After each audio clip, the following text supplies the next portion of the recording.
Sorry everyone, I will not be able to be redeemed tonight, but enjoy Mama's reading. He who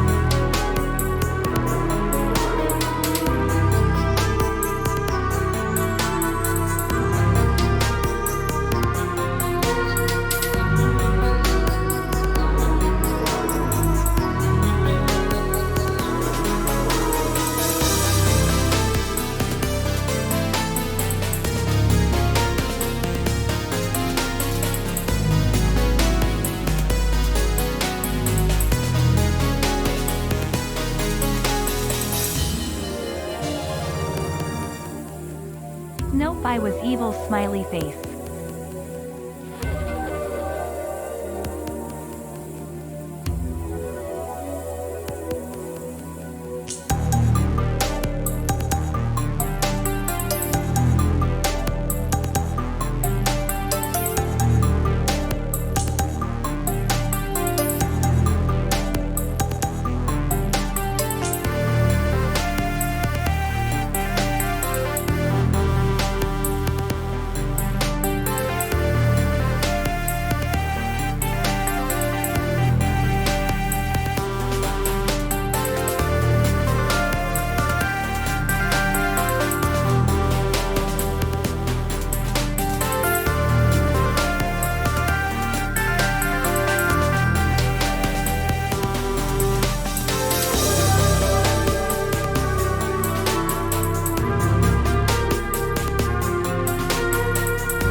Oh god, hello Twitch, why, that was such a cursed sound. Jay, thank you for the raid, welcome in. Okay, that was so weird. Not sure why alerts are so busted. There we go. It's fixed now. Hey, thank you so much for the raid. Yeah, it was my audio must have fucked up for a second, but hi guys, and Jay, I hope you had a fun time with Bloodborne PSX. I was lurking your whole stream, so I'm glad you enjoyed it. Garth took over, and thank you for the resub for 2 months, Magnus. It's good to see you. Also welcome in Draconic, Stone, and Miss Rachel for the 11-month resub. Thank you. Oh, I have to go back and do Eileen's quest. I missed it when I first played it because she like glitched out for me. I definitely want to go and do that again. So I hope you enjoyed. But welcome, guys. Hi. It's great to see so many people here. I'm a little bit nervous if you can't tell. Boom, boom, boom. Yeah, get your biddies out today if you'd like, or right now. Get your biddies and subs out if you want to, because yeah. And thank you for the follow, Snail Lad. Thank you for the 1-bit. Hyodi, hi guys. You got this. Giblor, hi man. I will stretch too. Thank you. I'm gonna take a big sippy of water. Mew mew, hello Mumther. Chat Cat's on for now, but he will be turned off soon, so if you want to use Chat Cat, now is your chance to do so. And thank you for the 1-bits as well from Nyx and the 5 bits from Kieran. How are you today? Did you get a look at that snow? We got some snow. 2 days ago we got some heavy snow, but not lake effect. Not quite. DSL, well hey, listen. I do have a gigantic, like, thing of water. It's very big, but I'll be taking breaks to go fill it up throughout the stream. But it's a big boy, bigger than my hand. It's a large and wide cup of water with some ice in it. Yes, I am in the northeast area, but I didn't get hit with that heavy snow. Not quite. Not yet, I should say. Hi, Zem. And thank you for the 1-bit synapsis. So yeah, let me turn down the tune a little bit more. So yeah, today is my very special Bloodborne reading stream. This is my first time doing a reading stream at all. I'm going to be reading a document called The Pale Blood Hunt. It's a, oh! Oh, hell yeah. What's that spell? Loads of money, probably. Made a right load of finishing knowledge this weekend.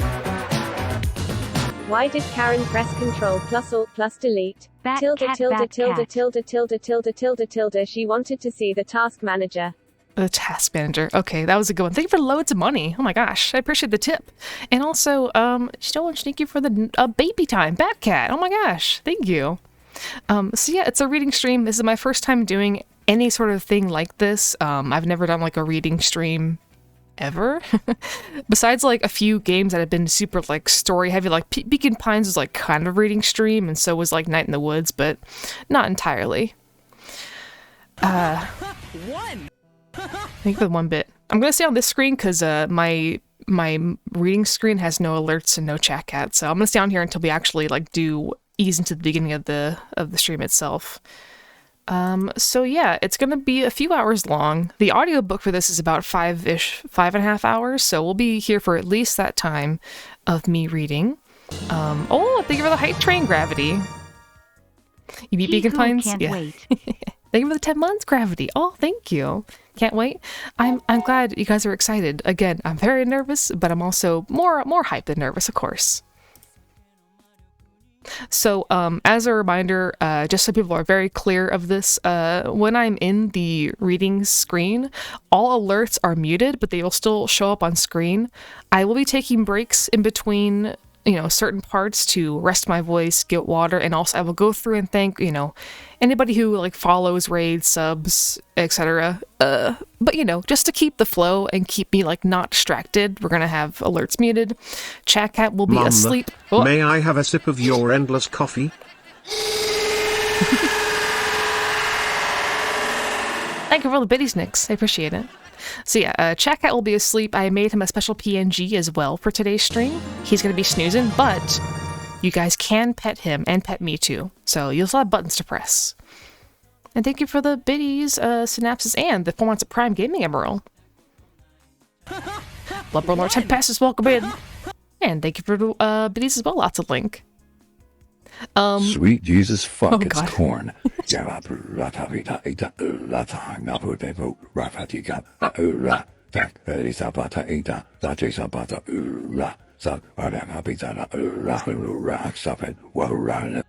Thank you for lowercase corn, I appreciate it. Also, I'm gonna probably like say this a few times just to like let it be known, like obviously I'm not a professional in any way. I'm not really great at reading. I will mess up probably a few times, maybe a lot of times, but the points here is just to have fun and share some cool lore. I also have a few voice lines from the game I'm going to be playing in certain areas where they fit. I couldn't find all the voice lines, but I've got at least like a lot of them. The good portion of voice lines are here. So there might be a little bit of scuff at that part. It is what it is. I literally had to go through and like pick out every character's voice lines for this document. It took me hours, but I have it next to me. A little button that plays the voices in the document where they should be, because there are quotes from the game in the document. I want to like just play their voices over. 1, for immersion. 2, because it's cool. And 3, to rest my voice for a few minutes. And welcome in, Ghostguard. Thank you for the tier 1, a brand new tier 1 PD. Thank you. And hi, Ink. Welcome in. So yeah, it's gonna be a little bit of scuff, but overall, I think I actually listened to this audiobook of The Pale Blood Hunt myself on Spotify, and it's really, really good. You guys are in for a treat. I think it does a really good job of explaining Bloodborne's lore without being too jarring. Welcome in, Zeta. So yeah, that's pretty much the gist of it. It can be so cool. I'm glad people are excited for it. Again, I was a bit nervous. I was a bit nervous about it. I wasn't sure like what to expect, and I'm glad people are gonna be hanging out. You know, makes me happy. I'm gonna drink some more water before I hop into it. You're so hyped. I'm glad you guys are hyped. Wow. You guys have helped ease my nerves immediately, so that's a good sign. Oh, I also forgot to make this week's schedule because I was so busy like making this stream ready. So I will put the schedule up tomorrow, but we're gonna do Wednesday and then Friday through Monday. I'll be taking Thursday off, because Thanksgiving. But yeah, I'll pick out a game for Wednesday, or we'll do the tier list stream on Wednesday. I'll figure it out. Hot chocolate. I want hot chocolate, but I need to be smart and drink water. Yeah, we have a limit on emote spam, that's why. Just gotta mind the rules, that's all. But I guess we can get into it. I am hyped to show you guys my my PNG. Are you ready to see it? I'm excited. Let me turn off the music. Cool bug factors. One day you will have to answer for your actions, and God may not be so merciful. Thank you for the cool bug faxes and the 3 months of Prime Gaming Chiron. Mocha S, yeah. Miss Jackie Bongo. Hi. Look at my little, look at my PNG. I made this for today's stream. Check out my little scene I put together for you guys. Look at this. Look at me. Look at me. Yeah. So I chose to do a PNG because, like, I wanted to, like, focus on reading, not, like, emoting. So, yeah, I made this in a few days. And look, you guys can pet Chat Cat.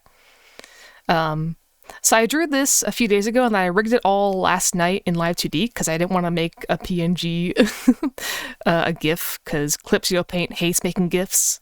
So I made this in Live 2D with the animation program, and yeah. And we have Chat Cat taking a little nap because he is sleeping for today, but you guys can still pet Chat Cat, as you can see. The ear twitch, yeah. I'm really proud of the little Chat Cat PNG. I'm gonna make it a little bit bigger. You're melting. E. So let me actually make Chat Cat a little bit larger because he's a pretty big boy.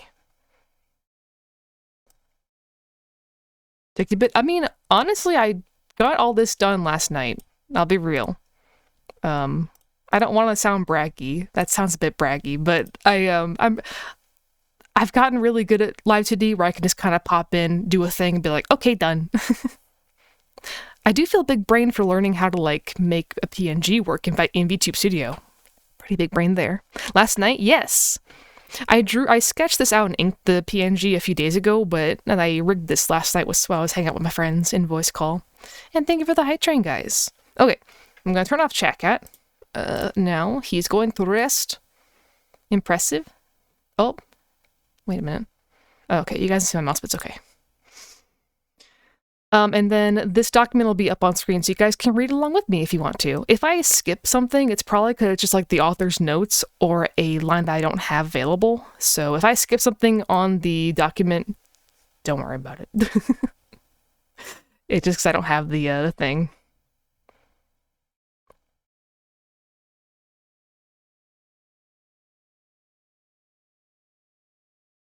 Last minute. I'm good at, unfortunately, I'm that kind of person that works better under pressure. So like, you know, working on things on like a rush is where I kind of flourish, unfortunately. Okay, let me drink some more water and then we'll get started. Also, I have 3 commands for today. I have a lore command, which explains what I'm doing. So if anyone comes in and asks like, what's going on? You can just put that in chat. Redeemed is also a Bikubot or a Nightbot timer. Oh. Well, it'll come up eventually. And then Chat Cat has a note about him being sleepy today. So there are those, just to inform folks when they come in. Because I'm sure some people will be a little confused. But let me get some of the ambience on. Let me know how this all sounds. I'm going to play some fireplace audio. And some music. Might be a bit loud already. It's a bit crackly. How's that sound? It seems too quiet. Hear them crackles? Yeah. I don't want to be like too overpowering, but I want to like not be too quiet. Of this, I'm glad. Yeah, we're gonna listen to The Hunter's Dream on a loop. I might change it up, but you didn't really get a lot of like, oh shit, my sound's still on. Matsu, thank you for the raid. Welcome in, guys. Is that a Mariah Carey emote? Oh my god. That's very good. Welcome in, we're just getting started with our reading stream. Welcome, welcome.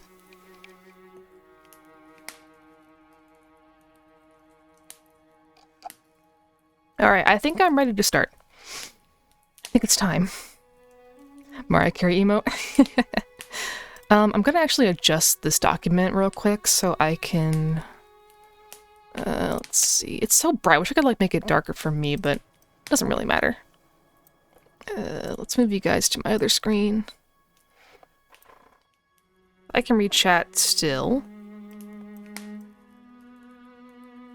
Yeah, I was gonna actually record the VR chat Bloodborne world, but there's like too much noise in the world. It's like you can hear the the messengers and like weird sounds. It wasn't very immersive. It was kind of more disruptive. Okay, I think we can begin. I'm really excited. Also, per request, this will be a VOD up on YouTube tomorrow. So if you miss it or you have to leave halfway through, don't worry. The VOD will be up immediately tomorrow. I'll make a little thumbnail for it with some timestamps too. So I know some folks are gonna like not be here the whole time, or they can't watch the stream and they really want to see it. So if you want to, I'll post it up on the YouTube for your viewing pleasure. Okie doke. Yeah, let's begin. Let me get my audio cues on my side here. Alright.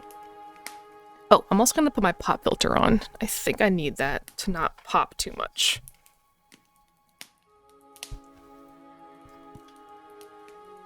Glad here it'll be a VOD. Oh yeah, of course. Okay, hopefully the filter will help like any poppy noises that I might make. Alright, I guess we'll get started. Again, it might be a little bit of a rocky start. Bear with me. First time doing a reading stream. We're gonna do our best though. Hope you guys enjoy. Let's begin. This is official lore. Okay, so this document is official lore, and then it's also a mixture of theories. It begins with the lore, and the end part is also theories. So we get the actual, like, canon information, and then it goes to theories at the end. So, yeah. Just reading during stuff. I'm sure I'll, like, get the groove after a few pages. Alright, let's go. And again, if the audio sounds bad, just let me know. Alright. The Pale Blood Hunt, a Bloodborne analysis by Redgrave. We're going to skip this because it's just author notes, not relevant to Bloodborne, and just go on to the story. Chapter 1. Byrgenwerth, Kos, and the Vacuous Spider. Byrgenwerth is an old place of learning, and the Tomb of the Gods, carved out below Yharnam, should be familiar to every hunter. Well, once a group of young Byrgenwerth scholars discovered a holy medium deep within the tomb. This led to the founding of the Healing Church and the establishment of blood healing. In this sense, everything sacred in Yharnam can be traced back to Byrgenwerth. Everything begins at Byrgenwerth. An old institution of learning, Byrgenwerth was built in a peaceful, secluded area away from the neighboring city and close to a great lake. It is here that a group of individuals studied and explored the depths of human knowledge. There are many students at Byrgenwerth. There were, however, certain individuals of note other than the students, figures of importance who formed the inner circle, so to speak. While not all of them were scholars, for the purpose of this analysis I will refer to them, or this group, of individuals as the Byrgenwerth Scholars, or the Scholars for short. Those individuals who we can safely conclude were members of the Scholars consisted of Willem, Lawrence, Mikolash, and Carol. Master Willem was the head of the Academy and a highly respected figure. All characters who refer to Willem specifically refer to Master Willem, indicating a deep respect for the figure, even if they had differences in beliefs. There's also a reference found on the Rune Workshop tool, which refers to him as Provost Willem. A provost is an administrator of an academic facility which supports placing Willem as the head of the academy and a leading figure. Master Willem's primary focus of study concerned the limits of human intelligence. Lawrence is a much more enigmatic figure, especially for a character so important. From the Beast Skull in the Grand Cathedral, the PC Hunter witnesses a memory of an encounter between Lawrence and Willem, in which Willem accuses the young Lawrence of betraying him. A note left in the cathedral staircase reads, "Place your hand on the altar's sacred covering, and inscribe Master Lawrence's adage upon your flesh." That Lawrence would be revered so highly infers that he must have been a very significant figure in the Healing Church. It is well documented that the Healing Church has its roots in Byrgenwerth College. The Byrgenwerth student uniform states, "The Healing Church has its roots in Byrgenwerth, and naturally borrows heavily from its uniform design. The focus not on knowledge or thought, but on pure pretension would surely bring Master Willem to despair, if only he knew." Lawrence's I missed a spot. There we go. Lawrence's title is that of the first Vicar, given to him both by the human skull of the Nightmare and in his boss fight, confirming the idea that Lawrence was in fact one of the church's founders, splitting from Byrgenwerth in an event that I will later describe as the Schism. Mikolash, the boss encountered in the Nightmare Mensis, was another scholar, as evidenced by the tattered Byrgenwerth uniform he wears during the PC Hunter's fight against him. Mikolash also makes references to other parts of Byrgenwerth, which I will discuss later. Carol was a genius runesmith who, through unknown methods, could listen to the scratchings and utterings of the Great Ones. While she could not understand the inhuman words they spoke, she managed to etch them into visual symbols that could be identified. The Rune Workshop tool describes Carol as Runesmith Carol, student of Byrgenwerth, transcribed the inhuman utterings of the Great Ones into what are now called Carol runes. There are also two individuals whom we can believe to have been a member of the Scholars, Gehrman and Maria. Gehrman was not assuredly an acquaintance of both Lawrence and Willem. Was most assuredly an acquaintance of both Lawrence and Willem. After the PC Hunter defeats Rom, the Vacuous Spider, they can find Gehrman whimpering in his sleep. "Oh, Lawrence, Master Willem, somebody help me." Gehrman is also, as we know, the first hunter. he founded the workshop, located in a hidden section of the Upper Cathedral Ward, and presumably worked in the church in its infancy. Judging from Gurman's combat proficiency and master craftsmanship, he may have been a bodyguard for tomb excavations, a groundskeeper, or a handyman for the college at large. Maria was Gurman's greatest pupil, and judging from the fact that she takes over the research hall of the Healing Church, it's possible that she was a student at the college under Lawrence. Regardless, her participation in the events which would take place at the hamlet place her as a member of the Bergenworth Scholars prior to its schism. We can now look at the Scholars, having explored each one individually as a collective unit. Willem, Lawrence, Mikolash, German, Maria, and Carol were individuals at the Bergenworth College, an institution dedicated to the furthering of knowledge and the exploration of the massive labyrinth built underground. It was in this labyrinth that the Scholars made the discovery that put every event in Bloodborne into motion. Indeed, the entire history of Bloodborne can be traced to a single defining moment, in which the Scholars discovered something deep inside the ancient Lumerian crypts. The executioner Alfred muses that... Oh, I don't have that audio. Sure. Once, a group of young Bergenworth scholars discovered a holy medium deep within the tomb. This led to the founding of the Healing Church, and the establishment of blood healing. Deep inside the labyrinth, the scholars discovered the old blood. It is unclear exactly what was found. In the upper level of the Bergenworth mansion, we can find the empty phantasm shell. Empty invertebrate shell that is said to be familiar of a great one. The Healing Church has discovered a great variety of invertebrates, or phantasms as they are called. Whatever was found, it was proof of the existence of the Great Ones. It's possible that the scholars discovered Ebritus, the abandoned and left behind Great One, who would later commune with the Healing Church. They certainly discovered a source of the old blood. The tainted blood of Great Ones, whether it was Ebritus or something else, is unclear.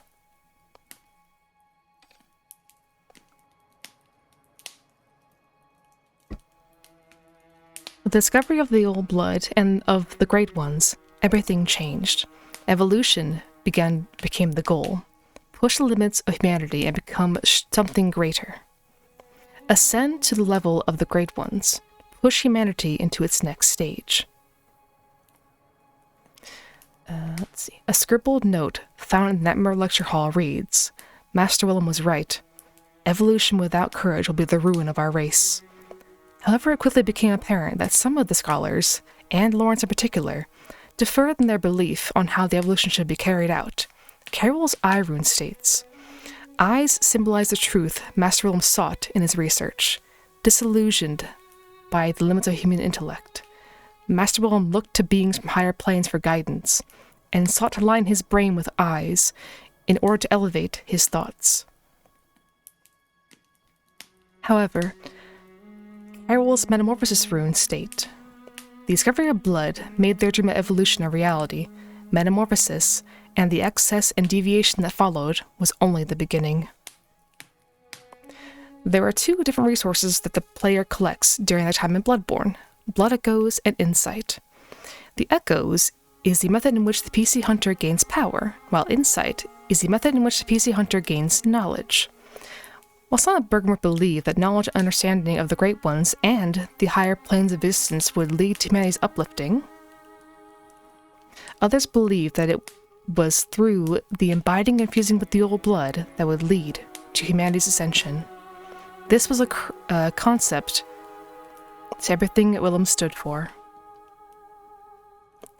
Welcome in, guys, and thank you for the resub, Bear. Appreciate it. Fear of the old blood. These two fundamentally opposed philosophies would lead to the Bergenworth schism, but there's another piece of the puzzle. Upon entering the fishing hamlet in the Hunter's Nightmare, the PC Hunter is greeted by a fishkin, muttering to himself, Bergenworth, Bergenworth, blood-crazed murderers, blasphemous fiends. If the player is wearing the milkweed rune, the kin will give them the accursed brew, a skull which states, "Skull of a local from the violated fishing village. The insides of the skull was forcibly searched for eyes, as evidenced by innumerable scratches and indentations." Whatever happened in the fishing hamlet must have had to do with Kos, the Great One found at the end of the area. Kos is apparently dead, and while the hunter battles the orphan, the Great One is long since passed. Other than the mothers of the fishkin, there's only one other reference to Kos, that of Mikolash, in his encounters... I lost my track. Oh, in his commune with the cosmos. I think I have the audio. Let's see. Yes, I do. Nope, I don't have it. Alright, moving on. Ah, Kos, or some say Cosm, do you hear our prayers? As you once did for the vacuous Rom, grant us eyes, grant us eyes. Rom, as the PC encounters, is a large creature who is found at the bottom of the moonside lake of Bergenworth. Rom's title is that of the vacuous spider, and is shown to be very relatively weak. Rom's only real strength comes from the spiderkin she can spawn to defend herself. Other than that, she is barely capable of defending herself, either through carelessly hurling shards of energy or thrashing wildly at her enemy. Cosm uwu, yep. When the player encounters Rom, is the defining moment in which the story of Bloodborne goes from a narrative of hunting beast to a sudden understanding that we, the player, have barely even scratched the surface of a much, much darker truth. But Rom is not a fully developed Great One. Mikolash, in his communion with the Cosmos, mutters, as he once did for the vacuous Rom, grant us eyes, plant eyes on our brains to cleanse our beastly idiocy. Rom was not always a Great One. Eyes planted on her brain to cleanse her idiocy. Rom ascended to become one. Vacuous is defined in the Oxford English Dictionary as having or showing a lack of thought or intelligence, mindless. The word comes from the Latin vacus, meaning empty, along with the suffix us, meaning by the nature of. Where does Rom come from? Who is she? What is her relation to the dead Great One, Kos? In Bergenworth, Master Willem and his students toiled away to excavate the Marian labyrinth underground, studying their gods and exploring the depths of human intellect. The Bergenworth scholars made two major breakthroughs in their study. Their first major discovery was the old blood, specifically the blood as of a Great One.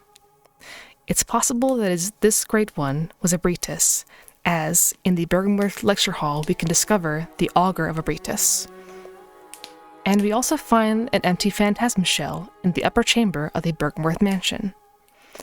The second great discovery was Kos. When I first played the Old Hunters DLC, my initial impression has been that it was the Bergenworth scholars who had killed Kos. When I shared this theory, many people pointed to the description of the Kos parasite, which states, when the carcass of Kos washed up on the coast, its insides were teeming with tiny parasites unlike any found in humans. The argument was that this gave evidence to the fact that Kos had actually been dead prior to the encounter with Bergenworth.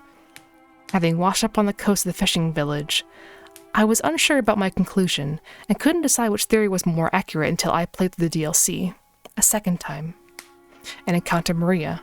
Her words, now that I had seen the entire picture, made much more sense. Hidden now from... Ooh, don't look at that. There we go. How the secrets beckon so sweetly. A grand lake. Sorry, audio issues. Let's pull it back. There we go. When I first encountered Maria, I had naturally assumed she was talking about her own corpse. Now that I had seen what lay beyond her care, everything fell into place. As I wandered around the fishing hamlet, taking a look at its design and features, I came to a new conclusion. Look at how the kin of the hamlet throw their harpoons, how the giants build massive anchors, how the wrecks of mighty vessels line the coast. This isn't some quaint fishing village, it's a whaling town. Prior to the release of the DLC, many players had noted the strange mass sticking out of the water in the Nightmare Frontier. We can now see the origin of these vessels, the hamlet. The villagers must have sighted the Great One Koss in the sea one day, rising up and taking arms to kill what they must have perceived as a monster. They hunted and killed her, losing many of their whaling ships in the process, but inevitably returning home victorious, having sent the creature back to the sea. But one day, the corpse of the dead Great One washed ashore. When the villagers investigated the corpse, they found it teemed with parasites, which soon infected and took over their minds and bodies of the villagers, transforming them into the kin that we encounter them as. Inevitably, word reached Bergenworth of the dead god on the hamlet. They sent 2 individuals to investigate the hamlet, German and Maria. The announced trailer featured German with his scythe extended, walking into the hamlet, and we find Rakuyo, Maria's weapon, in the hamlet well. German, the first hunter, traveled along with his Grace people, Maria, to the hamlet and butchered the kin. Their skulls are split open in search of eyes, and the first hunters carved a path towards the corpse of Koss. It is there that their Grace blasphemy was committed. The elevator to the Healing Church Research Hall depicts 3 statues, hovering over a child, examining it. The essential figure is clearly a depiction of Master Willem, featuring the same robes and hat as the provosts. German and Maria discovered the dead Koss had been pregnant, and the unborn fetus still intact. A very important rule of Bloodborne's world is that even if an individual dies in the waking world, their consciousness may still remain in the dreamlands. This is something that will come up time and time again, and is evidenced by the existence of Mikolash's corpse in the waking world. The unborn, murdered Great One was brought back to Bergmore's College and dissected in the name of science. What was retrieved was a cord of the eye, the orphans of Bilkencord, and it was then that Master Willem, the greatest mind of Bergworth, had an epiphany. Willem is quoted in the description of the Great One's wisdom as having stated, "We are thinking on the bassest of plains. What we need are more eyes."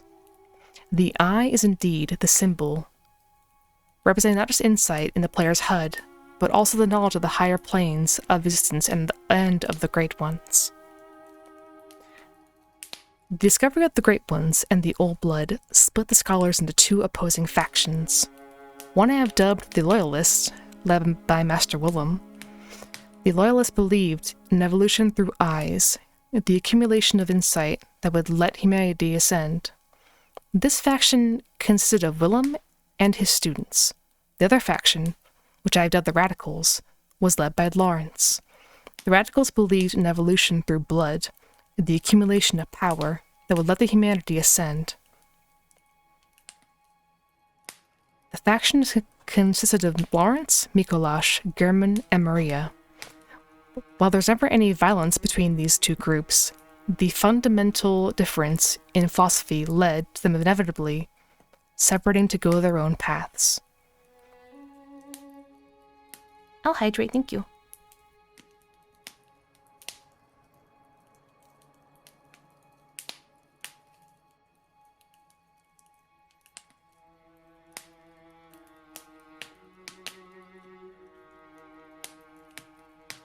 Slurp.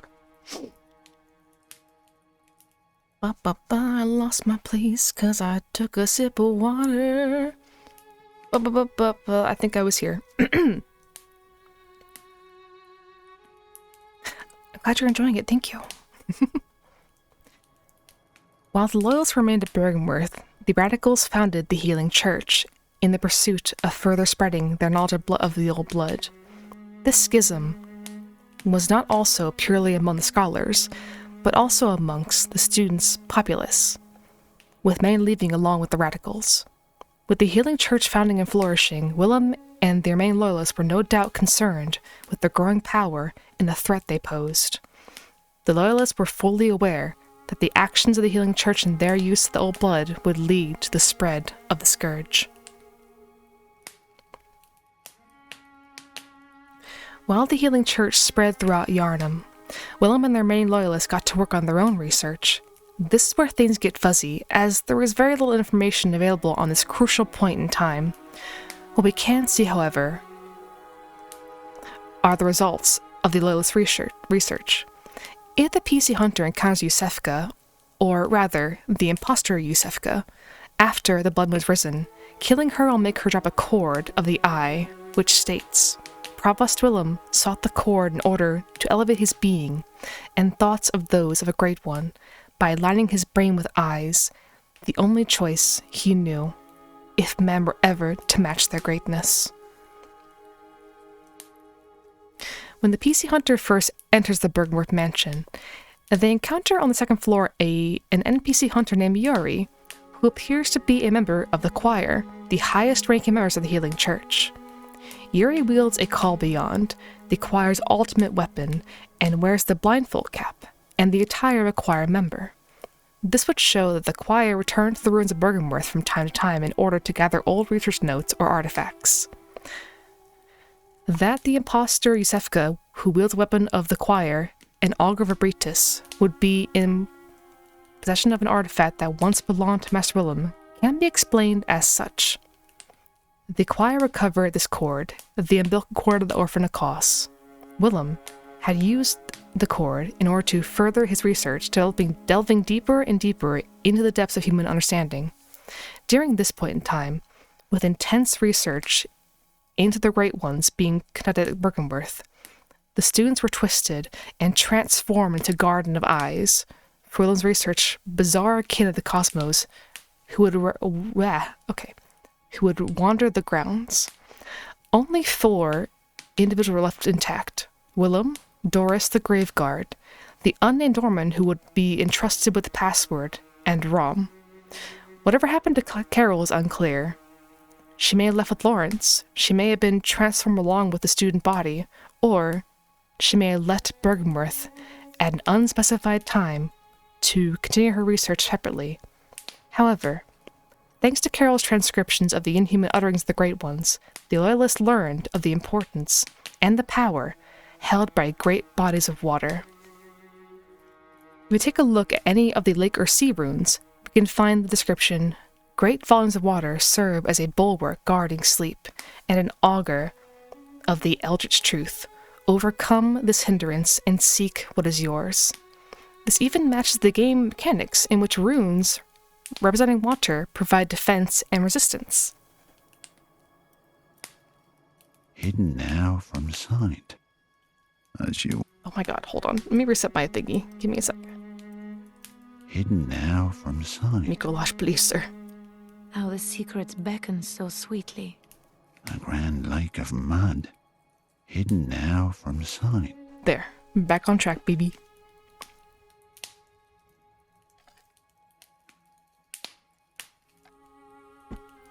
Alright. Master Willem's last great ritual ascended Rom into that of a newly formed Great One. Placed at the bottom of the Moonside Lake, Rom's empty mind served as a shield for our physical plane, protected by the great body of water. It prevented the beckoning of the moon presence by Lawrence's healing church.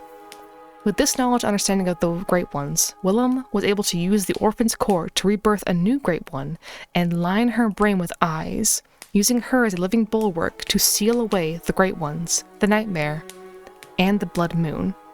But where did she come from? We've already determined that what the word vacuous means, empty, mindless. This can very easily be attributed to a simpleton or a brain-dead being.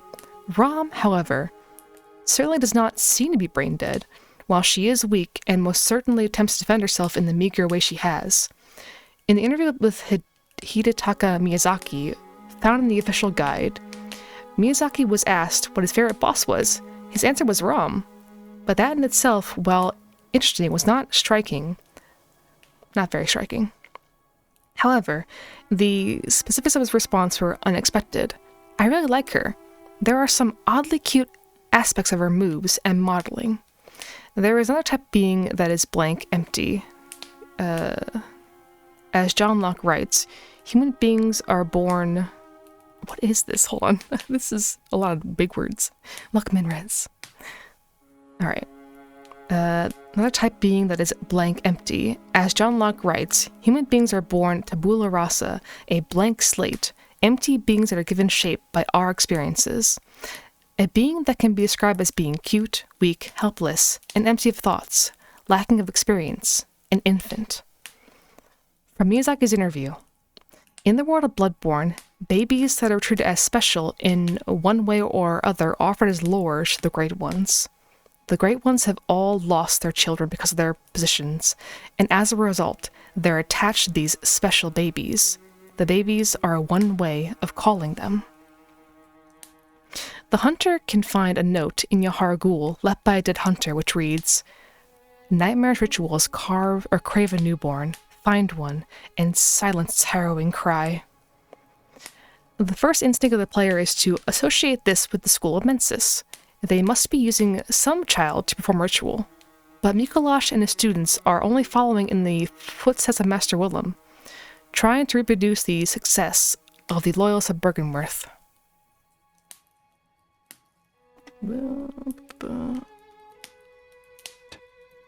As you once did for the vacuous Rom.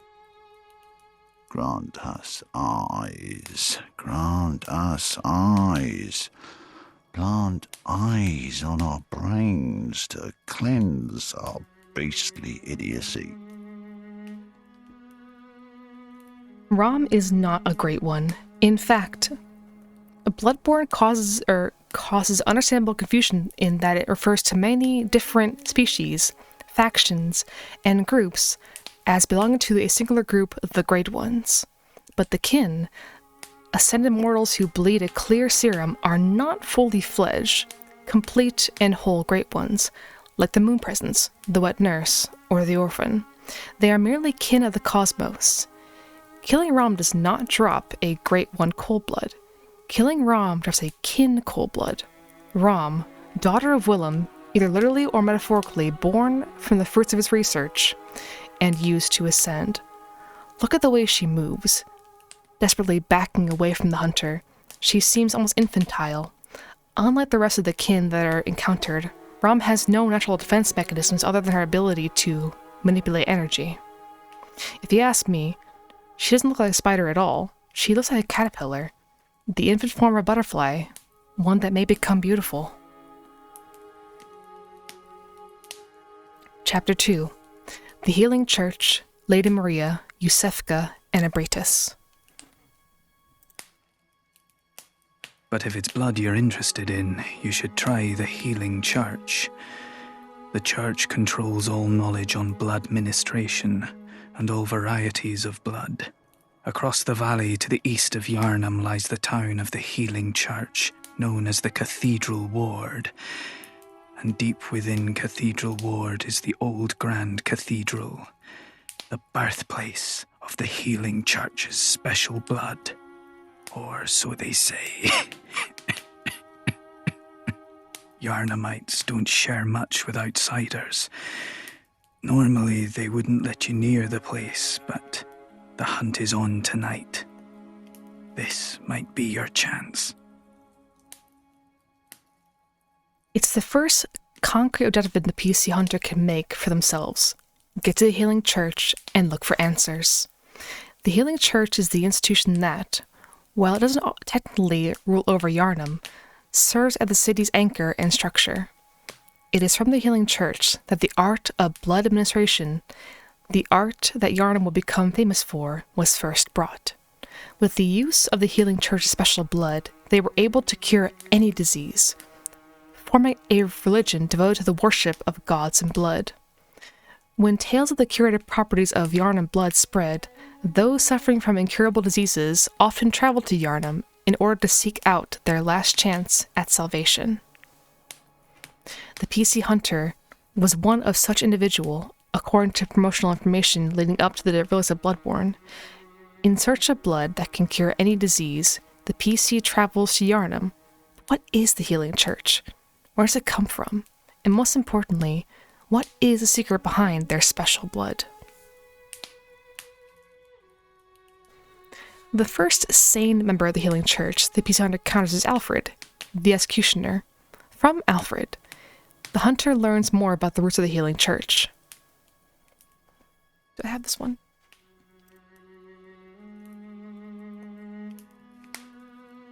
God, I'm... Nope. Okay. The Healing Church is the foundation of blood healing. Well, I'm a simple hunter, quite unfamiliar with the ins and outs of the institution, but I have heard that the holy medium of blood healing is venerated in the main cathedral, and that counselors of the old church reside in the high stratum of the cathedral ward. The tomb of the gods, carved out below Yarnum, should be familiar to every hunter. Well, once, a group of young Bergenworth scholars discovered a holy medium deep within the tomb. This led to the foundings of the Healing Church, and the establishment of blood healing.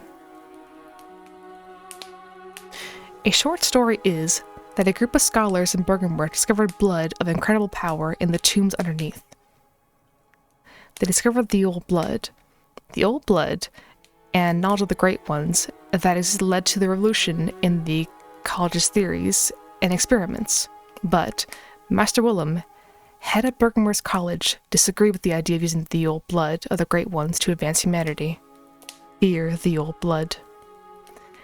This led to the Bergenworth Schism, in which groups of scholars led by Lawrence left Bergenworth and founded the Healing Church. This is all... we already read this part. I think it's just posting the same thing over and over again for this bit. Yeah. Here we go. A note found in the Grand Cathedral reads, "Heir to the ritual of blood, purveyor of administration, place your hand on the altar sacred coverings and inscribe Master Lawrence's adage upon your flesh." Lawrence and his blood administration brought a new era into Yarnum, a culture of blood worship spreading through the population. But with the tainted blood of the Great Ones flowing through human veins, the scourge of the beast came to Yarnum. Those who had been administrating the old blood were susceptible to coming under the effects of the scourge. In response to this, Gehrman, one of the men who had sided with Lawrence in the Bergenworth Schism, founded the workshop, located in a hidden area of the Upper Cathedral Ward. The workshop was a place of training of elite warriors, dispatched by the church to hunt the beast and prevent panic from spreading throughout the population. The hunter attire reads, one of the standard articles of hunter attire fashioned at the workshop, a fine piece of hunter's attire that provides stable defense to anyone facing Yarnum's deathly threat. Allows one to stalk beasts unannounced by cover of night. The last sentence is the most important. Allows one to stalk beasts unannounced by cover of night. Originally, the workshop was likely a secret institution. The hunters wore no symbols and had no uniform, save for the Saw Hunter badge, which each kept in order to identify another one. Badge cracked long ago at the workshop attests to one's prowess as a hunter of beasts. The workshop is gone, and no group recognizes the meaningless badge.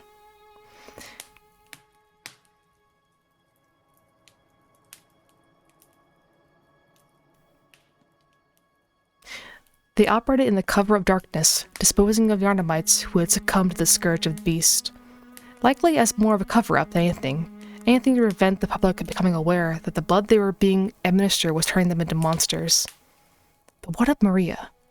According to Maria's hunter attire, among the first hunters all students of Gehrman was Lady Hunter Maria.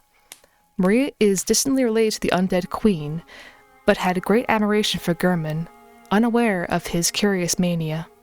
Born in Canehurst, Maria was a beautiful woman, no doubt, even by Canehurst standards.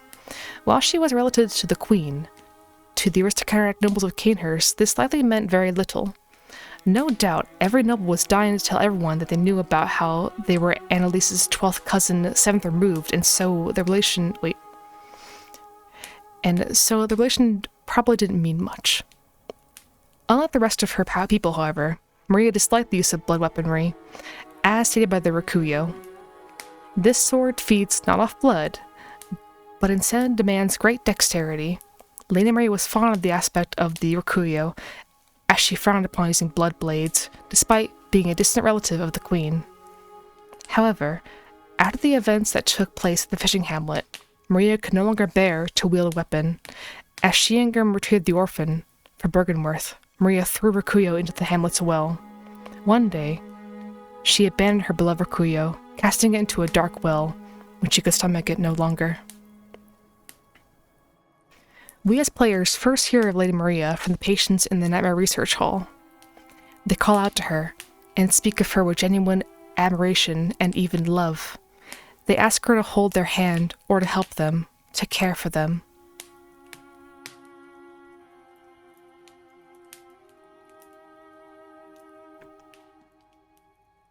Key to the balcony of the first floor of the research hall.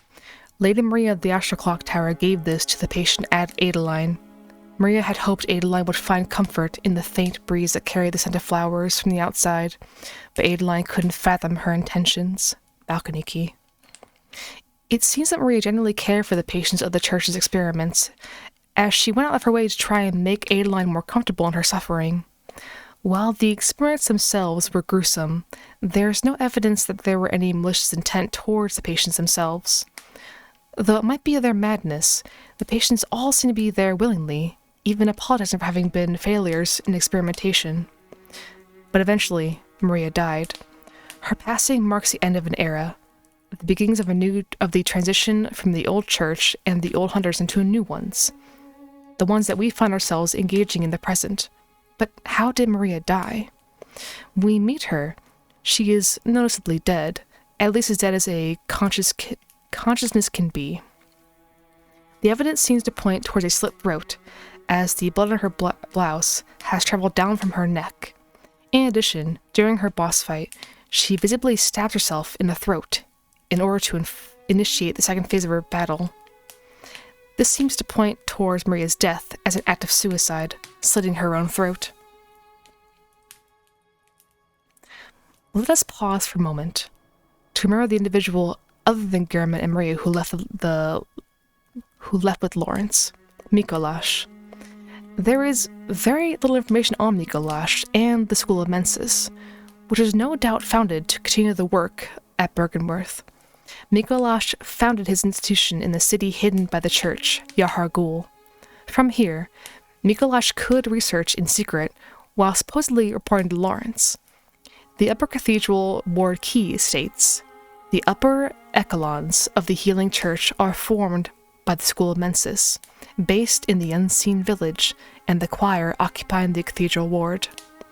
The School of Mensis was likely there first, as its research more closely resembles Byrgenwerth, and its practice of researching in secrecy matches the Healing Church's early strategy of working, for the most part, behind the scenes. Everything changed with Old Yarnum. Ashen blood was a horrible epidemic that spread like wildfire. Naturally, in order to cure the disease, blood administration was used in excess on each and every one of the victims. This would lead to the scourge, as referenced by the antidote tablets. Her chest, nah, it's it's her throat. Also, hi Sarah, it's so good to see you. So I'm gonna take another sippy break. Give me a sec.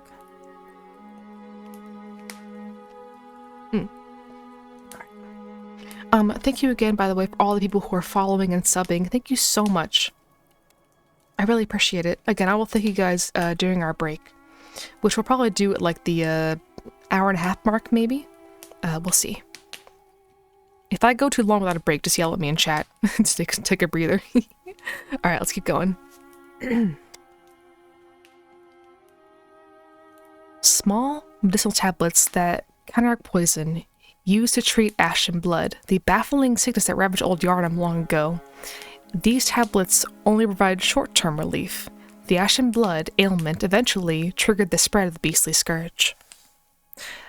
After Old Yarnum, the scourge could no longer be kept a secret. The workshop was disbanded and replaced with a new group that would become the Healing Church Hunters, led by the hunter Ludwig. The workshop was no longer necessary and was sealed away. It is likely at this time that the Healing Church took more control over Yarnum, the church effectively acting as the governing body of the city, with the city firmly seated in the powers of the saviors who had brought blood administration to Yarnum. The choir was formed in the upper reaches of the city. By now, the Healing Church was being run not by Lawrence and Gehrman, but by the generation who came after them, The choir ruled over the church, while Ludwig's hunters formed the new ranks of the church police force. The school of Mensis remained, but likely grew further and further apart from the church over time. Likely dissatisfied with the progress of research that had been made since the church split from Bergenworth, the choir began to research the blood of the Great Ones. The choir garb states, members of the church are both the highest-ranking clerics of the Healing Church and scholars who continue the work that began at Bergenworth. It is uncertain exactly how much of the church religion was merely used as a figurehead. It's not clear if the church truly believed that the Great Ones were gods, or if they simply used that as a way to legitimize their research. They certainly acknowledged that the Great Ones, if not gods, were certainly godlike. The level of detail devoted to the sacred symbols and carvings in the church can only display a veneration of the Great Ones as superior beings, specifically the formless Great One, Erden. To get a closer look at the choir's motivations of research, let's take a moment to analyze Dr. Yusefka, a character whom the PC Hunter encounters very early on in the story. Bloodborne begins with the PC Hunter awakening in the first floor of Dr. Yusefka's clinic, after receiving their very first blood ministration. Yusefka is the very first NPC that the Hunter can encounter in Bloodborne.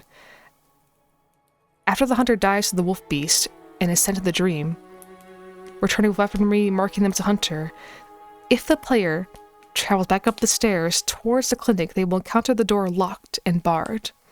Through a crack in the door, we see a woman dressed in white, with whom we can speak. Are you out on the hunt? Then I'm very sorry, but I cannot open this door. I am Yusefka. The patients here in my clinic must not be exposed to infection. I know that you must hunt for us, for our town, but I'm sorry. Please, this is all that I can do. Yusefka will assist the hunter by providing them with her specially concentrated blood, capable of fully healing the hunter. The product of a slow and careful refinement process, this rare blood vial appears to be a clinic original. The hunter can only return to Yusefka at any time to collect more blood, but can only carry a single vial at a time.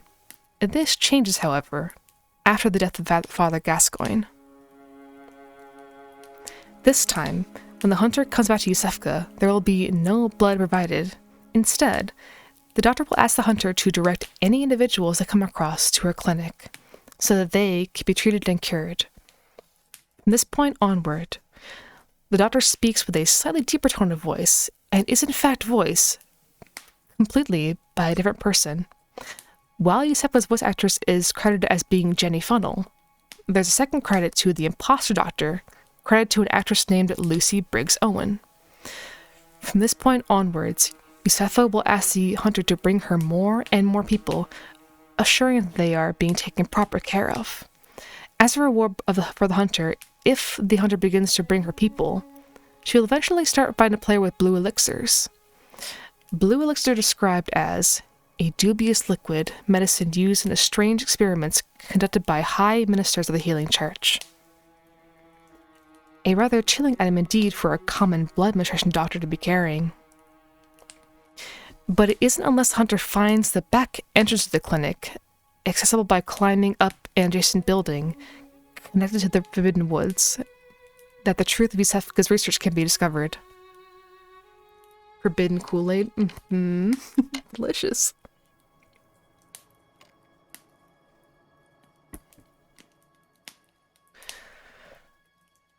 Any NPCs that the hunter sent in the past to Yusefka's clinic will be found, transformed, and twisted into celestial blue-skinned kin of the cosmos.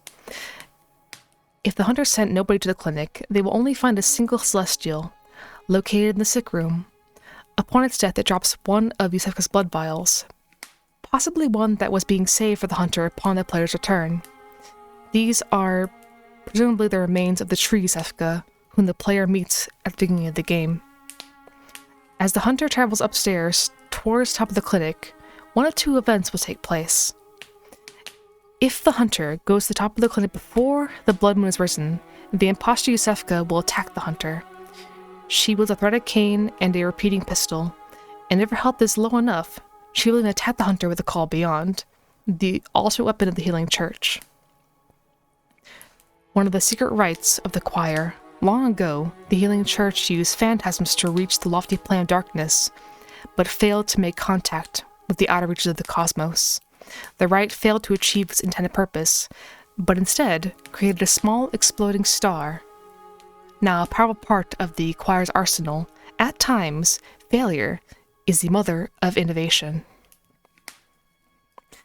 The false Yusefka is one of 4 NPCs who wield a call beyond. The other 3 being Mikolash, the Forgotten Madman, and Yuri, the choir member found in the Bergenworth mansion. We can infer from this revelation that the false Yusefka is a member of the choir, relocating from the Upper Cathedral ward to Yusefka's clinic in order to continue her research. Possibly because of the fact that due to the spread of the Scourge of Beasts, the Cathedral ward is no longer a safe place to operate. Upon killing the false Yusefka, she will drop a powerful Erden Writhe rune. Huh, I didn't know that. I never killed her before in the game. Huh, that's cool. I didn't know that. Fun facts, I'm learning too. We're all learning together. I've never actually killed her before, which is like, she's too strong. She's scary. Anyway. Upon killing the false Yusefka, she will drop a powerful Erden Writhe rune.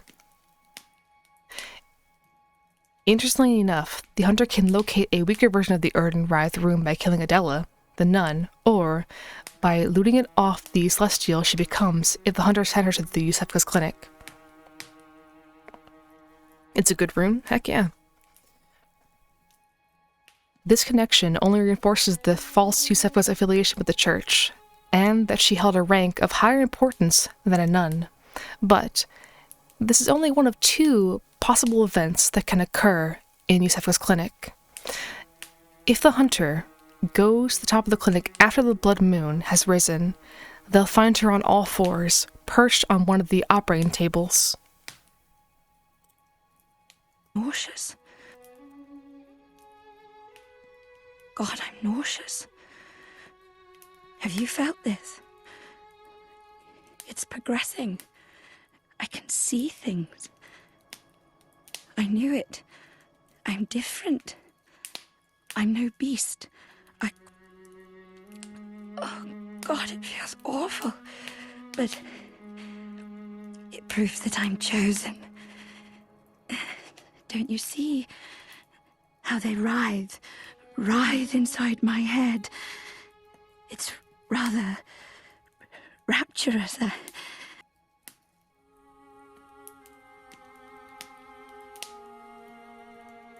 With enough time to conclude her research, Yusefka has begun her ascension. Killing her can drop what I believe is the orphan's umbilical cord, which was recovered by the choir. But what is this research? What did the choir do? How did they do it? This brings us to the final topic of our current analysis, Abritus, daughter of the cosmos. Abritus is found in the depths of the orphanage, described as key to the orphanage, birthplace of the choir. The orphanage, shadowed by the Grand Cathedral, was a place of scholarship and experimentation, where the young orphans became potent, unseen thinkers for the healing church. The choir, that would later split the healing church, was a creation of the orphanage. We've established previously that it was originally the scholar Amensis which performed research for the church in the secrecy of Yahar'gul. However, with the growth of the church's power, after the cleansing of Old Arnhem there was no longer a need for secrecy, and a new effort was put forward into spreading the old blood. It would be the choir who would fulfill this need, with the orphanage as their laboratory. Note the orphanage is located directly behind the Grand Cathedral. We can recall Gilbert mentioning, deep within the cathedral ward is the old Grand Cathedral, the birthplace of the healing church's special blood. But the cathedral ward is not the source of the blood. While it is provided to the public from the Grand Cathedral, it actually originates in the orphanage from Abritus and the Celestials. Abritus is the left-behind Great One, whatever that means, and communed and worked with the Healing Church in their research. We find multiple references to this. One of the secret rites of the choir, high-ranking members of the Healing Church used phantasms, the invertebrates known to be augurs of the Great Ones, to partially summon abandoned Abritus, one of the few rites that allow one to directly utilize the power of the Great Ones, and evidence that the choir had approached the eldritch truth. Great chalices unlocked deeper reaches of the labyrinth. The Great Is chalice became the cornerstone of the choir, the elite delegation of the Healing Church. It was also the first Great Chalice brought back to the surface since the time of Byrgenwerth, and allowed the choir to have audience with Abritus. Great Is chalice. But who is Abritus? What is her purpose? What research did she allow the Healing Church to perform? And what relations does she have to the Great Ones and the Old Blood? The Healing Church operated in secrecy in its formative days. Mikolash slowly continued his own research into the Old Blood through kidnappings and experimentation. Lawrence administered the Old Blood to the ill, and those who succumbed to the scourge of the beast were eliminated under the cover of darkness by Gehrman's hunters. While this is going on, the Church quietly continued their research into the Great Ones, independent from Byrgenwerth. Initially, the only Great One that the Healing Church identified had been Kos, the Great One from the depths of the ocean. The Church's experiments into the Great Ones therefore revolved around water, as described by the brain fluid. In the early days of the Healing Church, the Great Ones were linked to the ocean, and so these cerebral patients would imbibe water and listen for the howl of the sea, brain fluid writhe inside the head, the initial markings of eternal eyes. It was a fruitless pursuit, however, for as far as we know, the Great Ones do not originate from the sea, but from the dreamlands and the cosmos. As such, the experiments were failures. Overseeing the research from the Astral Clock Tower was Lady Maria. This game loves weird juice. After the Hamlet massacre, Maria refused to hunt again. Instead, she began to run a research towards the Great Ones for the budding Healing Church. But her thoughts could never leave the blasphemous nature of what she and Gehrman had done at the Hamlet, had the orphan been ripped from its mother's womb, nor would she be allowed to forget. Atonement for the wretches, by the wrath of Mother Kos. Not all of the Hamlet had been destroyed. The parasites that inhabited the Mother Kos had managed to infest the villagers, transforming them into the ascended kin of the cosmos. Gehrman was the first hunter, and Maria his greatest pupil. In this sense, they can be seen as the father and mother of all hunters. Anyone who calls himself a hunter, no matter what organization they associate with, no matter what organization they associate themselves with, is a descendant in some ways from Gehrman and Maria, who murdered the orphan of Kos. Cursed Taphims, their children too.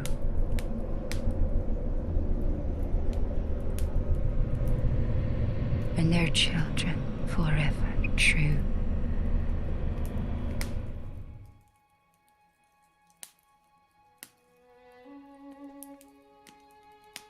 Perhaps Maria was haunted by unending nightmares of what she had done. Perhaps, in her frustration, she desperately continued her experiments. Surely something had to come out of the atrocities she committed. But each and every one of her experiments was another failure, another dead end. The patients began to notice her frustration with them, sobbing, apologizing for their failures, begging for her forgiveness. Maybe over time she became less and less compassionate with the patients, and more racked with guilt. On one hand, her desire to uncover the truth behind Kos and the Great Ones could not be stopped, but on the other hand, she cared for the patients of the research hall and did not want to see them suffer. She could see only one way out. Oh, I know very well how the secrets beckon so sweetly. Only an honest death will cure you now. Liberate you from your wild curiosity. And so, she ended her own life. Her death marked the end of an era. By this point, Mikolash and the School of Menses had already begun to draw further and further away from the rest of the Healing Church. With her death, Gurman spiraled into depression, and the elite workshop was sealed away and abandoned. The old, secretive, quiet Healing Church had begun to die, and may have fallen apart completely were it not for the events of Old Yarnum. The church had always relied on gaining new followers through the use of their miraculous disease-curing blood, and Old Yarnum gave them the perfect opportunity to display their religion to the masses. After Old Yarnum's cleansing, the Healing Church exploded in power and fame. They could no longer operate in secrecy and needed a much more significant source of blood. The Great Is Chalice became the cornerstone of the choir, the elite delegation of the Healing Church. It was also the first Great Chalice brought back to the surface since the time of Bergenworth, and allowed the choir to have audience with the Bretis. Hydrate, you got it. I will do so.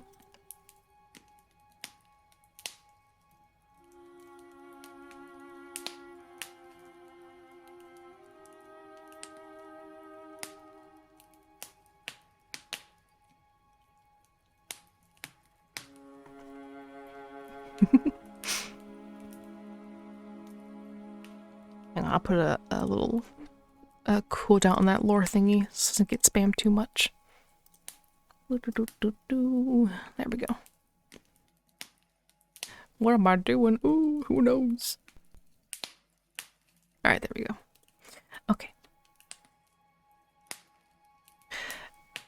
And so the choir was born. An elite delegation of old scholars and clerics, the choir would become a new ipso facto leaders of the Healing Church. The choir plunged into the tomb, deeper than anyone had gone since the days of Bergenworth, looking for a greater source of blood and a way in which to bring their research to the next level. They traveled to the ruins of the Lumerian city of Is, which had not been entered since the time of the Bergenworth scholars. They went to meet with Abritus, daughter of the Cosmos. The Great Is Chalice was relocated to the orphanage located behind the Grand Cathedral. Interestingly, we see many carriages throughout our time in Yarnum. Many players recall seeing or leaving notes in front of them with charming or amusing words, such as despicable infant, but where are all the babies? We encounter no child-sized coffins in the streets of Yarnum, but many carriages.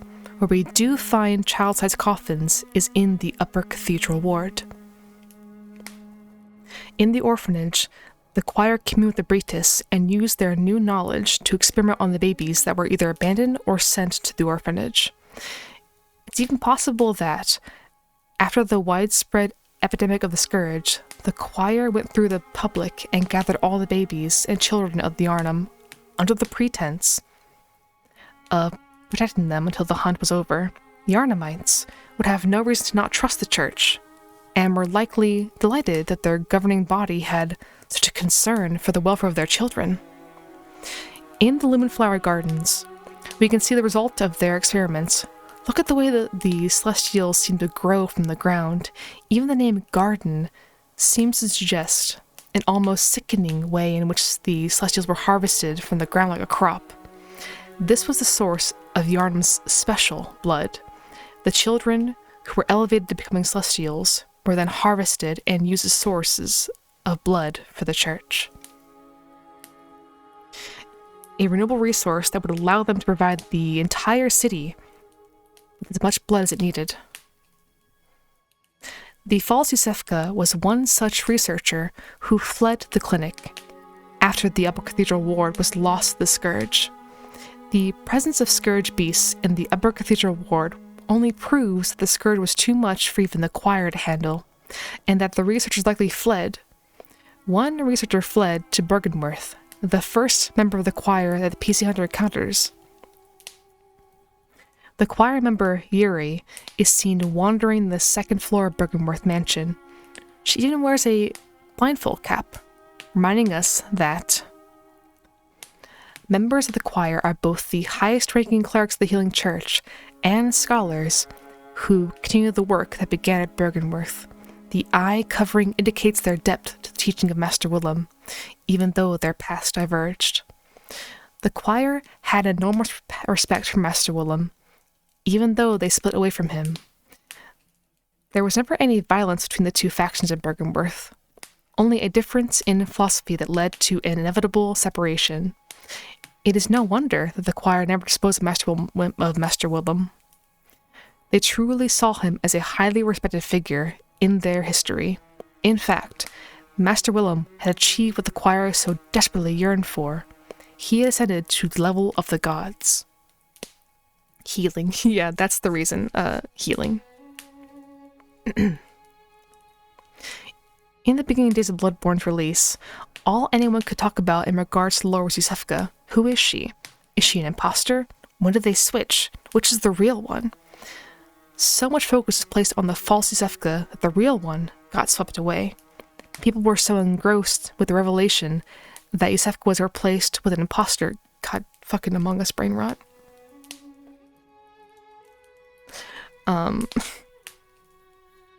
Let's see, I lost my place. Who was Yusefka? Like the imposter, she wears... She wears the white church garb, which tells us these daughters are superiors to the black preventative hunters and specialists in experimentally backed blood administration and the scourge of the beast. They believe that medicine is not a means of treatment, but rather a method for research, and that some knowledge can only be attained by exposing oneself to sickness. For context there is the white church garb and the black church garb. So this is talking about the difference in ranking. It was a bit poorly worded there in this part. This implies that Yusefka was a high-ranking member of the church and a specialist on experimental blood. Now, look at the back of Yusefka's clinic. Bodies have been dumped into the pits. Vials upon vials of blood have been collected. Hundreds of research notes have been written. There are also celestials in the Forbidden Woods who appear to have wandered off from the clinic. How could this be the work of the false Yusefka when the original Yusefka doesn't get replaced until the death after Father Gascoigne? Furthermore, how was she replaced in the first place?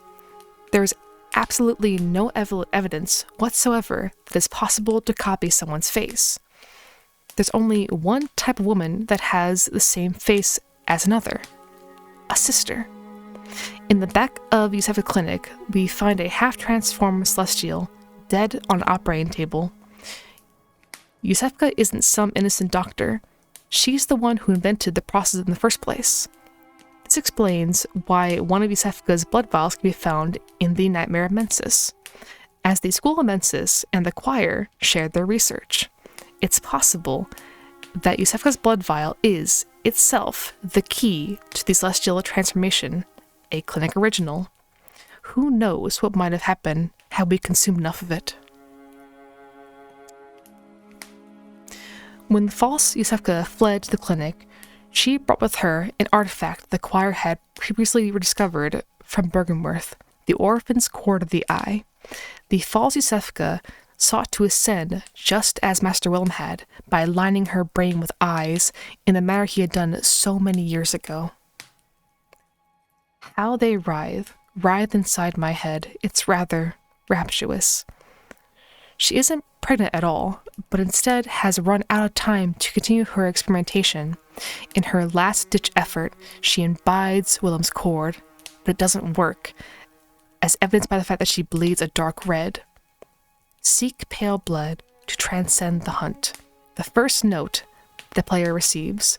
Many players have noticed that there are certain enemies which bleed not red, but a clear and almost pale colored blood. However, this is not the specific pale blood. If this indeed was the blood of the Great Ones, there would be a few figures whom we have believed to bleed pale, but in fact bleed a dark red themselves. Amygdala, the Orphan, the Wet Nurse, and the Moon Presence. There are, however, certain figures which bleed what I call serum, Celestials, Brainsuckers, Master Willem, Rom, and Abritus. Rom, an ascended mortal, does bleed red if the hunter attacks her stomach, as do her spider kin. But if the hunter attacks the eyes and heads of Rom, or her... I don't know how to pronounce that word. They bleed the serum of the kin. Serum is not blood of the Great Ones, but rather blood of the kin of the cosmos, those who were once mortal, but ascended in becoming kin of the Great Ones. Notice how Abritus is mentioned as being the daughter of the cosmos. But this doesn't follow, as every Great One loses its child. Instead, the Great Ones yearn for surrogates. Abritus was possibly Pthumerian, as she is found by the scholars in the Pthumerian city. It is well documented that the Pthumerians' research and experimentation with the old blood led to their ascensions as they neared the eldritch truth. However, they were struck down before they could truly to ascend. Typo, I think.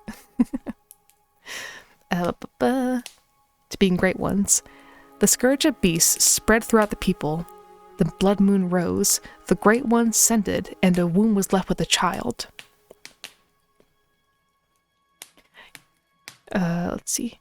Yarnam's pregnancy with Murgo was a failure, and so in search of a surrogate, Abritus, possibly a researcher of Thmeru, ascended to the level of the Great Ones.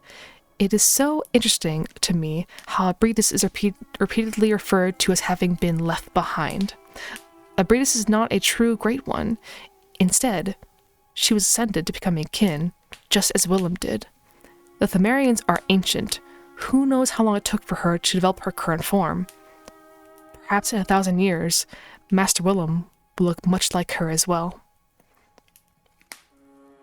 She was abandoned as a Great One, left after the devastation of Thmeru, and so she waited in the labyrinth, caring for the phantasms, small slug-like creatures which were named as being familiars of the Great Ones. And when the scholars stumbled upon her in Is, she would finally have an outlet with which to commune with the outside world. Willem and the scholars met with Abritus, and through her, they began their research of the old blood.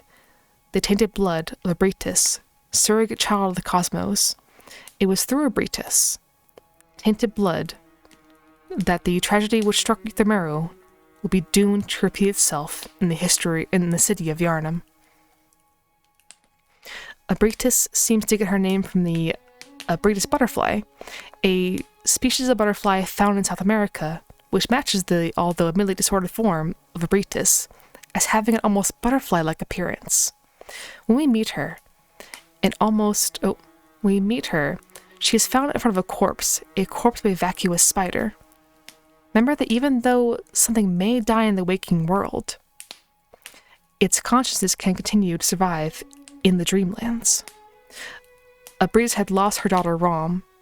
It's a tragedy, really. Every Great One loses its child. But there were many surrogates to be found in the baby carriages of Yharnam. CP time.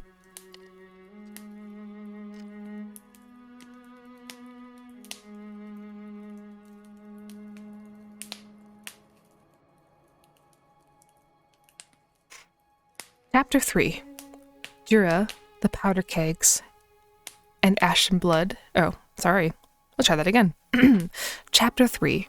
Jura, the Powder Kegs, Ashen Blood, and Old Yharnam. Old Yharnam, burned and abandoned by men, is now home only to beasts. They are of no harm to those above. Turn back, or the hunter will face the hunt.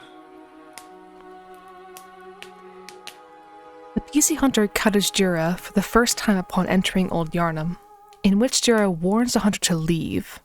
When the PC hunter fails to comply, he is none too pleased and becomes aggressive in his defense of Old Yarnum. But to really discover who Jura is, let's first take a look at the history of the heretics of the workshop, the Powder Kegs. The Powder Kegs were, and I use the term were intentionally, a group of hunters with a flair for the dramatic and love of complexity, intricacy, and explosiveness in their design.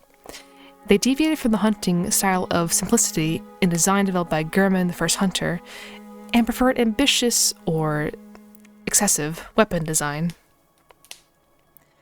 Influenced by love of flame and desire to crush and burn, they developed their main weapon of choice, the boom hammer, which is described as a trick weapon used by the old hunters and crafted by workshop heretics, the Powder Kegs, a giant hammer equipped with a miniature furnace. When ignited and fired, it emits a volley of flame that explodes furiously upon impact, crush the beasts, then burn them. The brute simplicity of the boom hammer was favored by hunters with an acute distaste for beasts. Another slightly rarer powder keg weapon developed was the stake driver, Jura's personal weapon of choice. The stake driver is described as a trick weapon fashioned by the workshop heretics, the Powder Kegs.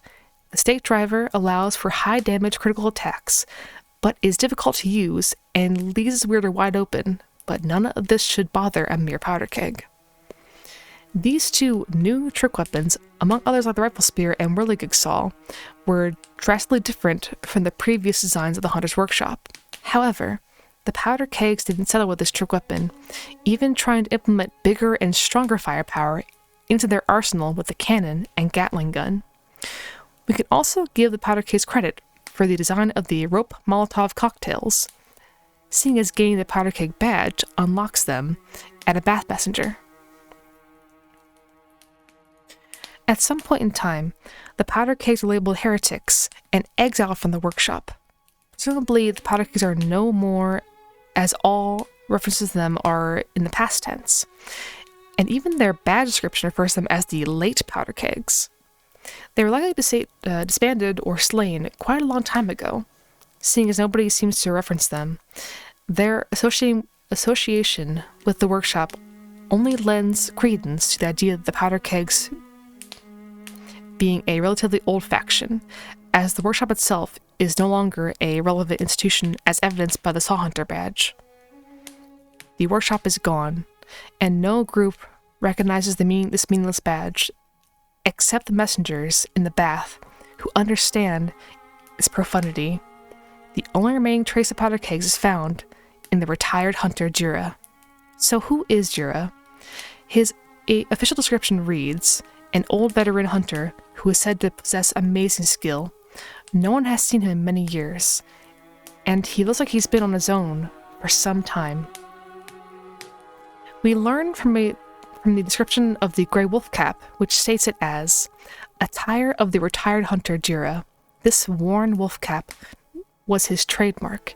Jura is known through his contact with the Powder Kegs, the heretics of the workshop. He is said to have been both uncommonly kind and dreadfully foolish. Jura felt defeated by the old city of Yarnum and renounced his hunter's vows. Jura dreams of sushi, goddammit.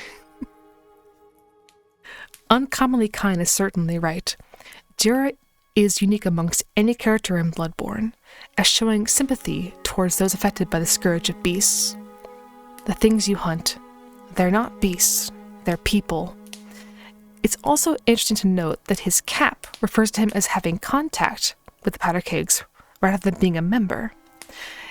It's possible that Jura knew the Powder Kegs or made friends with them. That he carries a Powder Keg badge indicates that he, at very least, has some kind of honorary member. He most assuredly traveled alongside the Powder Kegs, as the description of the Gatling gun states that Jura had 3 companions, the youngest of whom used the Gatling gun. But Jira's absolute most important quality is that he, like the PC hunter, was once part of the hunter's dream. You have the whole night to dream. Make the best of it. He also knows full well that killing the PC hunter will do nothing but stall them. If the PC dies to Jira, he remarks, "I should think you still have dreams. Well, next time you dream, give some thought to the hunt and its purpose." I do not believe every hunter is special like the PC and Jira. There would be much more information and general knowledge about the hunter's dream if this were the case. Certain hunters are special, chosen by Gurman, and attached to the hunter's dream. The title I have given these special hunters is a Pale Blood Hunter. The doll herself admits that the PC was not the first.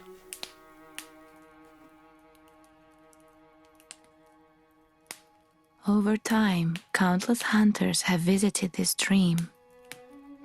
The graves here stand in their memory. It all seems so long ago now.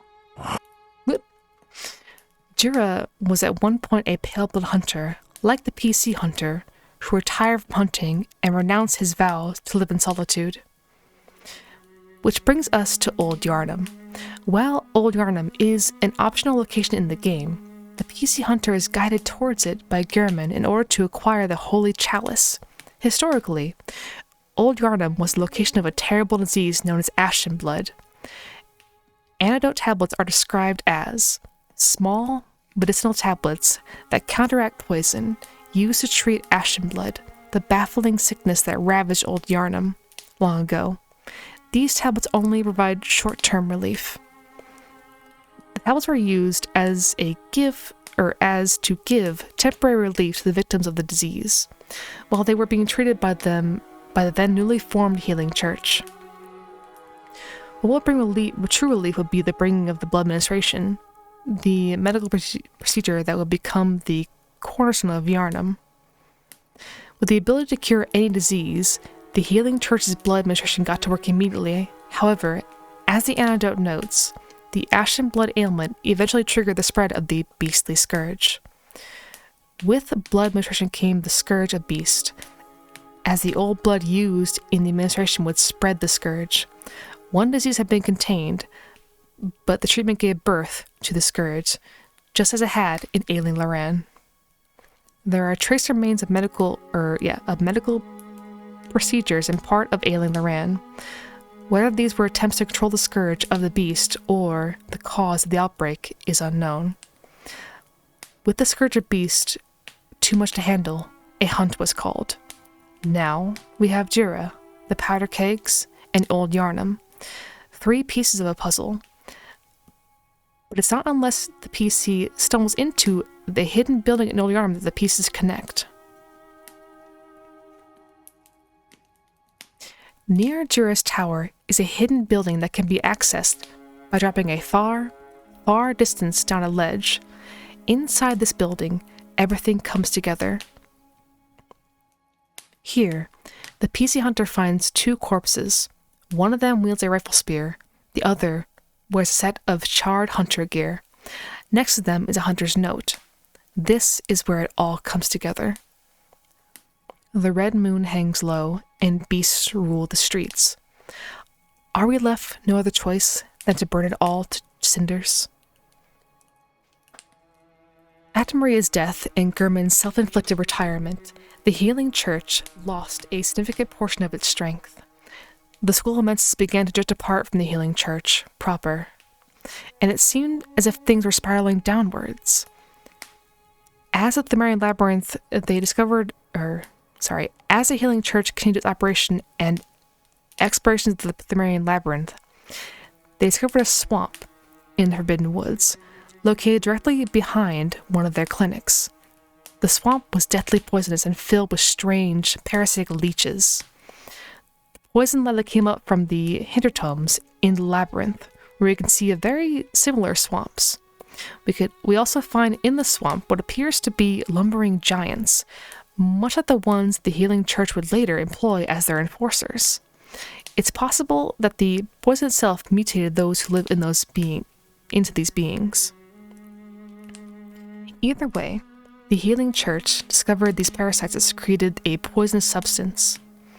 In the Forbidden Woods, we also find the white church garb, which reminds us that the Healing Church believes that medicine is not a means of treatment, but rather a method for research, and some knowledge can only be obtained by exposing oneself to sickness.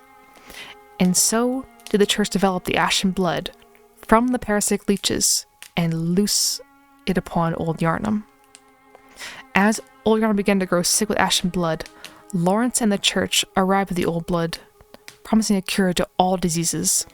They were hailed as saviors as they began to administer their miraculous special blood to the people of Yarnum, swelling in power and position. But, as the antidote reminds us, with ashen blood came the scourge, as those who had been treated with communion fell victims to the scourge, becoming beasts. With Garamond gone and his old hunters banded, the church had a need for a new workshop to deal with the victims of the ashen blood. The Oto workshop was formed, and hunters were recruited en masse to deal with the rising issue of the scourge of the beasts. These hunters, unlike the silent warriors of Garamond's, slaughtered the beasts furiously. The old hunter garb, worn by the Oto hunters, tells us that in this era of hunters were 10 a penny, indicating that during the time of Ashen Blood Plague, it was likely not at all unusual for citizens to witness groups of hunters walking the streets in search of those who may have fallen to the scourge. It was likely a time of great fear for the people of Yarnum, not knowing who would be next to turn, who would die of the plague, or who would be swept up in the bloodshed. The streets began a constant... hold on. It's time to take a shippy. Yo, we get a raid? Oh, thank you for the raid. I appreciate it. Welcome in, guys. Thank you so much. Alright, alright, here we go. The streets became a constant war zone between hunter and beast as the plague spiraled out of control and countless citizens succumbed to the scourge of the beast. Soon, the Oto workshop developed into something else. As the beasts grew more and more numerous and more dangerous, the powder kegs were born in response. With them came a young man named Jira. Jira was, like the PC, a pale-blood hunter, guided by Garamond. When the old Yarn hunt began, Jira awoke in the hunter's dream. Jira acted as the PC of his time. He started weak, but gathered blood echoes and gained strength through the doll. He lit lamps, he left notes, he slew bosses and probably died many times, reawakening at the lamp and trying again. During this time, he came into contact with the powder kegs. Jura joined the powder kegs in the hunting of beasts of Old Yarnum. He grew to use their equipment, and they considered him an honorary member, and likely a friend. But as Old Yarnum grew more and more tainted with the scourge spread, when the line between man and beast was blurred, the red moon hung low. Jura, looking down at his fallen comrades, opened his notebook and left a note. The red moon hangs low, and beasts rule the streets. Are we left no other choice than to burn it all to cinders? The scourge of the beast was too great, and the powder kegs could no longer stem the tide through simply hunting beasts. The powder kegs, with their flair for the dramatic, their bombastic nature, and their love of flame and explosions, were not gentle to Old Yarnum. The city was cleansed. The powder kegs razed the streets to the ground. With the blood moon high over the sky and the beasts overpowering, the hunter saw no choice but to burn it all down. The attire of the Char Hunter's gear, worn by the powder kegs, who cleansed the streets, states, wearers of this attire hunted down victims of the scourge, who survived the raging flames and stench of singed blood. Men, women, and children were hunted and purged. The entire city was cleansed to keep the scourge of the beast from spreading. Jura participated in all of it. It's possible that Jura tried to put a stop to it, or it's possible that he willingly, gleefully participated in the slaughter. Either way, Old Yarnum was devastated, never to recover. With the dawn approaching, Jira returned to the hunter's dream where Gehrman, the first hunter, met him by the tree. Racked by guilt and shame at the carnage he had caused, he sunk to his knees and accepted the death, severing his connection to the hunter's dream. When he awoke, the sun had risen, and the hunt was over. By now, the workshop had branded and condemned the powder kegs as heretics. Those powder kegs, who hadn't died in combat, had become so drunk on blood they had been dragged into the hunter's nightmare. All that remained was Jira, and so he went to old Yarnum, where he had caused so much horror, and cast aside his hunter's vows. If nobody cared about the peace of old Yarnum, then he would protect them from any further bloodshed. Okay, I'm gonna take a little break, real quick. We're on chapter 4, so little break. Just checking with chat. How's everybody doing, you guys? You guys doing good? Thank you so much for all the follows, by the way. If you're hanging out, I really appreciate it. A human lore, yeah. Jira's story is. This is gonna be a very sad next chapter. It's a good one. Doing great. I'm glad. Thank you for the bits from Forrest, and also thank you again for the raid by Rennie. Thank you. Man's battle scarred. Yeah, that's Bramblestar for you. Yeah, but thank you for all the follows, guys. Let me just check for anything else I might have missed in the queue. Oh, thank you, Rena, for the 6 months of Prime, or sorry, of Tier 1. Thank you, Rena. I appreciate it. Alright, big sippy time.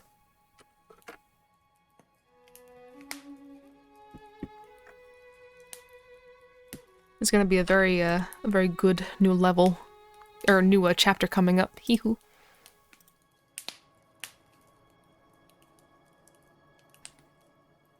Work on homework. Oh, good. I'm glad that people are just like, you know, hanging out and listening. That makes me happy. That's kind of the goal.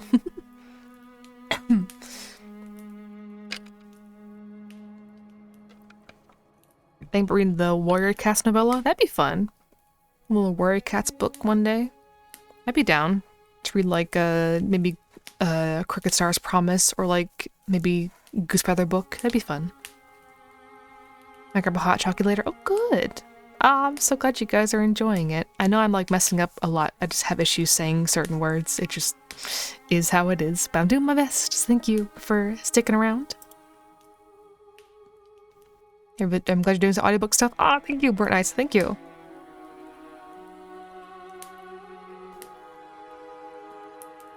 MissJackie's book club. Hi, Frosty.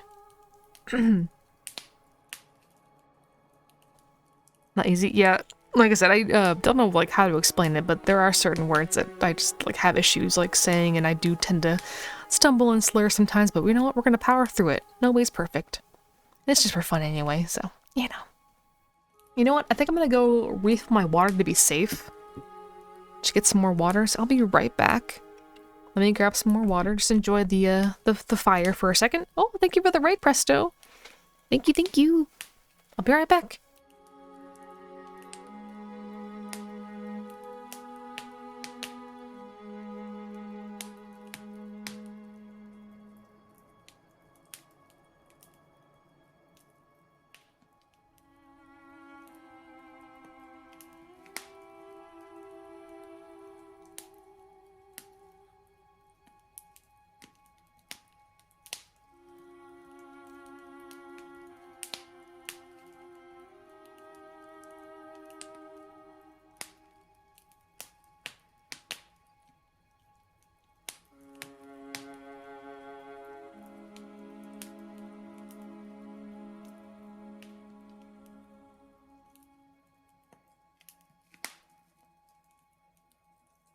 Okay, I'm back.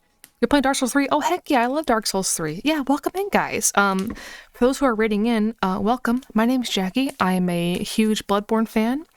I'm doing my very first reading stream. We are reading all about Bloodborne lore. About to get into one of the saddest chapters about Father Gascoigne, Ludwig, and Eileen, so, yeah.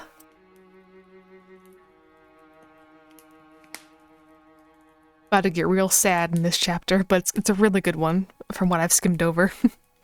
And thank you for the follow from a Blue Robin, Ski, and Kuma. Alright, I have my water refilled, so I'll be hydrated.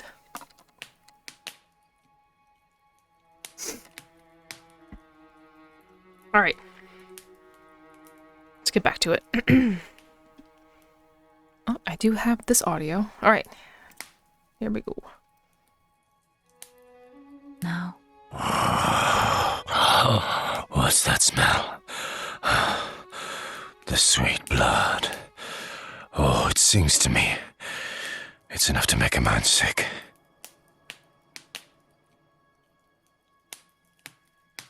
Chapter 4. Ludwig, the Hunts, Father Gascoigne, and Eileen. When we as players are first thrust into Bloodborne, we do not deal with the eldritch monstrosities, horrible truths, or inconceivable entities beyond our reach, beyond the reach of space and time. None of these facets of Bloodborne were ever included in promotional material. The terrible truth of Bloodborne's Lovecraftian mythos was kept as a secret up until its very release. When we first find is the hunt, thrust into it, scared and desperate for answers. In Yharnam, blood flows like water. You will find no bars in Yharnam, no pubs or taverns. Only blood is found in Yharnam. The pungent blood cocktail tells us, in Yharnam, they produce more blood than alcohol. As the former is far more intoxicating, blood is the source of pleasure, entertainment, worship, and devotion in Yharnam. Even Ariana, a prostitute by trade, introduces herself to the hunter not by offering sexual services, but instead a vial of her blood. But it's not just any blood that flows through Yharnam. Only blood permitted by the healing church is allowed to flow. The old blood, specifically the blood of Britus, is administered to the population by special doctors known as blood administrators, who carry on art that was first pioneered by the first vicar, Lawrence. We've already discussed how Britus gets her name from a Latin word meaning drunkenness or intoxication. Indeed, the blood of Britus not only aided to cleanse Yharnam of disease, but also provided the citizens with a drug more addictive and more intoxicating than alcohol. With the rampant spread of the old blood came the scourge of beasts. Once Yharnam had been cleansed, and knowledge of the scourge had become public knowledge, a new way of dealing with the threat was required. Secrecy would no longer be enough, and so the workshop was retired and sealed. Instead, with the Healing Church in its new position of power, the Healing Church Hunters were born. At the forefront of this new movement would be Ludwig, the new head of the Healing Church's martial force. Gehrman tells us the following. The Healing Church and the blood ministers who belonged to it were once guardians of the Hunters. In the times of the Hunter Ludwig, according to the Sword Hunter badge, Ludwig was the first of many Healing Church Hunters to come, many of whom were clerics. Not much is known of Ludwig's origins, but from his radiant Sword Hunter badge, we learn that Ludwig was part of a lineage of chivalrous warriors known as the Holy Blades. The radiant sword indicates the heirs to the will of Ludwig. These hunters are also known as the Holy Blades, are what remains of an ancient line of heroes that date back to an early age of honor and chivalry.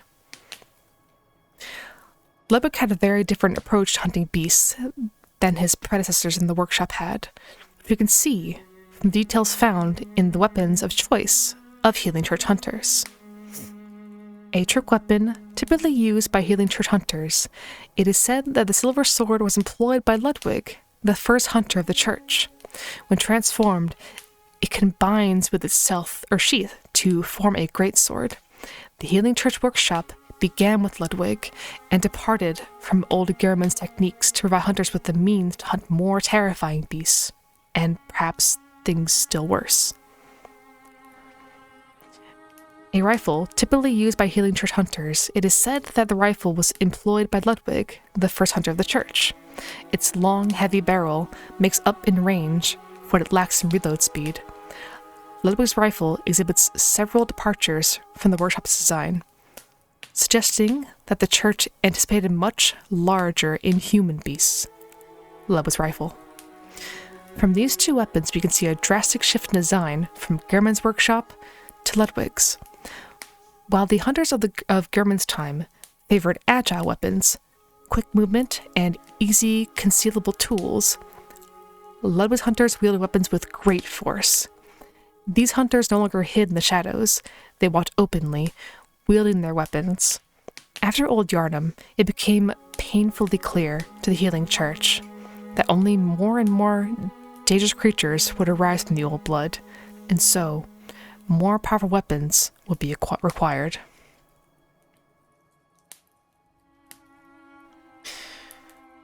Ludwig sought to deal with the scourge of the beast in a very different manner than his... Wait, did I read this? Oh, we're good, okay. The School of Mensis quietly researched.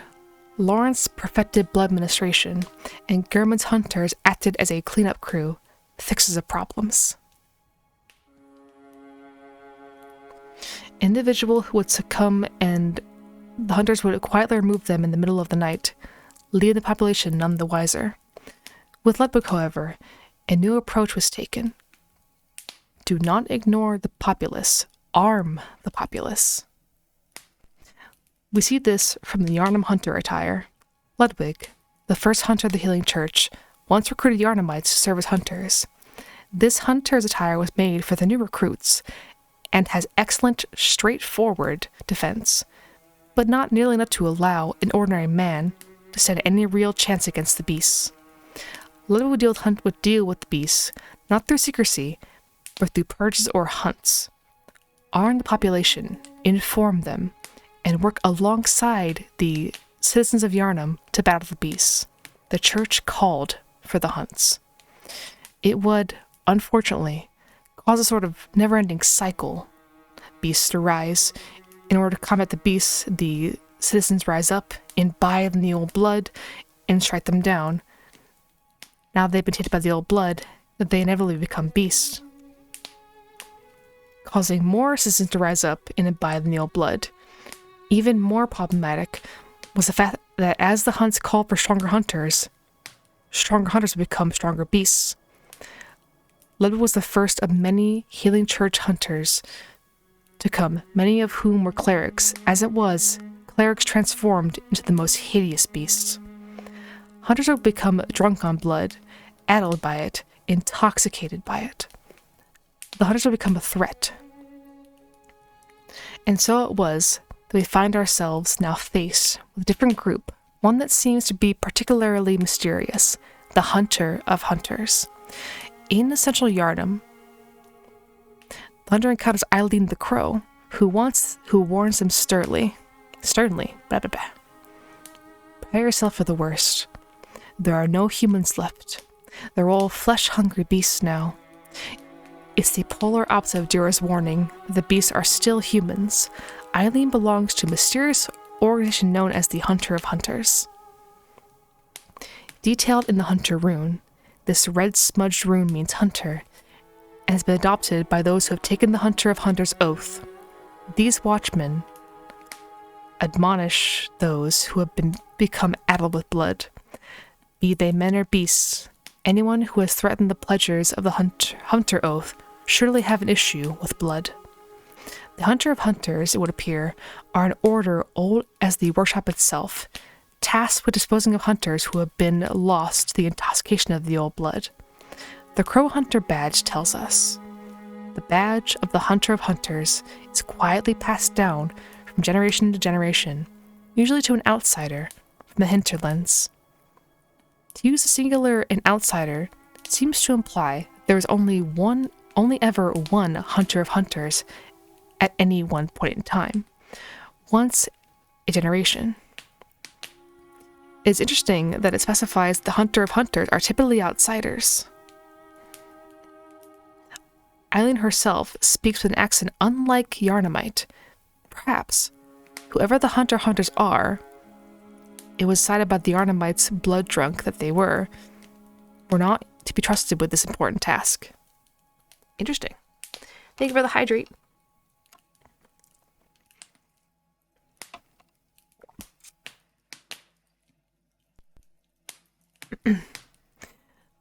But it's the Hunter of Hunters' origin that interests me the most. Where on earth they come from? The crow feather attire gives us a small amount of information. Hunter of Hunters dress as crows to suggest a sky burial. The first Hunter of Hunters came from a foreign land and gave the dead a virtuous native funeral ritual, rather than impose a blasphemous Yharnam burial service upon them, with the hope that former compatriots might be returned to the skies and find rest in the hunter's dream.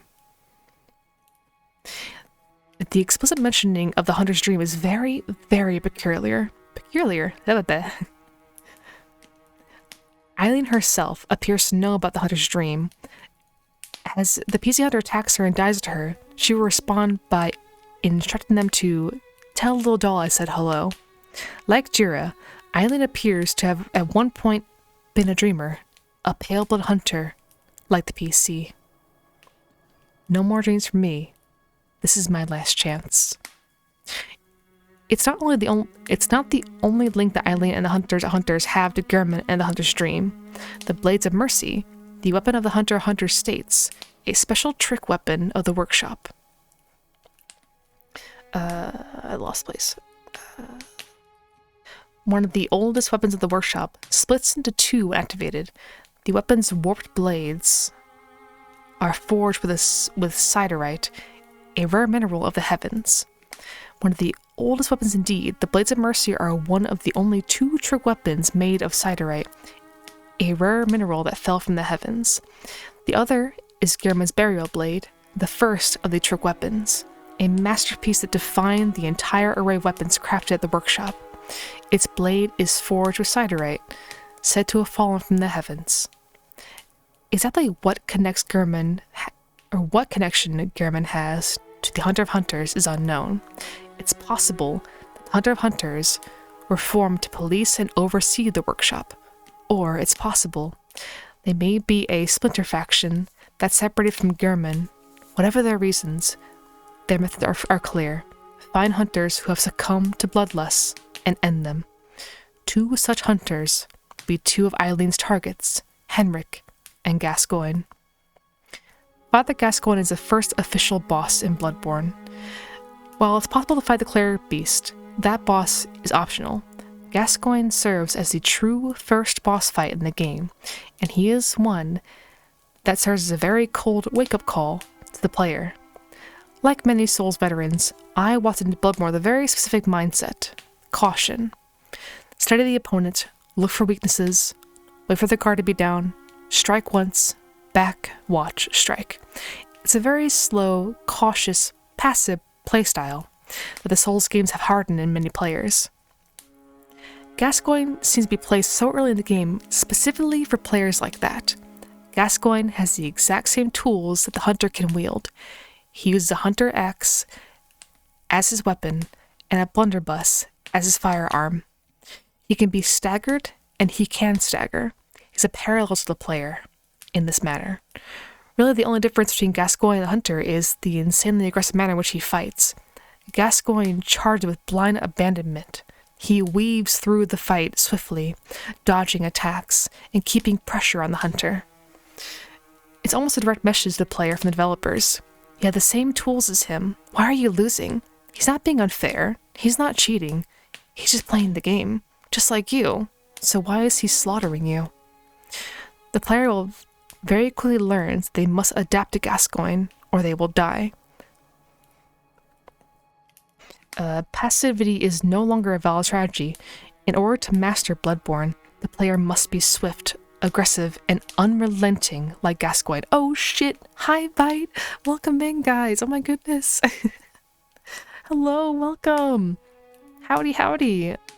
Welcome. I'm reading Bloodborne lore today. Welcome to my very first reading stream. I hope you guys enjoy. Bite, thank you for the raid. Thank you so much. I appreciate it. I will grant you guys all the eyes. But yeah, thank you so much. We're reading about Gascoigne currently, the first boss in the game, so I truly hope you guys enjoyed the experience. Let me get back to it. It's super cozy. Ah, thank you. Alright, let's get back to it then. But once Gascoigne's health gets low enough, he will transform. He will succumb fully to the Scourge, becoming a powerful beast that will relentlessly assault the hunter. But to really understand Gascoigne, let's start at the beginning and analyze what we can learn about him from the game itself. From Gascoigne's attire, we learn that Father is a title used for clerics in a foreign land, and there is no such rank in the Healing Church. This would seem to imply that Gascoigne came to Yharnam, like many others, in search of the miraculous blood administration, which was rumored to cure any disease. The PC Hunter was one such individual, as was Gilbert and likely many others. Like Eileen and Gilbert, Gascoigne's voice has an accent that differs slightly from the Yharnamites. Seeing as Gascoigne wears attire similar to that of a Healing Church Watcher, and wields the weapons of the workshop, he was clearly trained as a Healing Church Hunter after he came to Yharnam, but his attire notes that the dingy scarf is a holy shawl and symbol of the Healing Church, from which Gascoigne would eventually part ways. It's unclear exactly why Gascoigne left the church, but perhaps he left in order to raise a family, after all. Gascoigne's daughter can be spoken to in Yharnam, hiding in their house. Indeed, the daughter provides the last key piece of information on Gascoigne. Are you a hunter? Then please, will you look for my mom? Daddy never came back from the hunt, and she went to find him, and now she's gone too. I'm all alone and scared. It would seem that when the hunt was called, Gascoigne answered. Though he had left the church, he still rose up to cleanse the streets, along with the rest of Yharnam. When she didn't return, his wife Viola went off looking for him. My mom wears a red jeweled brooch. It's so big and beautiful, you won't miss it. When we find Gascoigne, he is hacking a corpse to pieces. He turns to face the hunter, having finally succumbed to the old blood. I think I have this audio. I hope so. Nope. That's Ludwig. Okay. Beasts all over the shop. You'll be one of them, sooner or later. On a nearby balcony, a red brooch dangles from a corpse of a dead woman.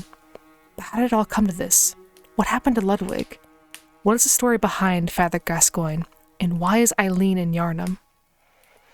Everything changed at Old Yharnam. The church, seen as saviors, were now in control. No longer did they require secrecy. Instead, they flourished and gained power. With this power, and with the spread of the Scourge, the workshop was retired, and replaced with the Healing Church Hunters, led by a hunter named Ludwig. Ludwig was a courageous, honorable, and chivalrous man who took a new approach to the hunters by recruiting openly, training the population of Yharnam to combat the dangers of the hunt, and working on designing new weapons to eliminate beasts without issue. Ludwig was the heir to a legacy of ancient heroes known as the Holy Blades, dating back many generations.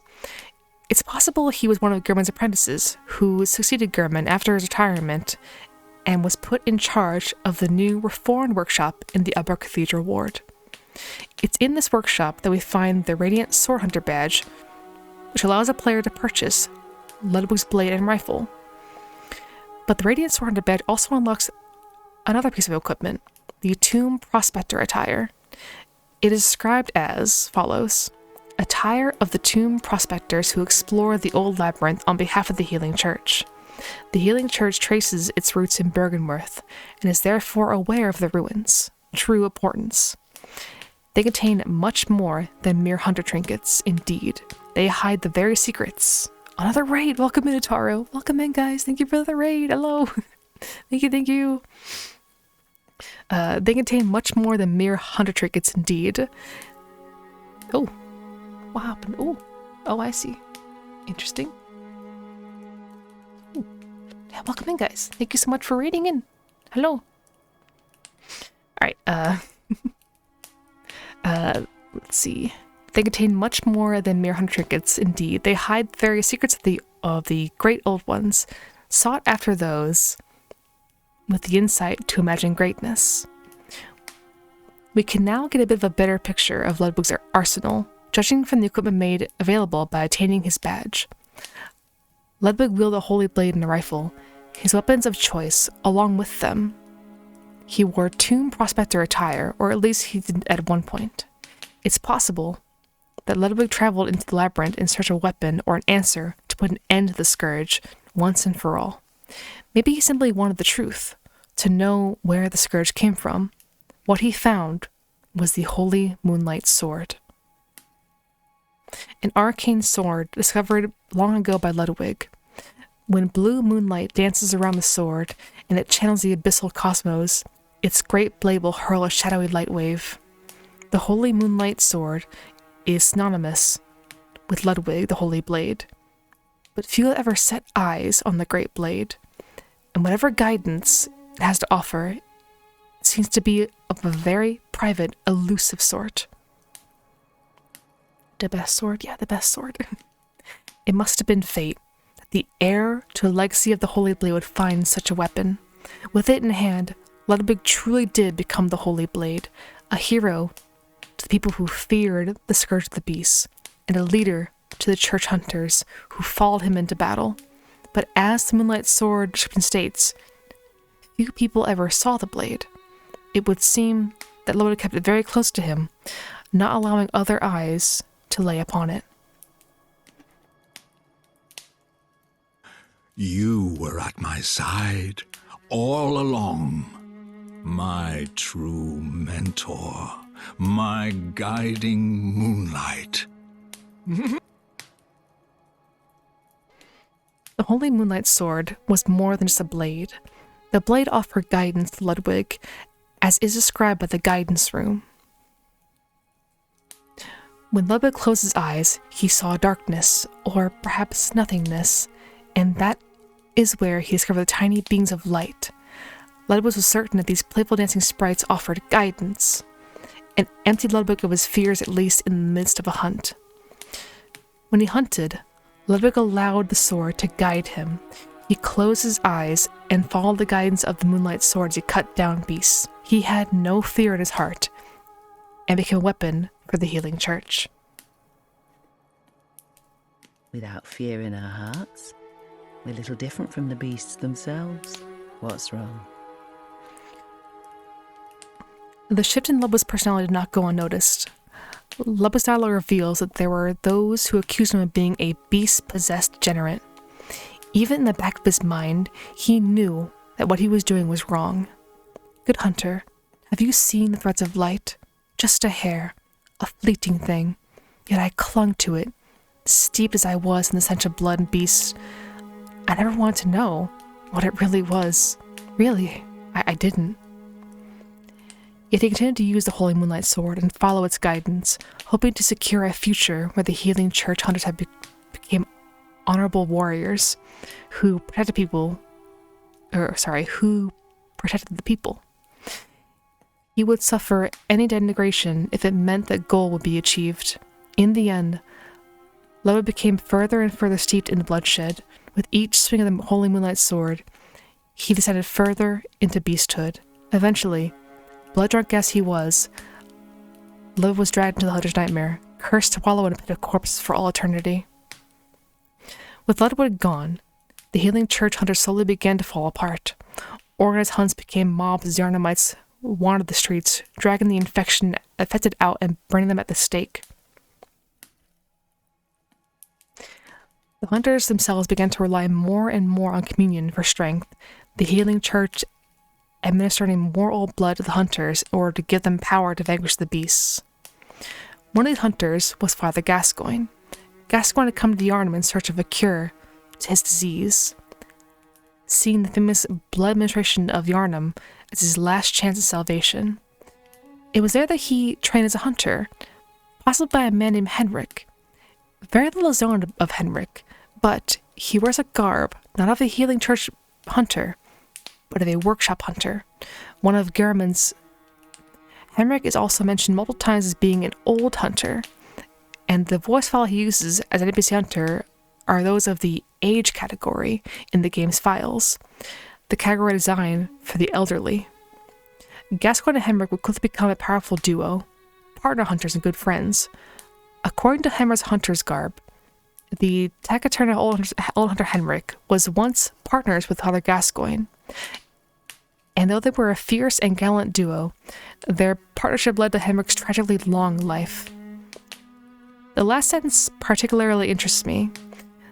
The use of the phrase "a tragically long life."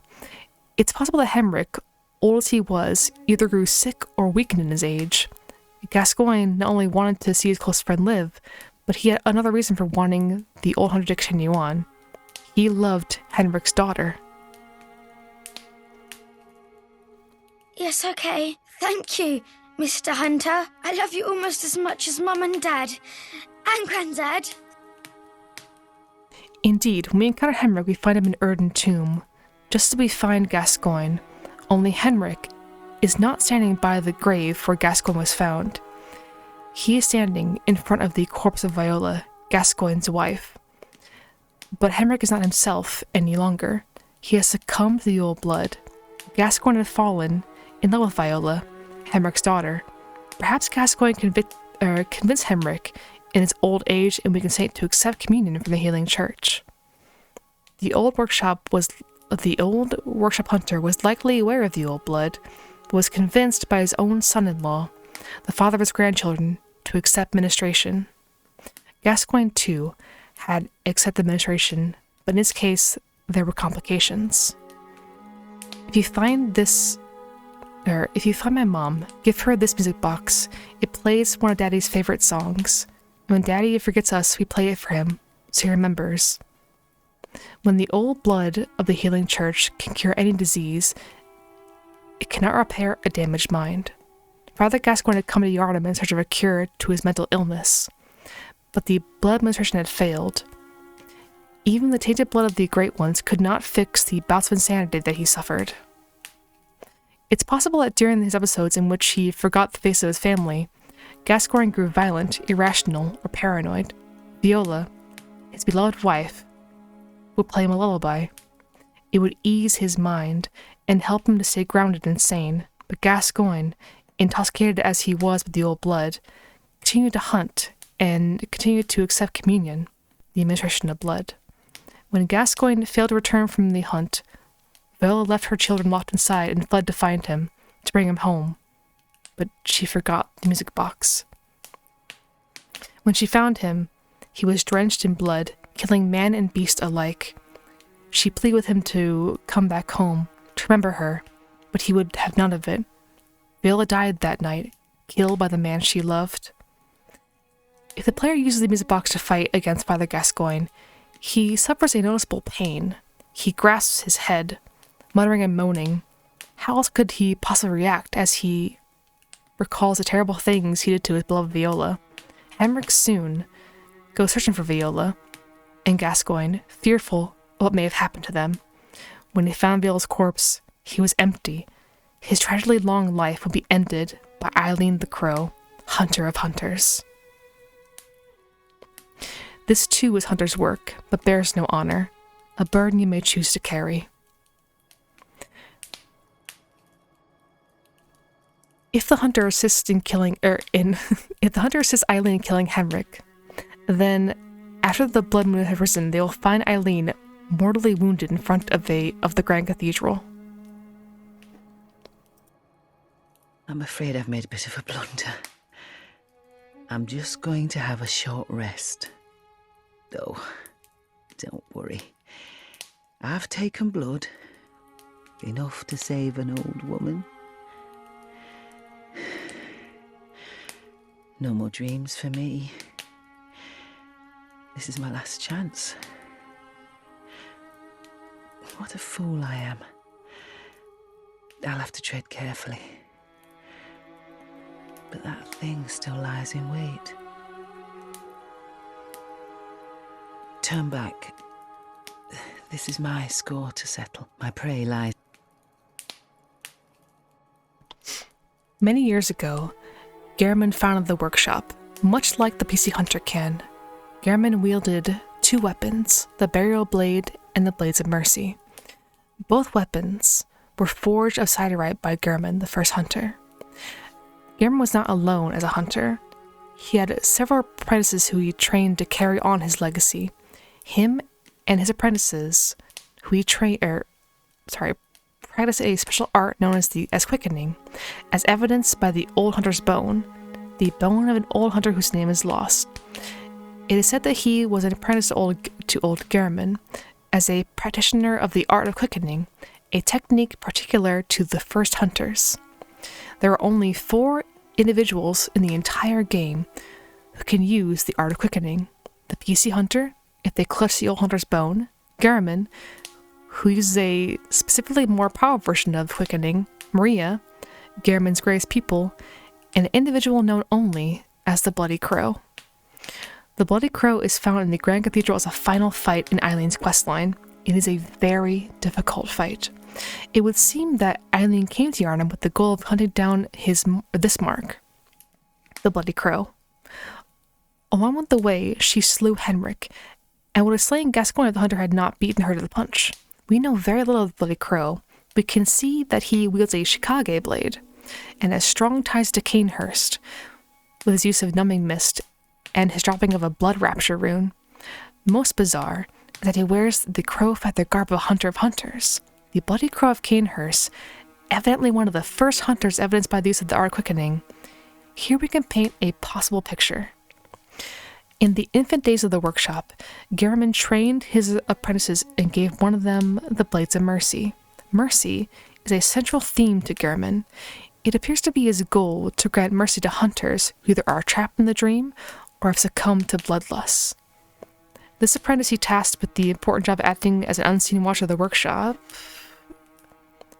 forming a new order of people separated from communion and the old blood of Yharnam. What happened next is very unclear and for the most part completely unexplained. Perhaps this apprentice traveled to Canehurst, or perhaps traveled into the hinterlands to train the new hunter of hunters who would travel to Yharnam. Whatever happens, we can see the results. The Bloody Crow of Canehurst, possibly the first hunter of hunters, or possibly the one who supervised and trained Eileen. Eileen wishes to put him to rest, to grant him mercy. What fascinates me the most about Eileen is what happens if the player never encounters her at all. If the PC hunter never speaks to Eileen, then if they travel to the Grand Cathedral after the blood moon has risen, they'll be suddenly attacked by Eileen herself. Eileen accuses the hunter of succumbing to bloodlust. It is through this dialogue that Eileen reveals how she truly feels. The hunters must die. The nightmares must end. Eileen herself knows full well the way in which the hunter's dream sustains and propagates the hunters. Indeed, the hunters themselves are being manipulated by the Great Ones into carrying out their eldritch tasks. What if there were no more hunters? None left to see the blood or carry out the will of the blood moon?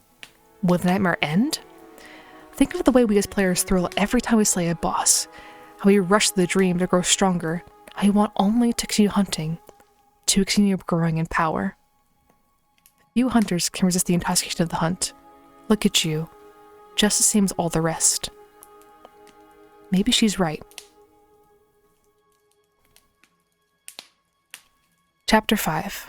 Voltaire, the League, and the Vermin. Okay, take another break real quick to go to the bathroom and get some more water. I'll be right back, okay? Enjoy the ambience while I do a little BRB.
returned.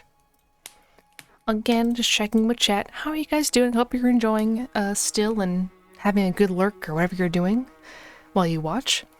Thank you, Awkward Goatart, for the follow, as well as Neko P, Fury Fire, and Grey Zepar. Thank you. Appreciate it. Enjoy your lurks, guys. Enjoy. Thank you for hanging out and enjoying the content. Means a lot.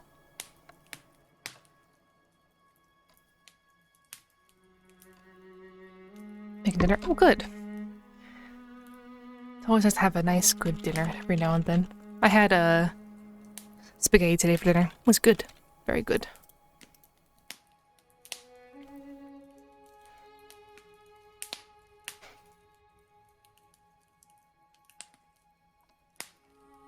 Okay. I took some more sippies of water. Alright, let's keep on going. We're at the halfway point, by the way. There's about like 100 pages of this thing. We're on page 52.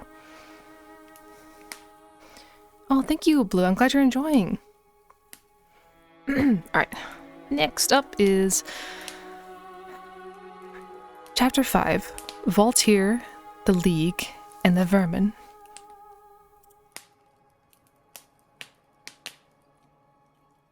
The night brims with defiled scum and is permeated by their rotten stench.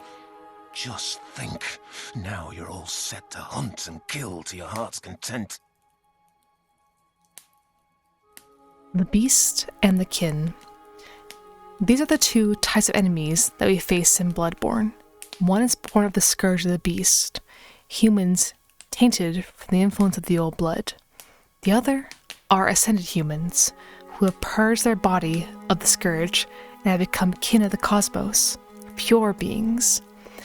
There's something else, though, some strange third thing that seems to be right around the corner, yet somehow avoid description. It's almost like there's something we just can't put our fingers on, right in front of our nose. To try and pinpoint what this thing is, let us examine Voltaire, the Beast Eater, and his League of Confederates. Thank you for the biddies, Batonic. Thank you. Appreciate it. We first encountered Voltaire in the Forbidden Woods, where he introduced himself as to the player, "I am Voltaire, Master of the League." Members of the League cleanse the streets of all the filth that spread about during the hunt, like any half-decent hunter ought to do, you know? Having you seen enough of these wretched beasts, freakish slugs, and mad doctors? Sentence these fiends to death. The League appears to have been an organization that exists during the transitionary period from Gehrman's workshop into Ludwig's. However, Voltaire has been in Yarn for quite some time. According to the constable garb, worn by Voltaire, there's a rather popular fable in Yarnum. Once upon a time, a troop of foreign constables chased a beast all the way to Yarnum, and this is what they wore. The constables became victims of the beast, except for one survivor, who in turn devoured the creature whole, all by himself. As Voltaire's title is that of a beast eater, it's very reasonable to assume that he is the constable from this fable. It was when Voltaire consumed a beast, an utterly unholy act, that an oath was born within him: impurity. This rune, discovered inside the forbidden beast eater, came to symbolize impurity and the oath of the League. Confederates of the League hunt to discover vermin. Vermin ride within filth, are the root of man's impurity. Crush all vermin without hesitation. When Voltaire performed such a tainted act, he gained the impurity rune and the ability to see vermin, and with this ability, he formed League. The League, dedicated to hunting down vermin, consisted of individuals who were brought face to face with the root of man's impurity and suffer the consequences. We only know of 3 Confederates other than Voltaire. The first is Yamamura, the Wanderer, who is described by his garb as garb of a distant eastern land, worn by Yamamura, the Wanderer. This Eastern warrior pursued a beast for honorable revenge, then became a hunter of the League. But when he stared straight into the impurity, it drove him mad. It would appear Yamamura's membership of the League was rather short-lived, and as soon as the impurity oath was committed to his memory, he was driven mad. So, while Yamamura plays as a relatively minor role in the League, two more significant figures are the Madaris twins. From the Butcher Mask, we learn it is a mask of the Madaris twins, denizens of the Forbidden Woods. Likely belonging to the older of the two, the twins grew up in silent kinship with a poisonous snake. Eventually, they learned human ways and became hunters. When they discovered vermin, even in their beloved snake, the younger brother is said to have murdered the older. Furthermore, we learned from the Butcher Garb that both the twins became hunters and brought back and dissected their beast prey in order to support the villagers in their forbidden research. What was the forbidden research of the villagers? What twisted discovery brought Yamamura to madness? And most importantly, what are the vermin? Sometime early in Yarn's history, a group of foreign constables chased a beast into the city. The beast, however, turned and devoured the constables one by one. The sole survivor was Voltaire, who slew the beast and, in some twisted, maddened hunger for revenge, devoured the beast in turn. This unholy act branded Voltaire as the Beast Eater, and within him was born the oath rune impurity. When Voltaire turned and gazed throughout the city of Yharnam, he found he could now see those who had become impure, tainted with filth. In order to combat this new threat, Voltaire formed the League, gathering a group of Confederates and branding them with the impurity rune, so that they could see the true root of man's impurity. In regards to the timeline of when exactly this took place, it appears to have taken place during the time when hunters were in the transitionary period away from Gehrman's workshop, but not yet fully formed with Ludwig's. We see that Voltaire favored the whirligig saw, a weapon designed by the powder kegs, and so it's likely that the League was in full force during the time of Old Yharnam. Two Confederates of the League will be the Madaris twins, wild folk from the Forbidden Woods who were trained in the art of hunting. The Madaris twins had a great love for their beloved poisonous snake, alongside whom they grown up together. The Madaris twin whistle tells us the twins grew up alongside a poisonous snake and developed a silent, inhuman kinship. The poisonous snake grew uncontrollably, raised on a healthy diet of beast entrails. It appears the twins would bring the victims of the hunts back to the woods with them, not only feeding them to their snake, but also hand them over to the villagers to aid in their research, as referenced in the Butcher Garb. But what research was occurring in the Forbidden Woods? It's simple. Ashen blood. The Healing Church was, at a time, using the Forbidden Woods and the nearby poisonous swamps as their laboratory for the research and development of ashen blood. The Healing Church was studying the parasitic leeches found in the poisonous swamp, not only to develop it for use in Old Yharnam, but also to discover... Yo, thank you for the raid, Ducky. Welcome. Thank you for raiding in. Hello, guys. Welcome. We are reading some Bloodborne lore today. I hope you enjoy. Thank you. Thank you. I appreciate it. Let me take it from the top. Hold on. All right. The Healing Church was at a time using the Forbidden Woods and nearby poisonous swamp as their blood laboratory for the research and development of ashen blood. The Healing Church was studying the parasitic leeches found in the poisonous swamp, not only to develop it for use in Old Yharnam, but also to discover the source of the poison. The source of the poison of the filth. Where did the poison come from? Recall the Butcher Mask. When they discovered vermin, even their beloved snake, the younger brother is said to have murdered the older. A centipede-like creature discovered on successful hunts by League hunters, vermin found hidden within filth are only seen by League Confederates and are the root of man's impurity. The League has assumed the task of finding and crushing all vermin. Perhaps there is some mercy in the madness. Those who wish to see vermin can, and those who choose to are provided with boundless purpose. Vermin. The poisonous swamp was teemed with vermin, unseen by those who had not... Wait, never mind. Wait, where'd my song music's on? Where are my tunes at? There we go. I couldn't hear the music in the background for a second there. As the Medaris twins slaughtered the infected, vermin-riddled beast, and fed them to their snake, the creature became tainted and riddled parasitic creatures. This is the source of the snake parasite of the Forbidden Woods. Vermin infested with local wildlife, and in turn, the wildlife infested the villagers. The snakes spat poison at their enemies. The ashen blood turned against the very people who had developed it in the first place. Ashen blood, the poison, the vermin. Perhaps it is the case that all cases of poison in this game are cases of ashen blood, and in turn are caused by the vermin. After all, the antidote tablets that were used to treat ashen blood are still in circulation today. If we look at the Nightmare Frontier, for example, we can recall the poisonous swamp that lovable, trustworthy Patches knocks us into. Here, we find countless leeches and large creatures known as the crawlers.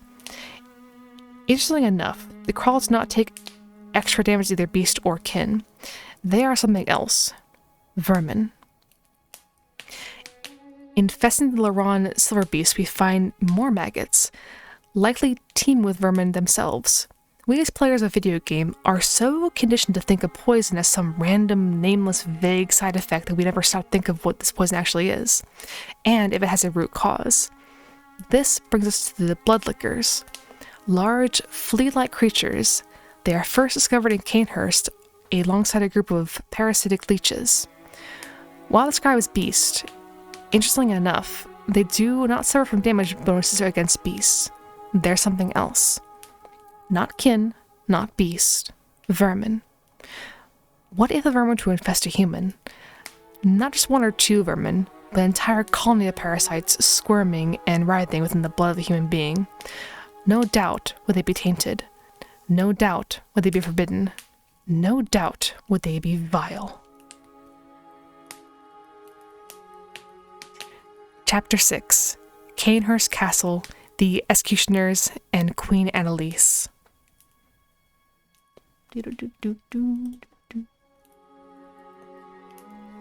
In his time, Master Ligarius... That's not the right audio. I know I had this one. You can't lie to me.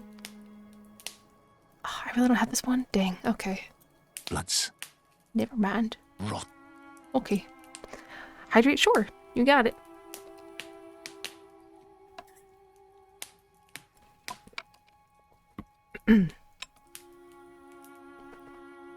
Once, a scholar betrayed his fellow at Bergenworth and brought forbidden blood back with him to Canehurst Castle. It was there that the first of the inhuman Vilebloods was born. The Vilebloods are fiendish creatures who threaten the purity of the Church's blood healing. The ruler of the Vilebloods is still alive today, and so, to honor my master's wishes, I search for the path to Canehurst Castle. Alfred, Vileblood Hunter.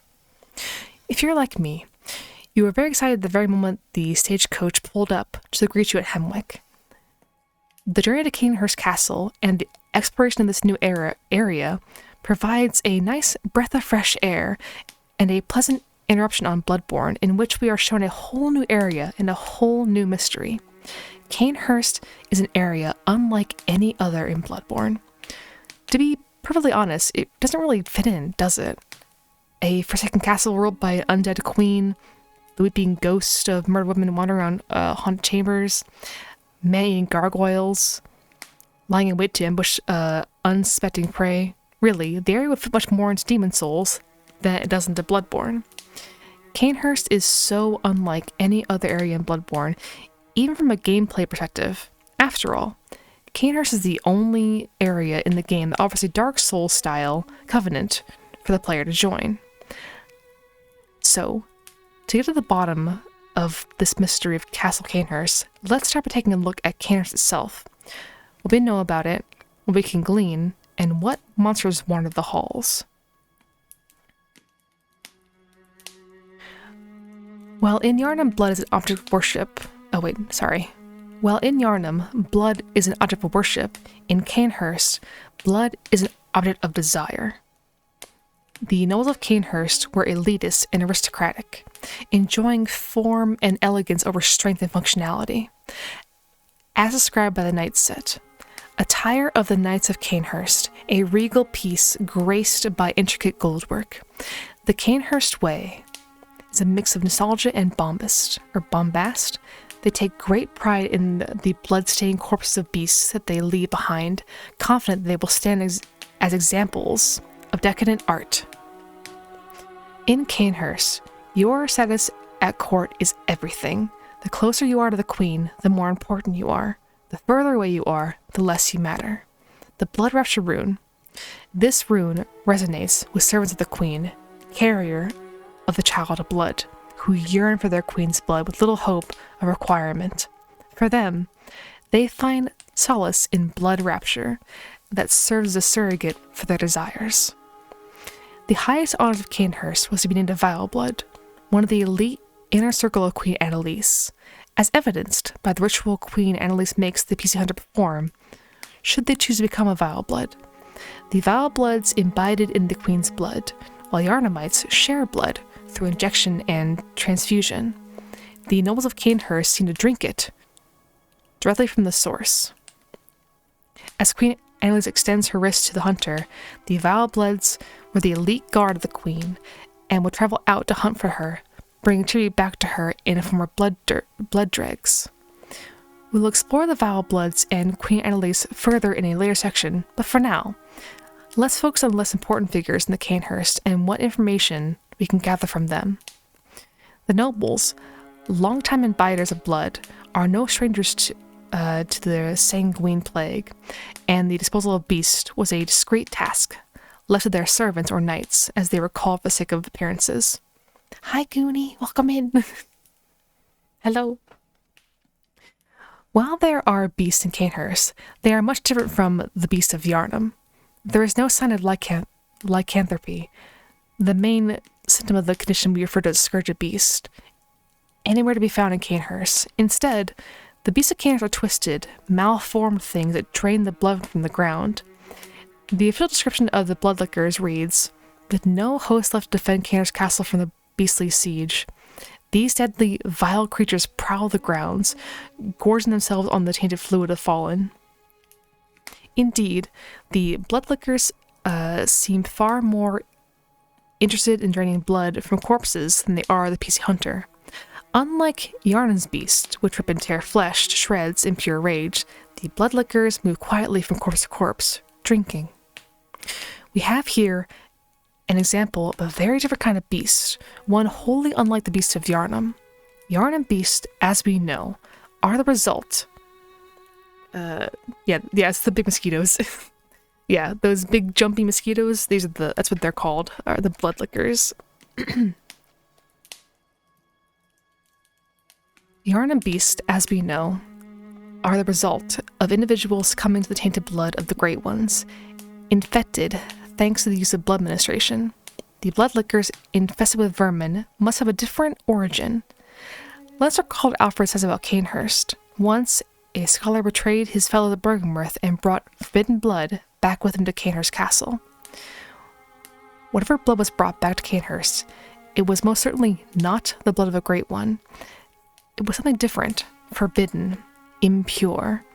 The introduction to this forbidden blood led to a new mission by the then burgeoning healing church and the formation of the executioners.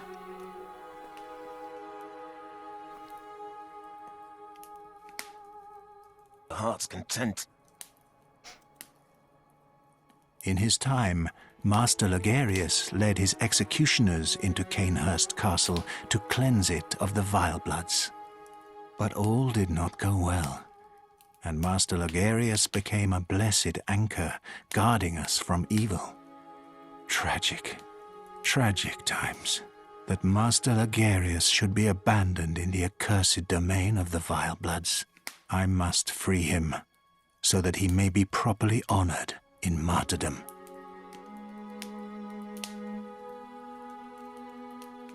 Little is known of the executioners.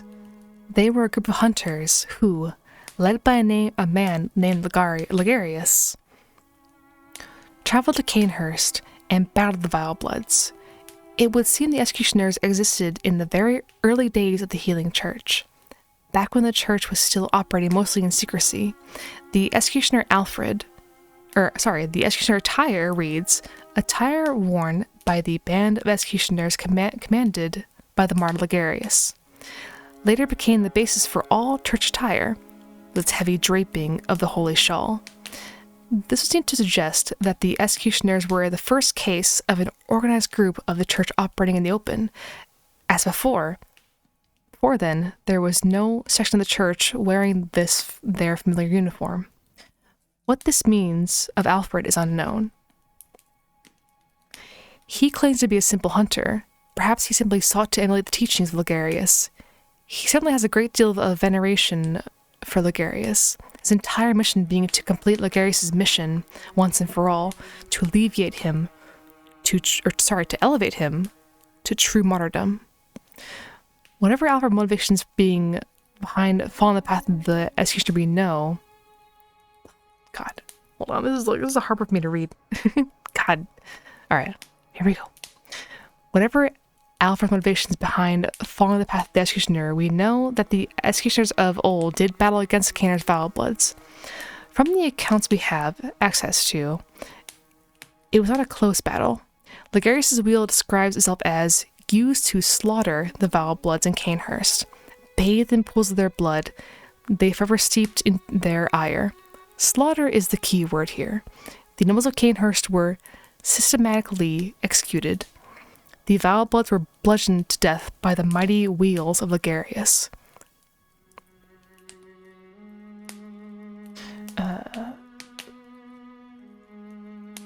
For all their elegance and beauty, the Canehurst Vile Bloods were no match for the fury of the executioners. But there was one Vile Blood who could not be slain, and this brings us to the final topic of our current analysis. I am Annalise, Queen of Castle Canehurst, ruler of the Vile Bloods, and sworn enemy of the church. Annalise is a very strange figure in Bloodborne. Like I mentioned earlier, doesn't really seem to fit. She is most assuredly something far more than simply a human. In fact, the queen is immortal. There is no way to kill her. Even Alfred, who rips her limb from limb, smashes her into a pulp, tears out her organs, smears her against the floor, and leaves her nothing more than a pile of blood and meat, fails to kill her. Indeed, she is left simply writhing eerily. The queen's flesh, a chunk of meat that PC Hunter can retrieve from her remains, reads, "This pinkish lump of flesh remains warm as if cursed. All hail the undying Queen of Blood." Annalise is never dead. Her consciousness remains inside the meat and can be used to repair her. Indeed, Annalise can be restored from her mangled state if the hunter brings the queenly flesh to the corpse in the altar of despair. But Annalise is not unique in this. She is not the only immortal queen in Bloodborne. Upon defeating Yharnam, Queen of the Meru, the hunter receives a Yharnam stone. It appears to be meaty, organic remains, and even has a faint outline of the fetus within it. The Yharnam stone reads, "The queen lies dead, but her horrific consciousness is only asleep, and it stirs in unsettling motions." In the depths of the ancient Meru, the Bergamot scholars studied and researched the old blood of the Great Ones. However, the scholars found much more than the Great Ones. They found those who had once worshipped them, the Thumerians.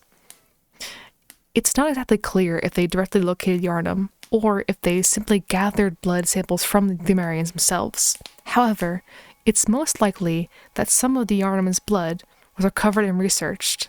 The old blood, while to be feared, was not forbidden. It seems strange that the scholars, seekers of truth, would label anything as forbidden. Yharnam's blood must have been so tainted, so vile and impure, that it was not to be toyed with. Perhaps his blood was teemed with vermin. the source of the Pthumerians' seemingly magical abilities. Yarn's mastery over blood is unlike anything seen in Bloodborne.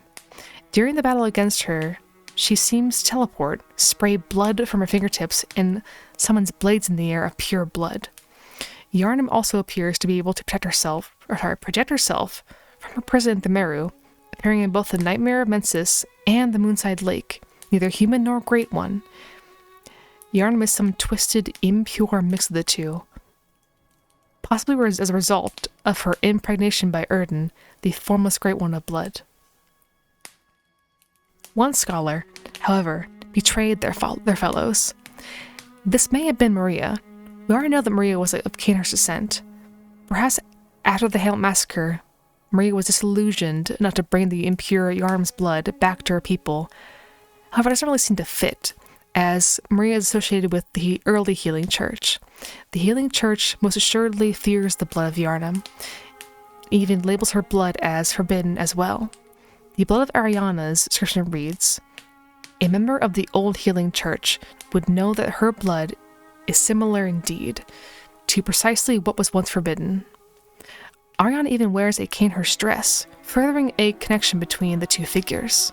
Perhaps the scholar who brought the forbidden blood to Cainhurst was just an unnamed scholar, or perhaps it was Maria, or even the Bloody Crow. Either way, Yarnum's tainted blood made its way to Cainhurst Castle. Queen Annalise imbibed in the tainted vermin-riddled forbidden blood of Yarnum, becoming the first of the Vile Bloods. But Annalise was not satisfied with the simple transformation that followed. She sought an heir, a child of blood. Annalise believed that through the massive consumption of powerful blood, she would be able to impregnate herself and give birth to the child of blood. And so, she created the Vile Bloods. The Cainhurst attire says, "This paper-thin silver armor is said to deflect blood of ill intent, and is what allows the royal guards to capture prey for their beloved queen, so that one day she may bear a child of blood." The Vile Bloods set out into the night, seeking powerful beings to capture and drag back in chains to their queen. Hunters would become the favorite prey for the Vile Bloods. The Blood Drag, an item that Peace Hunter can recover if they have the Corruption Rune equipped, tells us the Vile Bloods of Cainhurst, bloodlusting hunters, see these frightful things in cold blood. They often appear in the blood of echo fiends, that is to say, the blood of hunters. Queen Annalise partakes in these blood drag offerings so that she may one day bear a child of blood, the next Vile Blood heir. Look at the image of the blood drag item. Look at the small thing that seems to squirm inside of it. Oh, I'm not reading that. No, that's a bit too much. Just gonna skip that. Boop, boop. Water break. That's violent? Yeah, Cainhurst stuff is violent. Very violent. Redacted. I forgot about that bit.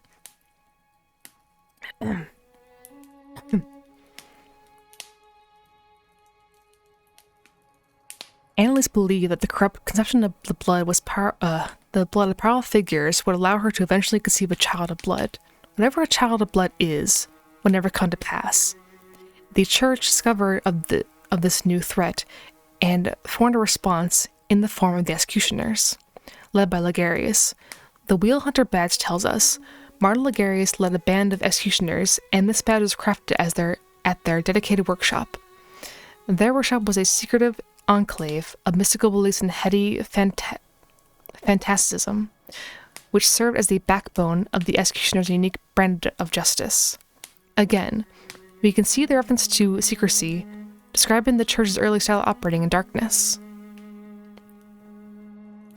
The executioners stormed the castle Cainhurst and slaughtered the Vile Bloods. The nobles of Cainhurst were shown no mercy as Cainhurst fell to the invaders. When Ligarius marched into the queen's throne room, he found no matter what he did, she would not die. Perhaps something imbibing Yarn's blood had granted Annalise power beyond death, or perhaps it was the accumulation of blood dregs that had given her immortality. Either way, Ligarius ruled that Queen Annalise would never be allowed freedom. If she could not be killed, she must not be made she must be made prisoner for all eternity to prevent the birth of her child of blood. A mask was formed onto her, covering her entire face. There are no references or information available to be found on what the mask is, other than looking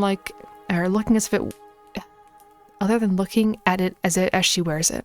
However, whatever power the mask holds has bound her in her throne room and left her unable to resist her captivity. This still will not prevent further blood dregs, as the PC Hunter is capable of doing, and so Ligarius took the crown of Cainhurst, the crown of illusions, and placed it on top of his head. I think I have this audio too. Let me check. Nope. I have lost my Alfred audio. Oh well. This is just a thingy. Okay, I see. One of the precious secrets of Cainhurst, the old king's crown, is set to reveal illusions and expose a mirage that hides a secret, and so Ligarius donned the crown of his own volition, determined to prevent a single soul from stumbling upon the vile secret. What visions did he see, sitting serenely upon his new throne? Only by wearing the crown of illusions would one be allowed to access Annalise's throne room. To prevent any further interaction with Annalise, Ligarius donned the crown and sat upon the throne of Cainhurst, acting as a living lock for the prisoner queen. Recall how Ligarius' wheel states that it had become bathed in pools of their blood and forever steeped in their ire. Transforming the wheel reveals how tainted it has become, as it contains the strength of the vile bloods within it. Ligarius, too, had been so drenched in the impure blood that he had been forever steeped in the fury of the fallen Cainhurst nobles.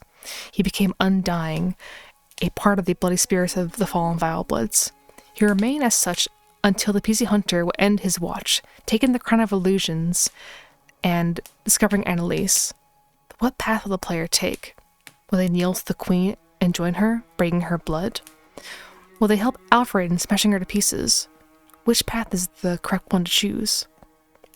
Acts of goodness are not always wise, and acts of evil are not always foolish. Regardless, we shall always strive to be good.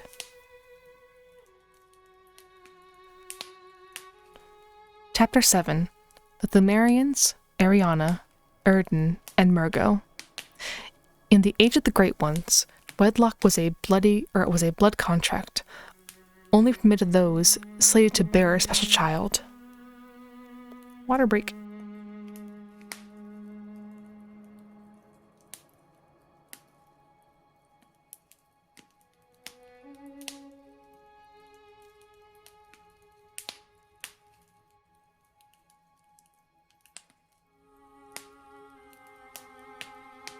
Alright. The Thumerians existed long ago, long before the events of Bloodborne take place, and yet the echoes of what happened in the old Thumera resonate very deeply in the current city of Yharnam, more so than Yharnamites can possibly know. The Thumerian society existed long, long ago, centuries or even millennia ago. They were people who were masters of ancient arcane arts, specifically related to arts of fire and arts of blood. The Thumerian people seem to be matriarchal, or at the very least, the most important position often led by women. The hallways of the ancient labyrinth echo with the sinister bells rung by the bell ringers. When we look at the description of the sinister root chalice, we are told, when used in a ritual, the sinister chalice summons the sinister resonant bell. The bell-ringing woman appears to be a mad Thumerian. Aside from the bell ringers, we have the Keepers, a group of eternal warriors who wander the labyrinth caring for its denizens. The Bone Ash Armor states, the Keepers, who mine the slumbering great ones, gain eternal life, preserved in ashen form in a ceremony of flame that cremated body and soul. These women clearly held positions of importance, and we do know they are women, despite their masks, as the voice clips they play during their combat and death animations are that of a female voice actress. Finally, we have the Thumerian Queen. Originally, the Thumerian people had no ruler, They worked as simple caretakers of the ancient labyrinth. The Great Thumeru Ehil Chalice. Sorry, thank you for the raid. Oh, Softy, thank you for the raid. Welcome, welcome, guys. Hello. While early Thumerians were mere humble guardians of the Sunborn Great Ones, their descendants felt entitled to name themselves a leader. As the Thumerian society advanced, they grew into a more stable society with a queen as their figurehead. The capital Thumeru Ehil was named after one such queen, possibly the first. However, it is the last queen of Thumeru, Yarnum, who will be the focus of our analysis. As for the men of Thumerian society, they seem to provide more of a workforce and military for Thumeru. The Hintertomb Chalice tells us, Hintertombs are the peripheral catacombs of the old underground labyrinth. To this day, the Watchers continue to expand the Hintertombs. Unceremonious catacombs filled with graves and death. Indeed, very often will the clang sound of a pickaxe fill the player's ear as the undead Thumerians toil away and expand the labyrinths further and further. They are overseen by the Watchers, fat and girthy men wielding cudgels, cleavers, burning irons, and even shotguns. There are also the Shadows of Yarnum, first encountered in the Forbidden Woods. The shadows are presented to the player far before we know of the Queen's true name. The only two places the shadows are found are in the Forbidden Woods and in the Nightmare of Mensis, both times in a place very close to the Queen Yarnum herself. Interestingly enough, if the PC Hunter wishes, they can lure the man-eater boars into the shadows found in the Nightmare of Mensis. The shadows will fight and kill the pigs, while some of them will die in the process. The shadows do not appear to be aligned with the School of Mensis at all. According to the Oxford English Dictionary, the word shadow has many definitions, the most lesser used being an inseparable attendant or companion. It's very clever use of the ironic wordplay by From Software to introduce the players first to the Shadows of Yarnum, leaving them to naturally associate the Shadows of Yarnum, or the shadows, as being associated with the city of Yarnum, as opposed to the Queen.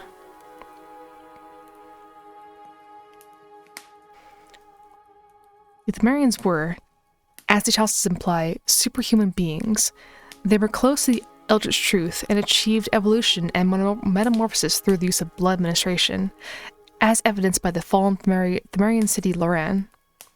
According to the ailing Loran chalice, the tragedy that struck this ailing land of Loran is said to have its roots in the Scourge of the Beast. When the PC Hunter travels to the ruins of Loran, they find a city that in many ways resembles Old Yarnum. It is a place ravaged by the Scourge of the Beast, as the vast majority of its inhabitants are either mindless beasts or mad bell ringers. There is even a dark beast, the mightiest of the beasts, that lurks on the lowest level of the fallen city, just as there is one that dwells in Old Yarnum. In Old Yarnum, the Scourge of the Beast was a result of the rampant blood administration by the then newly founded healing church, in an attempt to cure the horrible disease Ashen Blood. The Lower Land Chalice states, there are trace remains of medical procedures in parts of ailing Loran. Whether these were attempts to control the Scourge of Beast or the cause of the outbreak is unknown. We can now put the pieces together and see what the player is currently experiencing in Yarnum, once occurred a long time ago in ancient Thumeru. Through the use of old blood of the Great Ones, the Thumerians were able to ascend and evolve, and yet, with the tainted blood came the Scourge of the Beast, and possibly even what we would refer to in the modern era Bloodborne as a hunt, along with a blood moon. This brings us back to the Queen. When the red moon hangs low, the line between man and beast is blurred, and when the Great One descend, a womb will be blessed with a child. The PC Hunter first encounters Queen Yarnum after the death of Rom, the vacuous spider. The most immediately horrifyingly apparent feature of the Queen is the blood staining her stomach. It's a sickening moment for the player, at least it was for me. She is found at the bottom of Moonside Lake, having seemingly appeared out of nowhere, staring up the sky and weeping. There, the PC Hunter sees the blood moon for the first time, and hears the cry of a newborn baby. In ancient Themeru, the scourge of beasts ravaged the land. It must have been then that the blood moon arose, perhaps for the very first time, and a womb was blessed with child. It's unknown if the Yharnam was impregnated by the Great Ones, specifically because she was a queen, or if she was simply a woman chosen at random, but she is most assuredly assumed to have been in that hunt. The potential mother of the Great One. As we can see from the bloodstained rags around her stomach, the birth did not go well. Let us now jump forward hundreds of years back to present-day Yharnam and discuss Ariana. The PC hunter encounters Ariana living in the cathedral ward of Yharnam. The Lady of the Night mistakes the hunter as a potential customer, and sends him away, telling them they take hunts off. Once the PC hunter has defeated Vicar Amelia, they can convince Ariana to seek shelter in either Erden Chapel or Yusefa's clinic. Sending her to the clinic will end all further interaction with her, while sending her to the chapel will allow the PC to encounter and speak with her further. Water break in.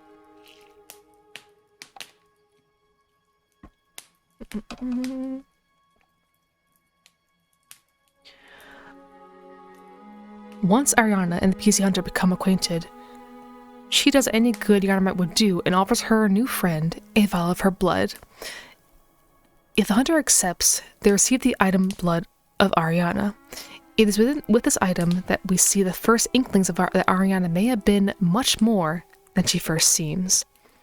Blood taken from Ariana, Cathedral Ward One of Pleasure, a member of the Old Healing Church would know that her blood is similar indeed to precisely what was once forbidden. Why would Ariana have blood similar to something that was forbidden? After all, blood flows like water in Yharnam. Anyone and everyone shares and abides in blood with one another. What makes Ariana's blood special? Let us, for a moment, take a look at what the PC hunter encounters should they go to the very depths of the Themerian labyrinth, to the very bottom of Themeru Ihil. It is there the hunter fights against the weeping Yharnam Queen of Themeru. But take a close look at her as you fight her, and notice that she seems bound, chained. There is cloth bound around her eyes, blinding her, and her wrists have been tightly chained together to keep her movement restricted. I lost my place. Oh no. There we go. She's restrained for apparently good reason. During the fight with the Yharnam, she will free herself from her bondage and display a mastery over blood that can only possibly be defined as magic. She melts into blood, using it to travel distances. She can use blood to create false copies of herself. She sprays blood from her fingertips. She stabs herself through the wrist and chest in order to summon blood blades that swing through the air and impale the hunter. Returning back to Ariana, one only needs to take a brief look at her features to see the similarities between her and Queen Yharnam. Where did these similarities come from?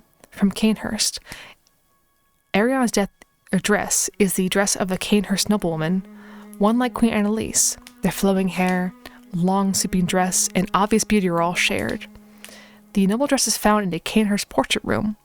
There are many portraits of nobles, and one of a tall, crowned woman in a grey dress, holding a blonde child. Perhaps Ariana is a descendant of the Queen Annalise, who had imbibed in Yharnam's forbidden blood, or, if not, royalty perhaps she simply has Canehurst blood in her genes. Either way, her blood's forbidden. If the PC hunter has also rescued Adela the nun, in addition to Ariana, they may notice that, when talking to Ariana in the Erden Chapel, if they angle their camera to the side, they can notice that every time they speak to Ariana, Adela will rise from her seat to stare and watch the conversation. When the hunter finishes speaking to Ariana, Adela will immediately look away and pretend as if she wasn't watching. It's a brilliantly subtle way to show that Adela has her eyes on Ariana and is possibly aware of the blasphemous nature of her blood. But the similarities between Ariana and Queen Yharnam do not end with their clothing and facial structure. The fate that befell Queen Yharnam would centuries later befall Ariana. Every great one loses its child and then yearns for a surrogate. Queen Yarnam's childbirth did not go well, judging from the massive amount of blood staining her stomach and the way she is found weeping in front of Murgo's loft. We can only assume that the child did not survive the birthing process. When the blood moon rises over Yarnam, Ariana first starts to feel pain in her stomach. Oh, there's something wrong with me.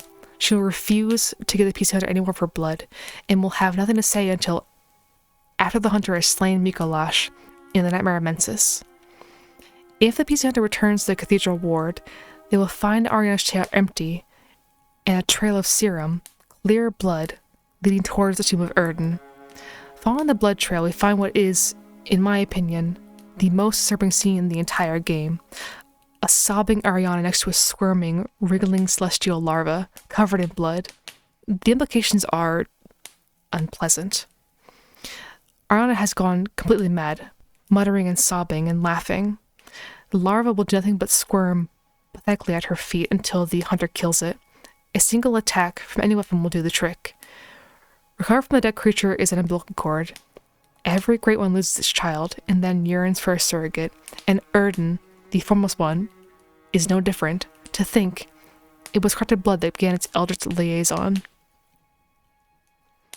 Centuries ago, the Thumerian people discovered the old blood and the Great Ones, using the blood to alleviate themselves beyond humanity. Their height grew, their strength was magnified, and they gained arcane control over fire and blood. However, with the old blood comes the scourge of beasts. The Thumerian city of Loran was first to succumb to the scourge, as an outbreak spread through the populace, and the Thumerians were infected by the scourge. And when the line between man and beast is blurred, the red moon will hang low. The Great Ones will descend, and a woman will be blessed with a child. Queen Yarnam was impregnated, but every Great One loses its child. But the hunt will always begin again, and so it did. The red moon hung low, and the line between beasts and men was blurred. And so, the Great One descended, and a womb was blessed with a child.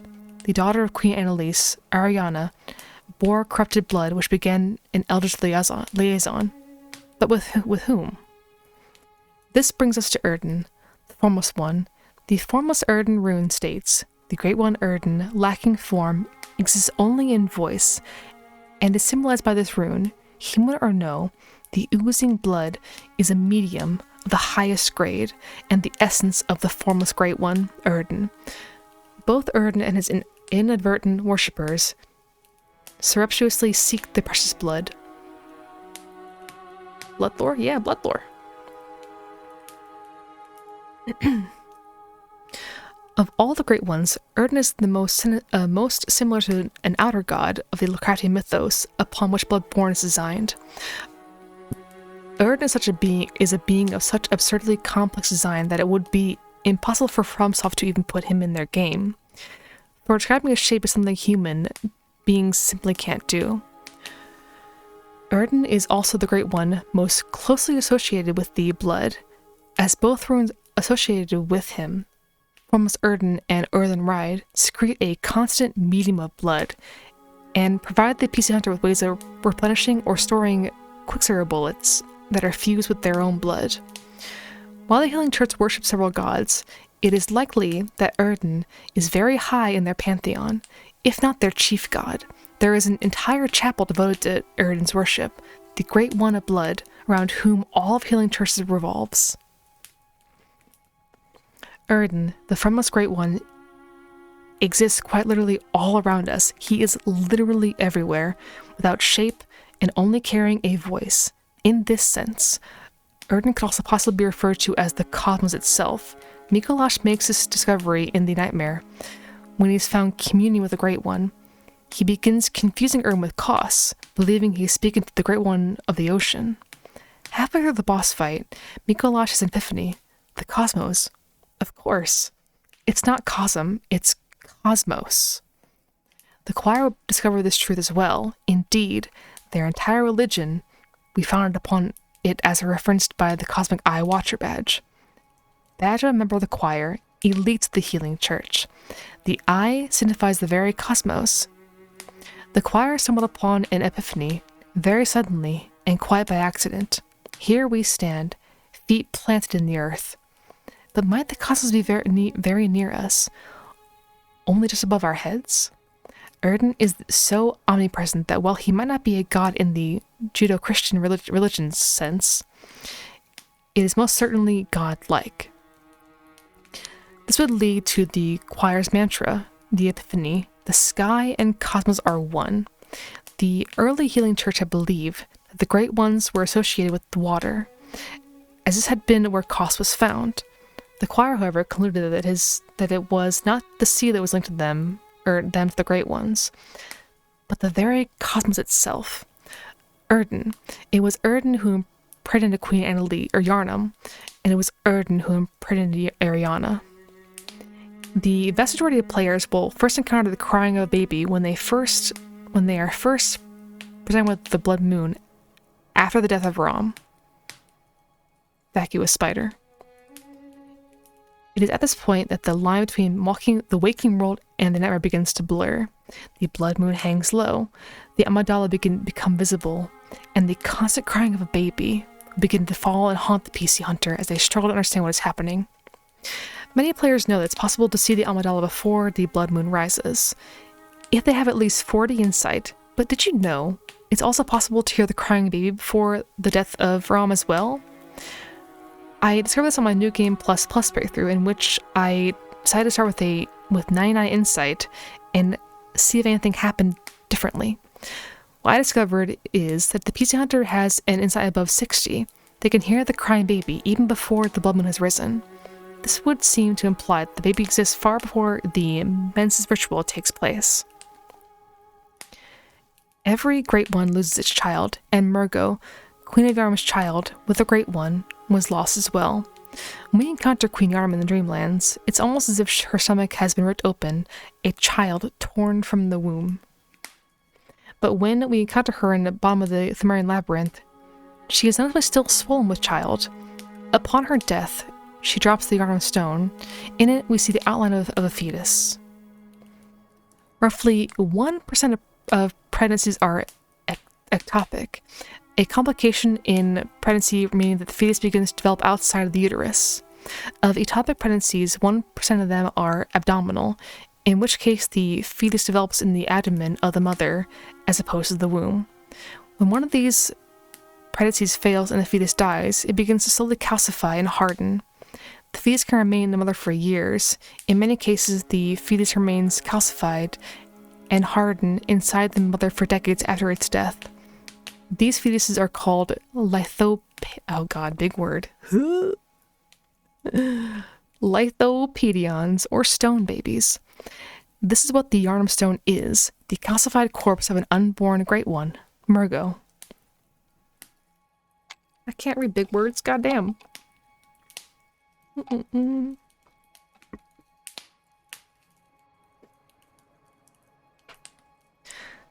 Stillborn, the only thing that would be salvaged from Murgo would be his umbilical cord, found from the defeated boss fight Murgo's wet nurse. The cord reads, a great relic, also known as the cord of the eye. Every infant Great One has this precursor to the umbilical cord. Every Great One loses its child, and then yearns for a surrogate. This cord granted Mensis audience with Murgo, but resulted in the stillbirth of their brains. Mikolash had seen both the success of Master Willem and the failure of Lawrence.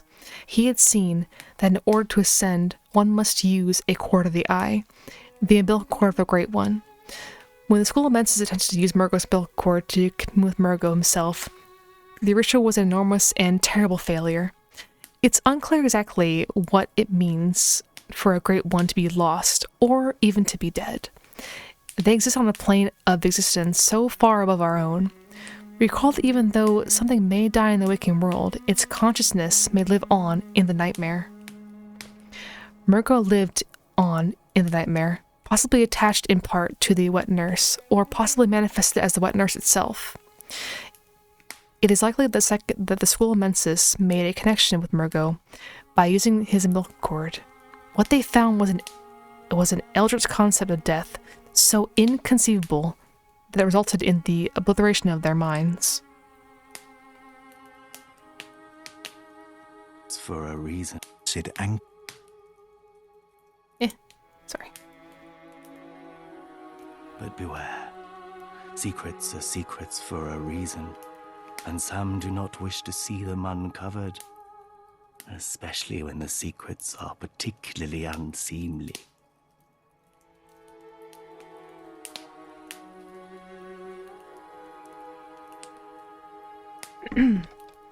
Chapter 8. Mikolash, the Blood Moon, the Dreamlands, and the Great Ones.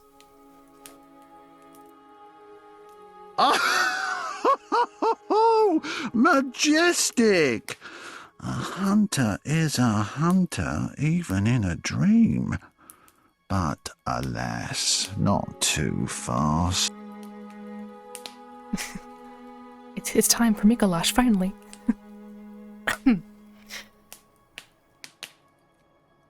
If there's anyone in Bloodborne that we can safely ascribe the quality of bad guy to, it's probably Mikolash.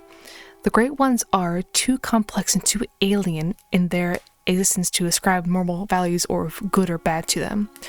Willem very likely tried his hardest to prevent the events of Bloodborne from occurring in the first place.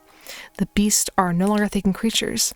Yarnum is portrayed as being a tragic figure, the victim of circumstances beyond her control.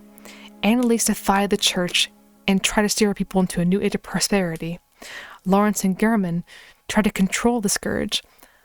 Ludwig tried to establish an organization that would protect the innocent. Eileen only kills hunters who have succumbed to bloodlust. The abhorrent beast can't help the fact that he's been so horribly afflicted by the scourge, and his dialogue is almost heart-wrenching as you see how terrible his condition is. Maria genuinely cared for the patients of the research hall and was racked with guilt at her actions in the hamlet. Patches is mischievous but amicable. The Falsisefka is desperately trying to finish research where she believes will uplift and save humanity. Alfred simply wants to let Ligurius rest in peace. Jura wants to protect old Yarnum. Gascoigne is slaying what he believes are monsters. Mikolash, on the other hand, is... I didn't read this ahead. Mikolash, on the other hand, is batshit crazy, and he seems to be perfectly happy with that fact. Awesome. Great.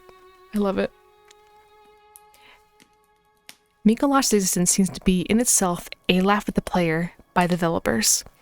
We journeyed so far, faced so much, and struggled so painfully in our search for answers. We finally encountered someone who could explain it to us. What the hell is going on? He's stark raving mad. It's almost as if the developers are taunting us. You sure you want the answers? He knows the truth. Look what it did to him. But before we get to Mikolash's status as being host of Nightmare and the implications of that holds, let's go back to the beginning and take a look at Mikolash and his School of Mensis. Everything started at Byrgenwerth. A group of scholars discovered existence of Great Ones and the incredible power of the old blood. This would lead to an inevitable separation, as differences in ideology led to a group of the Byrgenwerth scholars leaving the academy to found the Healing Church. Mikolash was one such scholar. In our fight against him, we see Mikolash wearing the tattered uniform of a Byrgenwerth scholar. The description of the student's uniform reads, "Uniform of the students of Byrgenwerth, a bygone institute of learning. The Healing Church has its roots in Byrgenwerth and naturally borrows heavily from its uniform design. The focus not only on knowledge or thought, but on pure pretension would surely bring Master Willem to despair, if only he knew."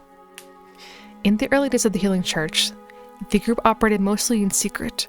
Gehrman's workshop would serve as a secret police force for the church, while Mikolash would found the School of Mensis, a new institution of learning for the church to continue the research at Byrgenwerth.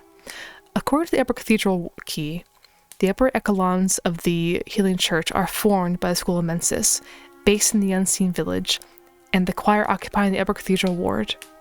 This key is found in Yahar Ghul, on the corpse of an imprisoned choir member. From their new secret location in Yahar Ghul, Mikolash's new School of Mensis would be protected and hidden by the Healing Church. The Yarhar attire tells us, the hunters of Yarhar answer to the village's founders of the School of Mensis. Hunters in name only, these kidnappers blend into the night wearing this attire.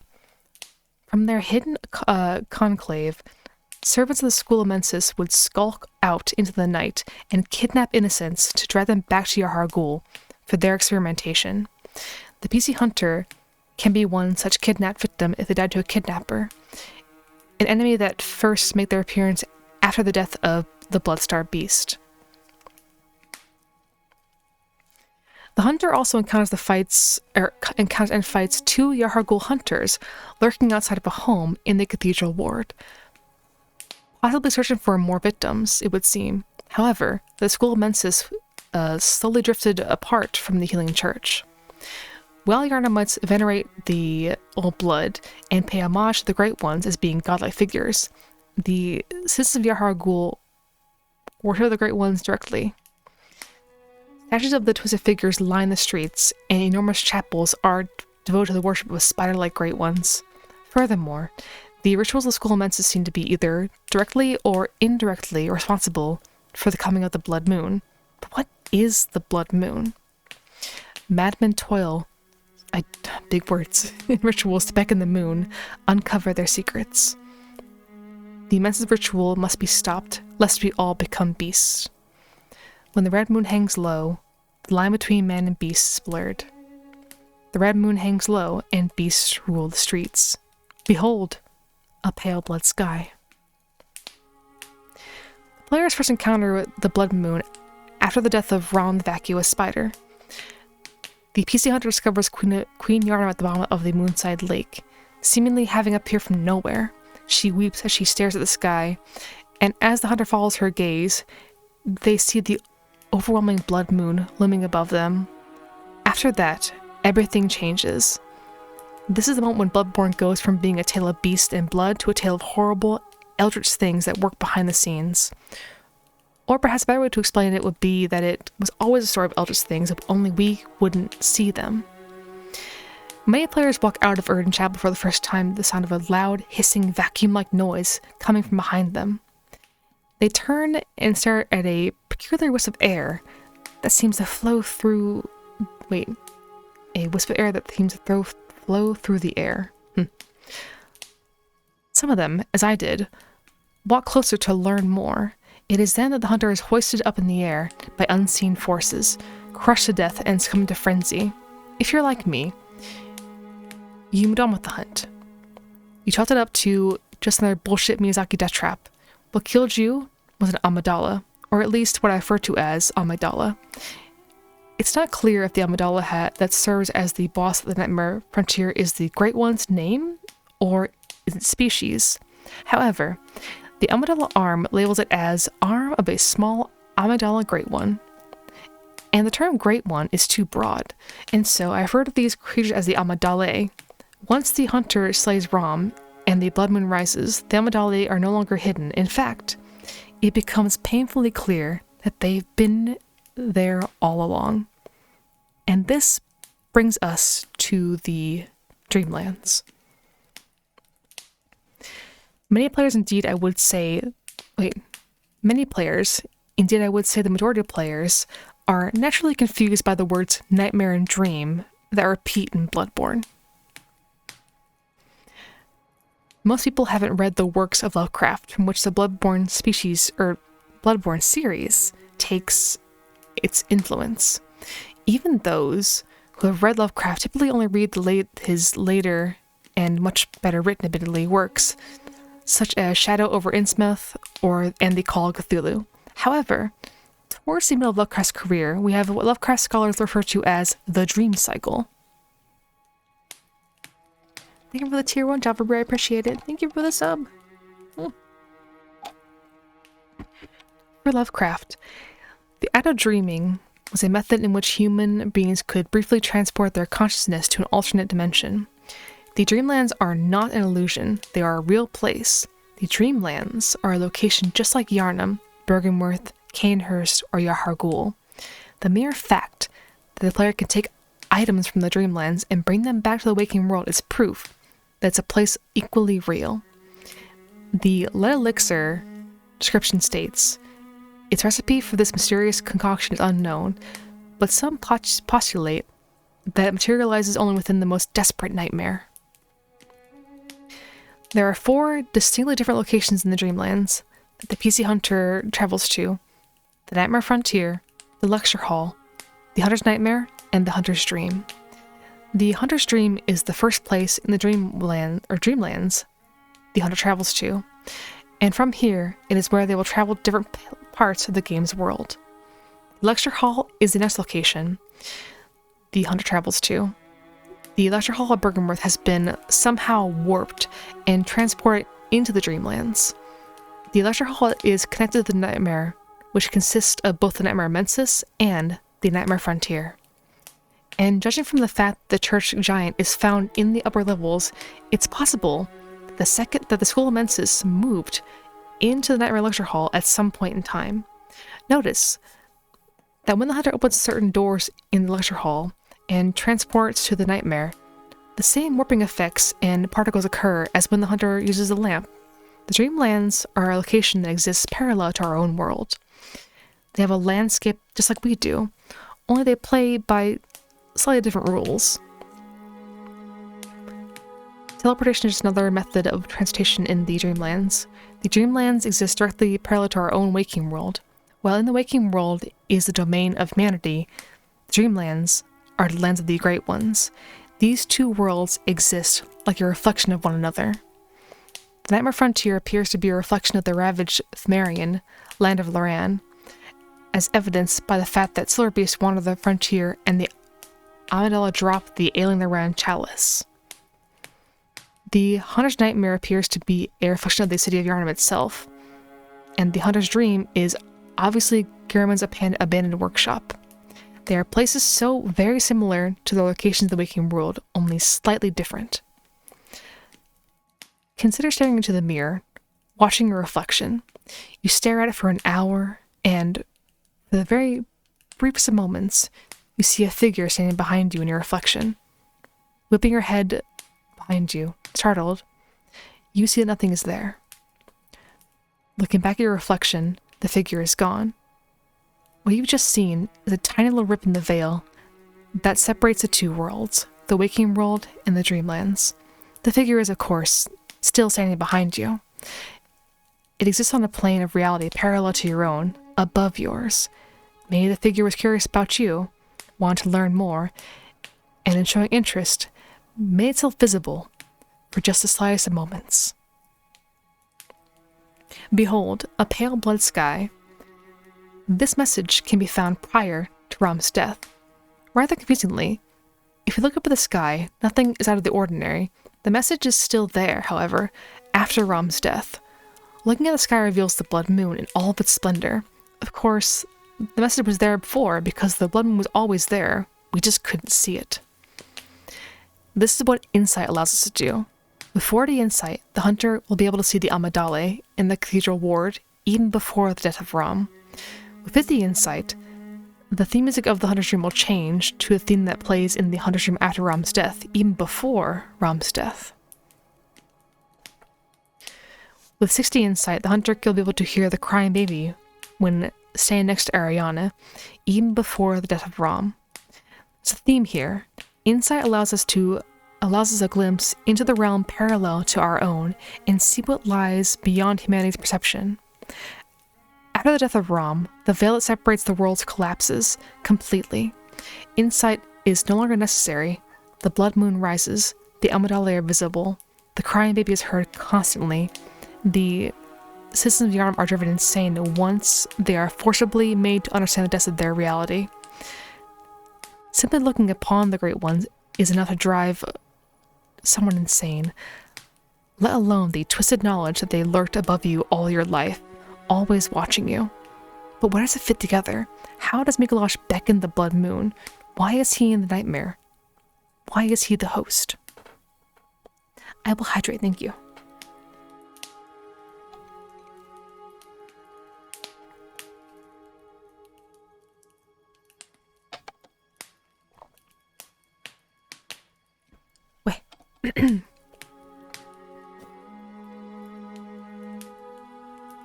The School of Mensis was founded to continue the study of the Great Ones, began at Bergenworth. Mikolash boarded Lawrence after the Healing Church, and in return they kept the existence of the school a secret. After the purge of Old Yarnum, secrecy was no longer necessary, and the choir was formed to study the old blood of the Great Ones and Nebritus. Early on, Mikolash and the choir cooperated, as evidenced by the augur Britus that Mikolash wields. However, Mikolash's experiments and the rituals of the School of Mensis only grew more twisted. Mikolash began to kidnap hunters, likely to Ludwig's displeasure. Even the corpse of the choir member is found chained and imprisoned inside of Yahar Ghul, suggesting that Mikolash and the Mensis students were growing emboldened by their closing nearer to the Eldritch Truth. In response to this, the choir would send a man named Edgar to infiltrate the School of Mensis and discover what was going on, implying that the school had begun hiding their research from the choir. We know very little about Edgar. He is found in the Nightmare of Mensis and wears a student uniform, wielding a holy blade and a rosmarius. The official guide simply names him as Edgar, Choir Intelligence. Edgar traveled into the School of Mensis to find that the students now worshipped the Great Ones as literal gods, the Amidali in particular. The motivations of the Amidali are unknown. It's clear that the godlike beings could likely send Yarn toppling to the ground if they wished. The weapons of mortal pale in comparison to the Great Ones. It's odd, really, how they seem so idle and passive as they watch the humans walk by, sometimes reaching down in curiosity to grasp at one. Amidali only appear in places of worship. One is found wrapped around the Erden Chapel, another in the underground church that serves as a gateway to Yahar Ghul. The Amidali player fights is located in what appears to be a large cathedral, where the ancient Lemurians likely worshipped the Great Ones. Consider the Moon Runes description. A translation of moon, as spoken by the Great Ones, inhabiting the nightmare. The Great Ones that inhabit the nightmare are sympathetic in spirit, and often answer when called upon. Perhaps that explains why the Amidali which live in the nightmare congregate around places of worship.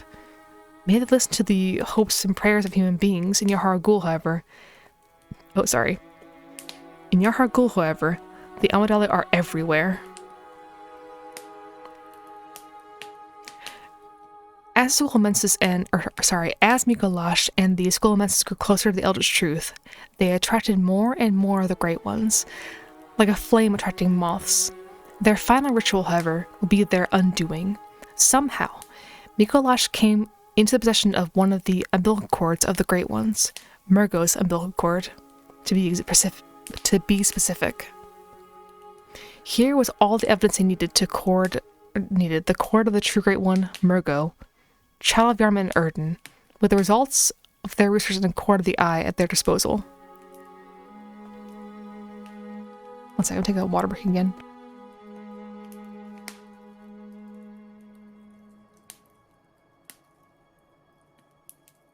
Okay. Mikolash and the Mensa students would attempt to ascend to the status of godhood, just as Rom and Willem had done with the Orphan's cord. Mikolash would line his brain with eyes. The cord's description: every Great One loses its child, and then yearns for a surrogate. This cord granted Mensis audience with Murgo, but resulted in the stillbirth of their brains. Murgo was dead, indeed. Murgo had died in stillbirth millennia ago in ancient Themeru. It's not exactly clear what it would mean for the Great One to be dead, if they can even die in the first place. When the School of Mensis communed with the dead Great One, it was the end of Yahar Ghul. The veil between worlds was ripped apart. Bell ringers brought the dead to life. The citizens fleeing the carnage were frozen in stone, permanently affixed to the walls. They so desperately climbed to freedom. The many caskets that line the streets burst open, body parts congealing together into masses of meat and bone that clung together and attacked the kidnappers, murdering them. Mensis was dragged into the nightmare, ripped open. Mikolash and all the students were dead. but their consciousness were pulled into the nightmare. Very few would survive this transition, the only two we know of being Mikolash and Edgar. Mikolash was brought to the Dreamlands, specifically the nightmare.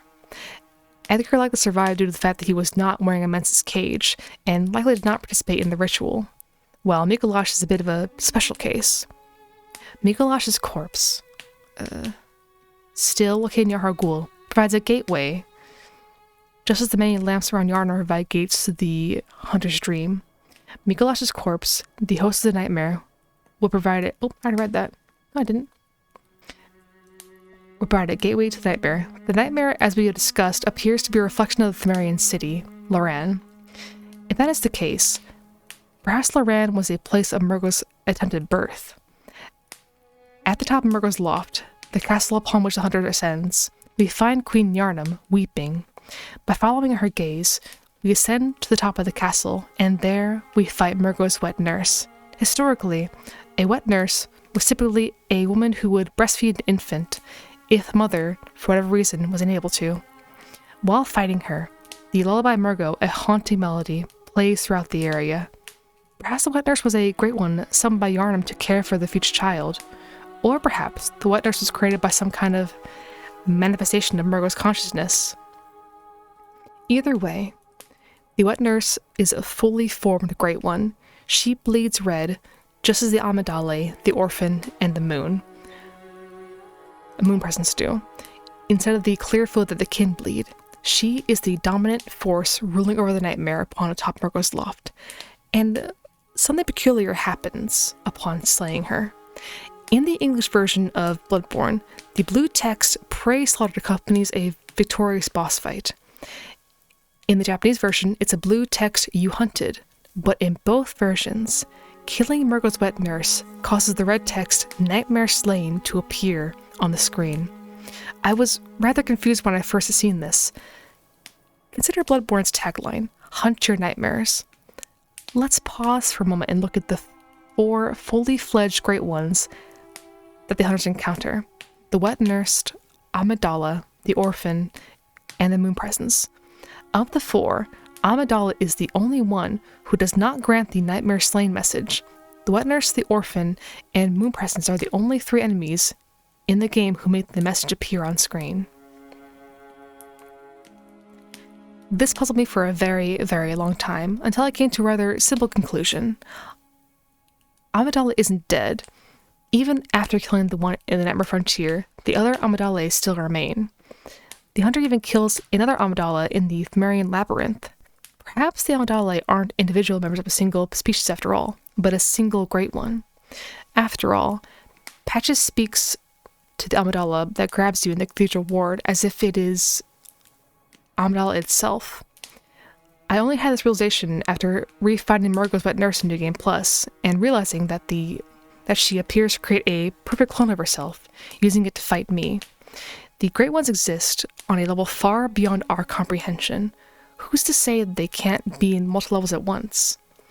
In the depths of Great Is, the hunter even fights Abritus for a second time, who appears to have been there all along.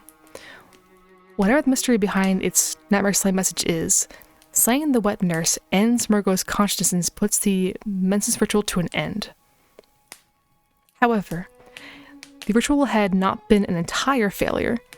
The ascension had worked, more or less. A new Great One was born from the stillbirth minds of the Mensis students, the brain of Mensis. The living string tells us the immense brain of Mensis, retrieved from the nightmare, was indeed lined with eyes on the inside, but they were of an evil sort, and the brain itself was terrible rotten. Even still, it was a legitimate Great One, and left a relic, a living relic at that, which is a precious thing indeed. The brain of Mensis is a helpless Great One whose only real strength is the madness it causes by looking upon it. The brain of Mensis is suspended in Murgo's loft, acting as a living weapon that attacks oncomers. If the hunter finds their way down a lever accessible by fighting past the winter lanterns, they can release the chains of the brain of Mensis and send it hurling to the abyss. Working back down to the base of Murgo's loft, they'll find a new elevator, which brings them down to the fallen, helpless Great One. It was kind of sad, really. When I first encountered the brain of Mensis twitching there, a mass of brain and eyes that watched me walking back and forth, I wasn't really sure what to do with it. Should I kill it? It certainly wasn't aggressive. It was simply lying there and clearly had no way of fighting back. I decided to do... hold on. I decided to do what had become a bit of a habit for me whenever I encountered something having to do with Great Ones.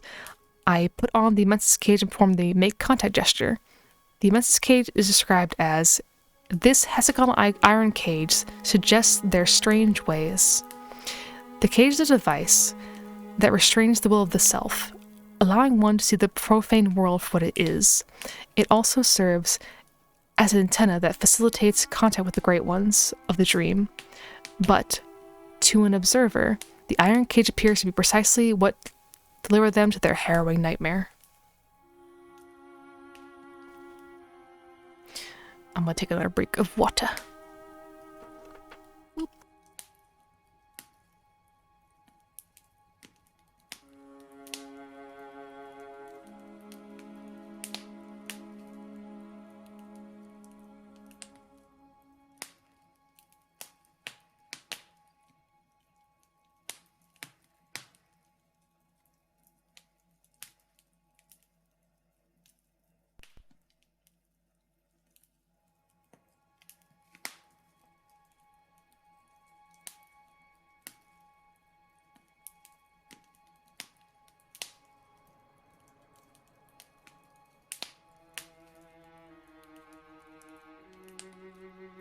Actually, I'm gonna take another break real quick if you guys don't mind. Gonna be some background noise for a bit. So give me just like 2 minutes maybe. I'll go on the VRB screen. Yeah. Quick break. Like just I guess talk for a bit too with chat. Little book break. How you guys doing? Just checking in. Thank you for all the follows, by the way, from Suspestus, Alex, Job with the tier 1 sub, Violent, Bommy, Astral. Thank you for all the follows. Relax for a minute. Yeah, true, I could do that too. Yeah, let me go on a little BRB screen and not talk for a second.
let's get back into it. In a sec. I will also be smart and do a stretch. But yeah, for those wondering, this will be up on YouTube tomorrow. Let's slay this nightmare, yeah. Yes, queen. Slay that nightmare.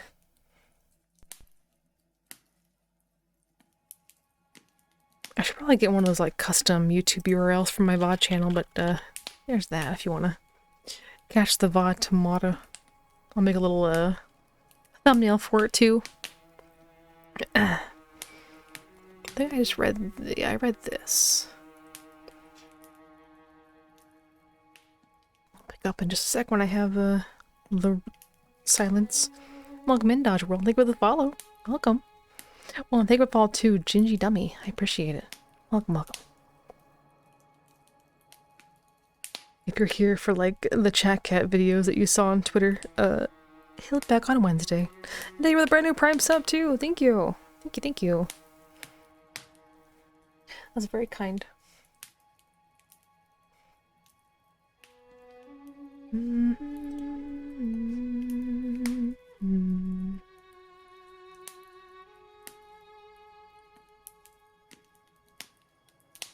Okay, we can get back to it. Yeah, Chat Cat is off today, so I can read with that interruption, but he'll be back on Wednesday, and, you know, every other stream. Alright. Back into reading mode.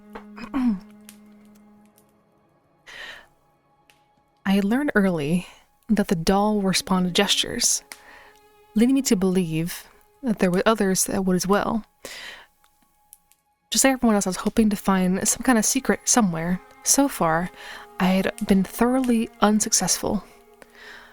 No matter where I wore the menses cage or to whom I performed to make contact with, nothing bad happened. So I sat there, like an idiot, I told myself, as my hunter stood in front of the branded menses, with his arms outstretched. I knew from experience that eventually the hunter would change positions, and I had taken to waiting for that moment before moving on with whatever I was doing. To my complete and utter surprise, an item appeared in my inventory. It was the moon rune, the most powerful one I had encountered. The great ones that inhabit the nightmare are sympathetic in spirit and often answer when called upon.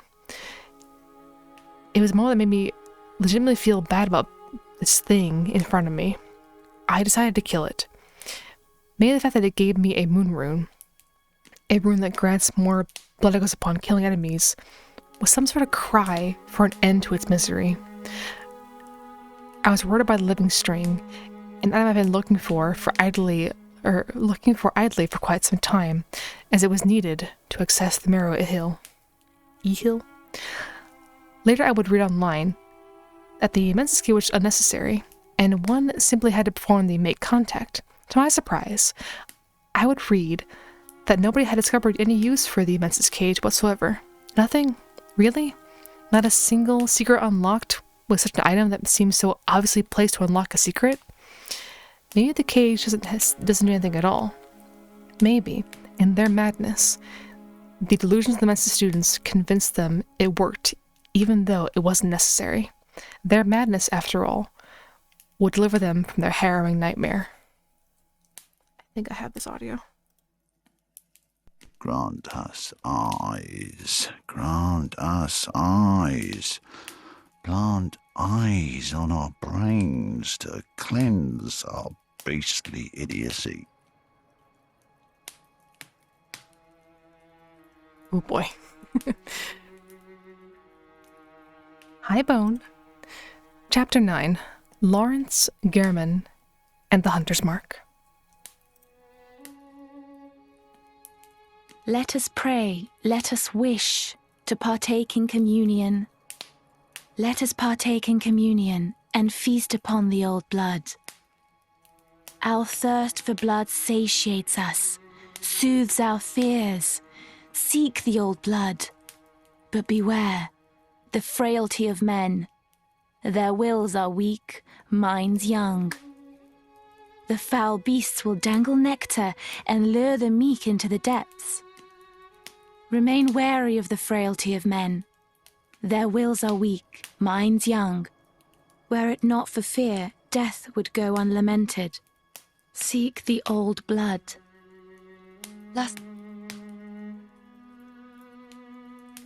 Lawrence and Gehrman.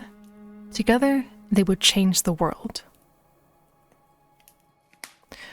Who were they originally, and how did they fall from grace? What happened to Lawrence, and how was Gehrman bound to the Hunter's Dream? When we see now what their organization has become, we could only wonder what these two individuals dreamed of. Did they want a better world? Did they want personal power? Perhaps they were simply madmen, chasing after a specific curiosity and slaughtering the innocent in their path. In this Pneumalent chapter, we will examine the fates of these two individuals and the consequences of their actions. The PC Hunter awakens into a world of horror, just as the player does. They have no answers, they have no real questions to even ask. The world is confusing, frightening, and punishing. Indeed, if the hunter had been alone, they likely would never have gotten much of anywhere. But the hunter isn't alone.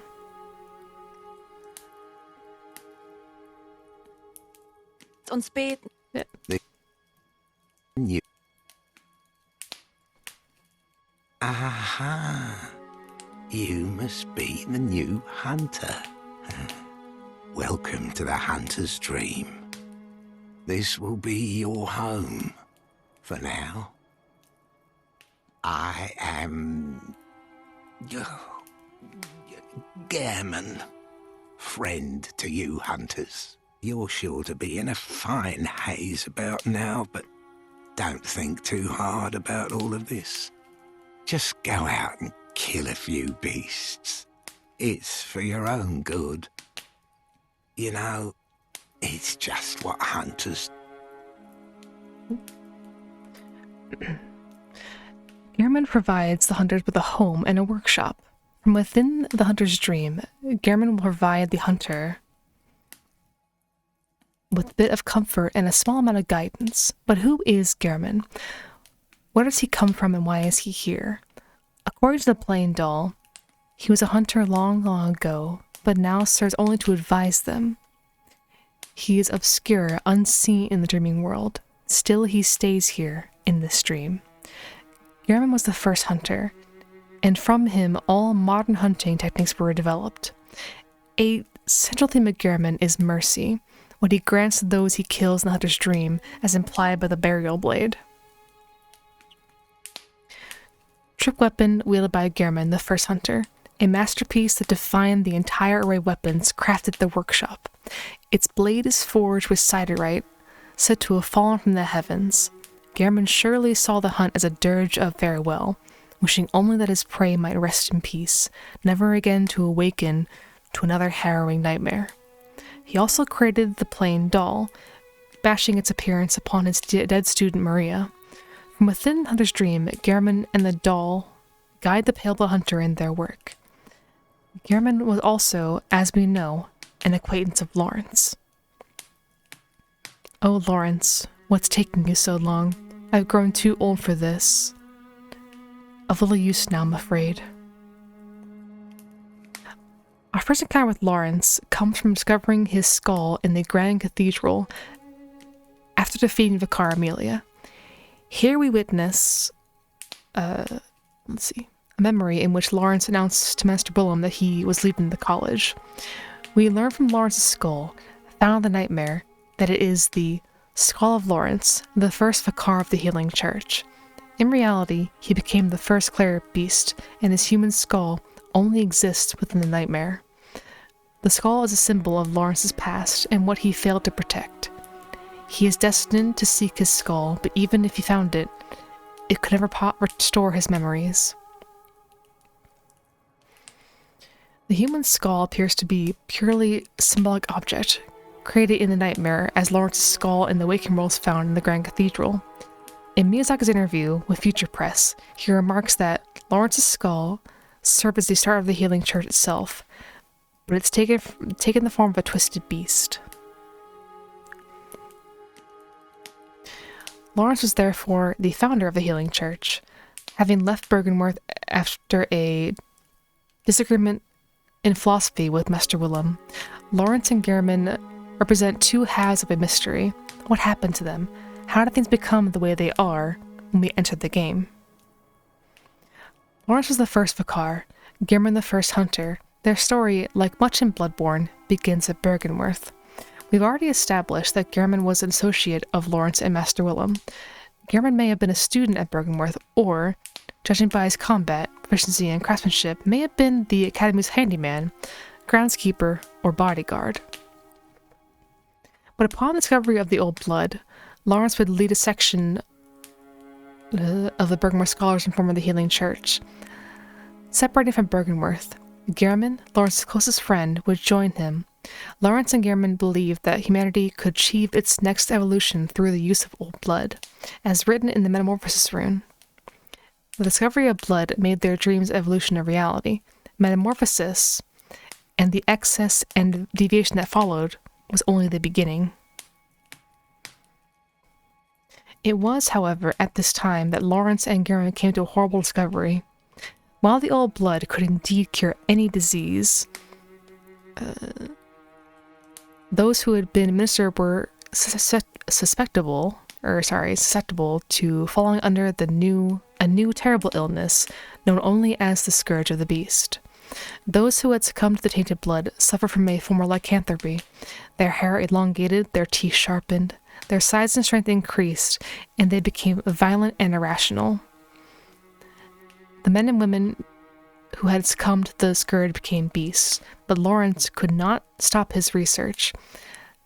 Sacrifices would need to be made. All who followed Willem's footsteps knew that evolution required courage. A note found in the Nightmare Lecture Hall reads, "Master Willem was right. Evolution without courage will be the ruin of our race." And so, Lawrence's work would continue. While Lawrence formed the church, Gehrman formed the workshop, a secret institution.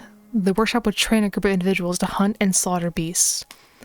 The hunter attire tells us it is a fine piece of hunter attire that provides stable defense to anyone facing Yarn's beastly threat. Allows one to stalk beasts unannounced by cover of night. The workshop acted as a secret cleanup crew for Lawrence's budding church. They would hunt down those who had been turned and execute them before panic could spread throughout Yarnum. It's possible that Lawrence and Gehrman, knowledgeable of the Great Ones that they were, also discovered the terrible nature of the blood moon and the source of the scourge as being the pale-blooded moon presence. They tried to find a way to defeat the moon presence, an antibody that would be too strong for it, some way to control the scourge of the beast. They were unsuccessful. Lawrence and Gehrman grew older, the workshop was sealed away, and Gehrman became prisoner of the moon presence. In his attempt to free his closest friend, Lawrence pursued his research to the limits. The scourge had to be contained, no matter the cost. Ashen blood was introduced to the old Yarnum, and the research intensified. The beasts were studied by Lawrence and his church, even while corpses piled in the street and the city was covered in blood. Lawrence's countless experiments resulted in a breakthrough. The culmination of all his research put an end to the scourge of beast, to control it for good, the beast's embrace. After the repeated experiments in controlling the scourge of the beast, the gentle embrace room was discovered. When its implementation failed, the embrace became a forbidden rune, but its knowledge became a foundation of the Healing Church. In the Grand Cathedral of the Healing Church, the first Vakar committed the embrace to memory. The oath rune burned to his mind. With this, he would take control over the scourge, put an end to the hunts, master the old blood, guide humanity to the next stage of evolution, and free his best friend from the control of the Great Ones. This is what everything had been for. All the dead victims, all the unspeakable crimes, leaving Bergenworth, exploring the labyrinth, founding the Healing Church. Everything in his life had been for this. Everything led to this one moment. For this, it would all be worth it. But it was not to be. The skull is a symbol of Lawrence's past and what he failed to protect. On that day, The healing church changed forever. Lawrence became the first cleric beast, a creature the likes of which the healing church had never encountered. This was not simply a person who had grown fangs and hair. This was a true monster. It's possible that it was the church assassin Brador who found Lawrence first. Brador's testimony, the scalp of the cleric beast, tells us the scalp of a horrid cleric beast, indicating that the hunter Brador, a healing church assassin, had killed a compatriot. Afterward, he wore his ally's own scalp and hid himself away, deep below in a cell.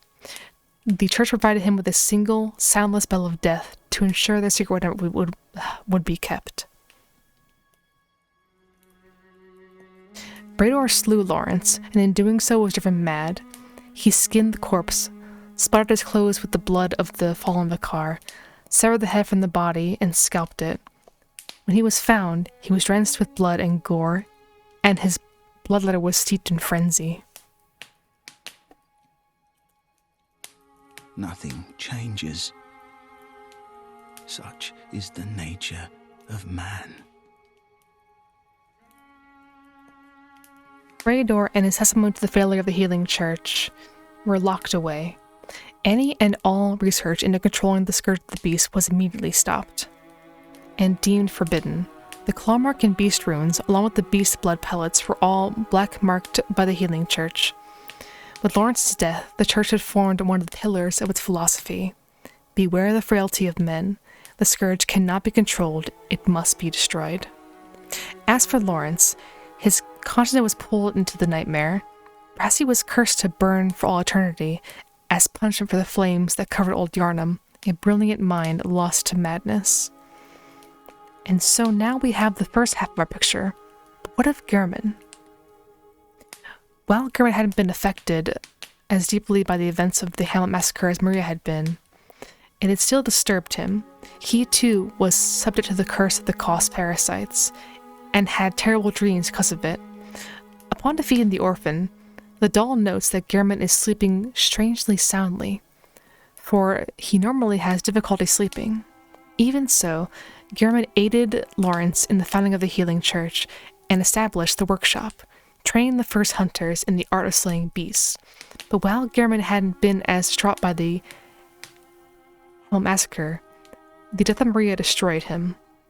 According to Maria's hunter's garb, Gehrman had a curious mania in regards to her that she was unaware of. Maria greatly admired Gehrman. It's unclear if the master and student shared a romantic relationship or whether Gehrman's affection for her was purely one-sided. Whatever the case, her death ruined him. After defeating Maria in the Astral Clock Tower, we find her coffin placed directly behind her chair. Resting atop the coffin lid are cold blood flowers, the same as the ones found in Gehrman's garden in the Hunter's Dream. Spiraling into depression after the death of his greatest pupil, Gehrman sealed his workshop away and withdrew from the world into his isolation. In his growing madness, Gehrman made a doll. The master craftsman that he was, the doll was made with exquisite perfection. The small hair ornament tells us, although it has been lost for quite some time, one can still see signs of the care with which this tasteful ornament was once kept. This indicates that Gehrman held on to his only memento of Maria, treasuring it, designing the doll off of her. Terribly lonely and terribly miserable, he wanted nothing more than to have Maria back. It was then that something took notice of poor Gehrman's mania, for as the moon presents remind us, the Great Ones are sympathetic in spirit. To have his beloved Maria back, he would give anything. So it was that Gehrman was bound to the dream, and the hunter's mark branded into his mind. Standing upside down, rune etched into one's mind, symbol of a hunter. What is the hunter's mark? In terms of gameplay significance, it functions as the nexial binding from Demon Souls, or the dark side from Dark Souls, but what is it really? Its description calls it a rune, but we do not commit to memory like we do the Carol runes. Runes are, as we know, utterings of the Great Ones etched into symbols.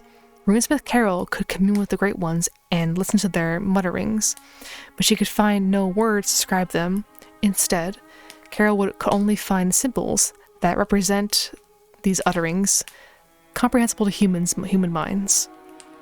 If we think of these symbols if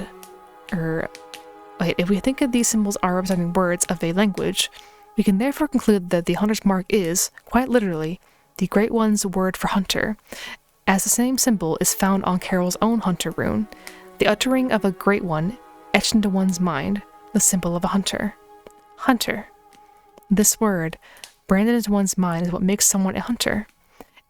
And not just by any hunter, but a special hunter, a pale blood hunter, one bound to the Dreamlands.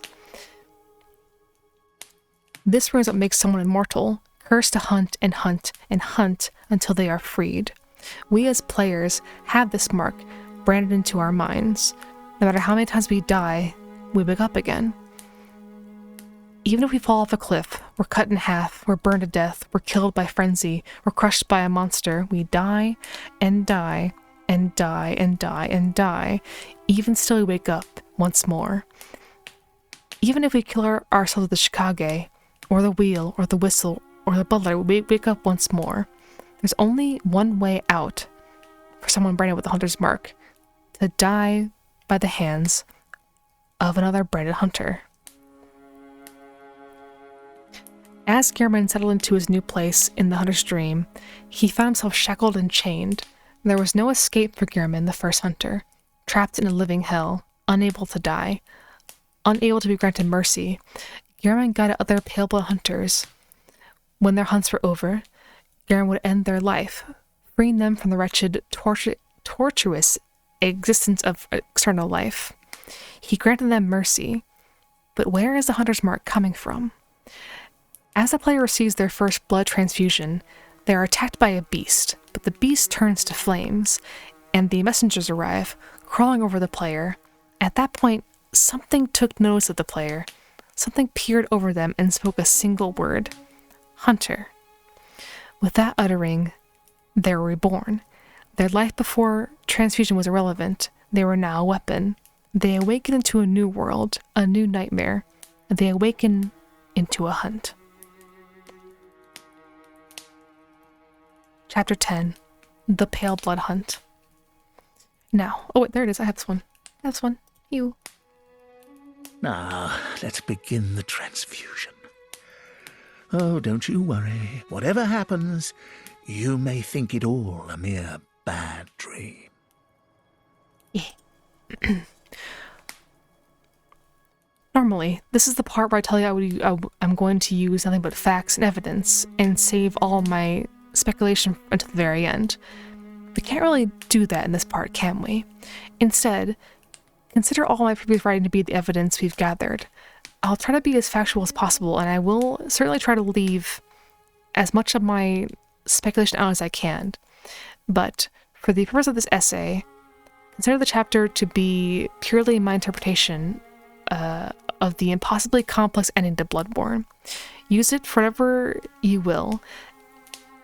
Accept it as fact, dismiss it as nonsense, or use it as the foundation for your own theories. I do, however, ask that you read the end before choosing to comment. Oh, this is just like the note to like people reading it. I'm gonna skip this. The Moon Presence, the secret final boss of Bloodborne. Of all significant beings and events in Bloodborne, this is the most mysterious. The Moon Presence has caused many players to leave Bloodborne with a feeling of discomfort, as if they came so close to the truth and yet were still so far away. The hunter encounters the Moon Presence if they refuse Gehrman's offer of mercy and defeat him. The Moon Presence descends from the Blood Moon itself. Even this name implies a deep connection to the Blood Moon. As we know, the Blood Moon rises whenever the line between man and beast is blurred. When humans succumb to the scourge of the beast, the Blood Moon rises. Or perhaps it's the other way around.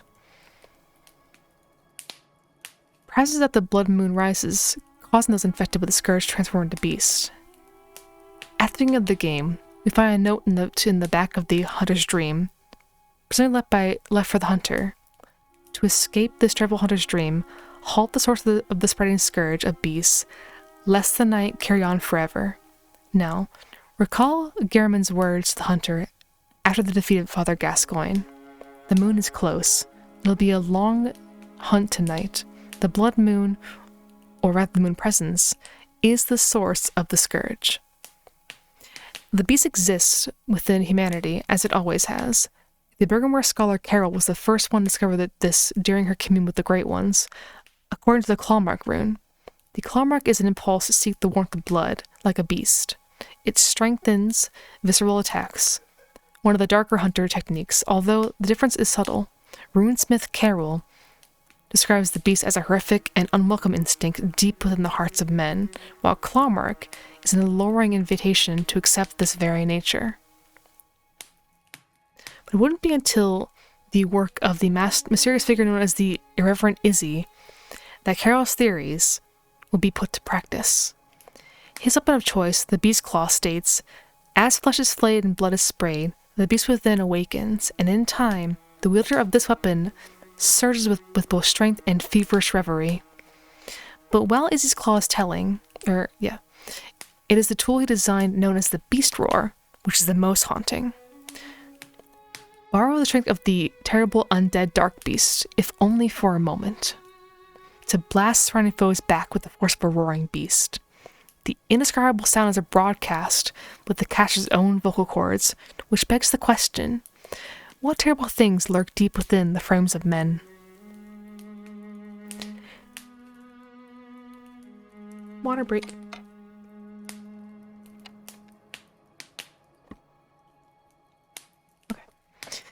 The potential for the evolution exists within humanity. Whether they will ascend to gods or descend to beasts is unclear. If the moon presence, the blood moon made flesh, is indeed the source of the scourge, then it can mean one of two things. The first possibility is likely the most outlandish and controversial, that being that the moon presence is the source of humanity, which itself contains the scourge of the beast. The second, and I believe more likely scenario, is that while the beast lies within all of humanity, it is not unless they are tainted by the old blood that they become susceptible to the corruption of the beast. It is when the blood moon draws closer that those who have been infected with the scourge will succumb to their inner terrible nature and become monsters. But why? What does the moon presence want? Let's take a brief moment to look at the very bare bones of Bloodborne. The bare minimum the player can accomplish in order to beat the game. Let's strip out absolutely everything optional and give only the basic necessary conditions in order to complete the hunt. First, the hunter awakens at Yusef's clinic, travels to the healing church. Along the way, they defeat Father Gascoigne, a hunter who has succumbed to the scourge. Once at a Grand Cathedral of the healing church, the hunter defeats Vicar Amelia, the former head of the cathedral. Once Amelia is defeated, the hunter learns a password which will grant access to Bergenworth, the source of the Old Blood's discovery. With the password in hand, the hunter travels to Bergenworth, along the way defeating the Shadows of Yharnam. Once at Bergenworth, the hunter discovers Rom, the vacuous spider, and slays her. With Rom's death, the gates to Yahar Ghul is pried open, and the hunter travels to the unseen village. The hunter defeats the one reborn and locates the corpse of Mikolash, using his body as a gateway to the nightmare.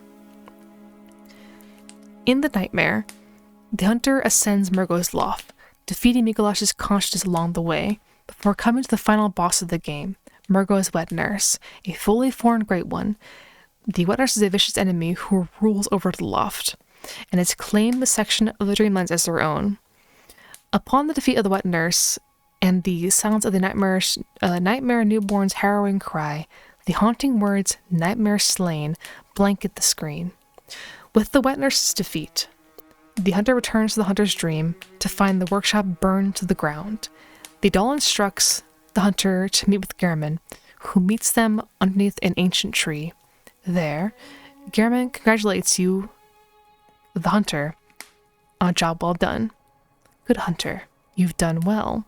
The night is near its end now. Now, I will show you mercy. You will die, forget the dream, and awake under a morning sun. You will be freed from this terrible hunter's dream.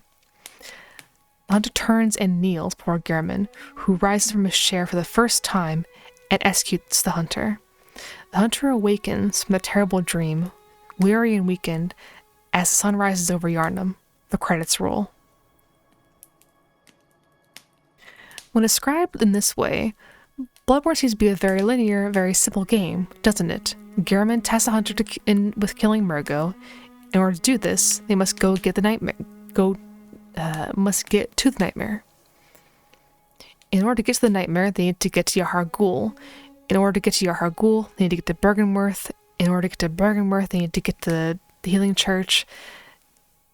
Getting to the Healing Church is the first objective the hunter makes for themselves upon their initial meeting with Gilbert. What does the Moon Presence want? It's quite simple, really. It wants to kill Murgo and use Gehrman to guide the hunter into doing it. The Moon Presence, the Orphan, and the Wet Nurse are the only 3 fully formed Great Ones that the hunter encounters. While the hunter encounters the Amygdalae, as we discussed previously, it's not entirely clear if the hunter ever truly fights or experiences the Amygdalae as they are, or rather, it truly is. The Great Ones, beings of the Dreamlands, have their own motivations and their own goals. They are not allied with one another, just as all humans are not allied with one another. When the red moon hangs low, the line between man and beast is blurred. When the Great Ones descend, a womb will be blessed with a child. Found in Byrgenwerth, this note is our first real indication that there is something far, far greater than just a hunt at stake in Yharnam.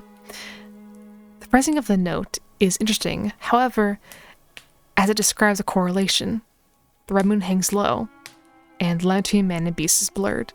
The Great Ones descend, and a womb is blessed with a child. The order of these sentences make it seem as if the first blood moon rises and then the Great Ones descend. But the note doesn't explicitly state that casualty.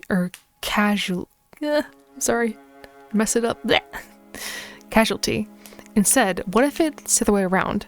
What if the Great Ones descend and a woman is blessed with a child, and in response, the blood moon rises and the line between man and beast is blurred? For what purpose does the blood moon rise? Why is the hunter chosen to be bound of the dream? Seek the nightmare newborn. This message appears rather strikingly. Directly after Ram has died and the blood moon has risen. There is no source for the message. It is not spoken aloud, nor is it given in the form of a note. It simply appears in the mind of the hunter. A message, an instruction. Every Great One loses its child. But why does every Great One lose its child? Perhaps that is what Moon Presence desires, the death of infant Great Ones, using the Pale Blood Hunters to accomplish this feat. While the Great Ones' motivations and reasons for acting are far too inhuman for us to understand, they do have a very understandable goal. The most apparent goal just as every living creature before them have to, is to reproduce. Every Great One loses its child and then yearns for a surrogate. The order of that sentence structure here is important. It is not as one would think, which is that the Great Ones yearn for a surrogate. That is to say that a human mother to give birth to their child and then lose their child as a result. This is most certainly what happens, but it's not their goal. Instead, every Great One loses its child and then yearns for a surrogate. It is evidently very, very difficult for new Great Ones to be born. Murgo died in stillbirth. The orphan never had a chance to be born, and the brain of Mensis was born deformed, rotten, and helpless.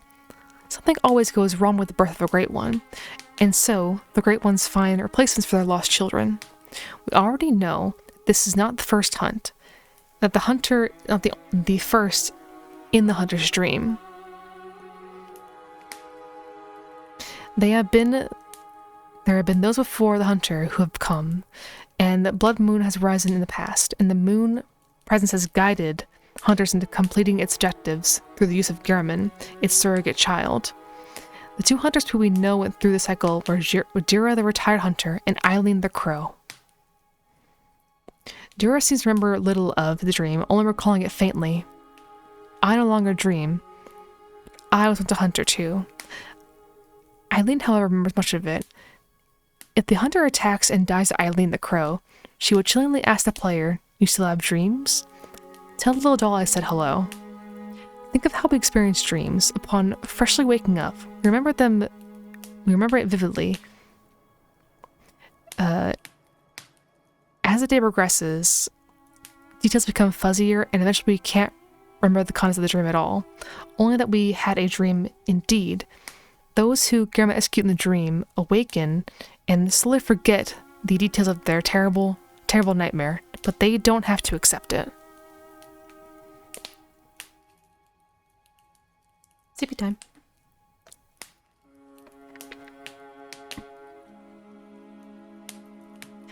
If the hunter refuses Garum's offer of mercy, they do battle against Garum. It is the master and the student, the parent and child, battling so that the former can be freed and the latter can overcome. With Garum, the Moon Presence surrogate child defeated, the Moon Presence descends. Look at the way it curls around the hunter, almost protectively. It lovingly embraces the hunter, as a parent would a child. The screen fades to black. We find the doll, pushing Garum's wheelchair. It is not Garum sitting on the chair, however, but the hunter. As the credits roll, we hear the doll utter, and so the hunt begins again. The hunter has taken Garum's place as the surrogate child. This is not the only option. The cycle does not need to end or continue. The hunt can be transcended. Seek pale blood to transcend the hunt. It's a handwritten note found in the very first room of the game, the room in which the hunter awakens in Yusefka's clinic. As evidenced by the foreign garb the hunter is wearing upon their awakening, the hunter remembers nothing prior to their transfusion. Not typical clothing for Yharnam. Perhaps it is one of foreign origin. It is said, after all, the traveler came to Yharnam from afar. Without memory, who will ever know? Without memory, the hunter discovers this note, and naturally the player forms a goal in their mind: seek pale blood to transcend the hunt. What is pale blood? The hunter apparently asks Gilbert this very question, to which he responds, "Pale blood, you say? Never heard of it. But if it's blood you're interested in, you should try the healing church." Gilbert himself admits he isn't very knowledgeable on blood administration and directs you to try the church. The healing church, however, has absolutely no record anywhere of pale blood. Other than the conversation with Gilbert, there are only 4 references to pale blood anywhere in the entire game. The first reference is the note found in the beginning of the game. The second reference is a note by an unknown author found in Yahar Ghul. Behold, a pale blood sky. The note is pointed towards the moon, as if accounted prior to death of Ram is fairly confusing.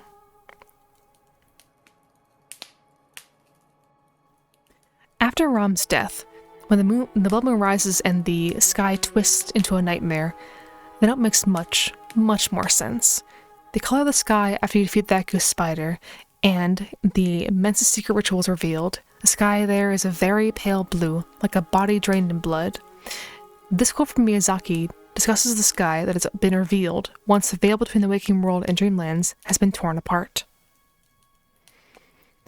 The third reference to pale blood is found in the Nightmare Lecture Hall. As part of the series of notes, the nameless moon presence beckoned by Lawrence and his associates. Pale blood. In Miyazaki's interview, he murmurs that, right, that's another interpretation. Pale blood is another name for the monster that comes from the moon. Oh, cool. The moon presence, the pale blood great one, but as Miyazaki notes, there is more than one interpretation for pale blood. Pale blood is not a single concept, but an overarching theme of Bloodborne. There's another reference to pale blood in the game, one that some players probably forget about as it occurs so early in the game.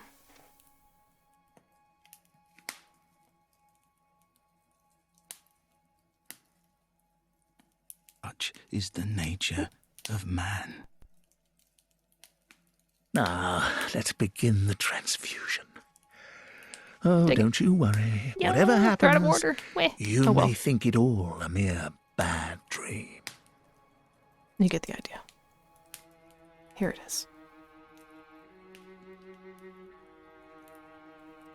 We are, yes, reading a book. Yes, welcome in.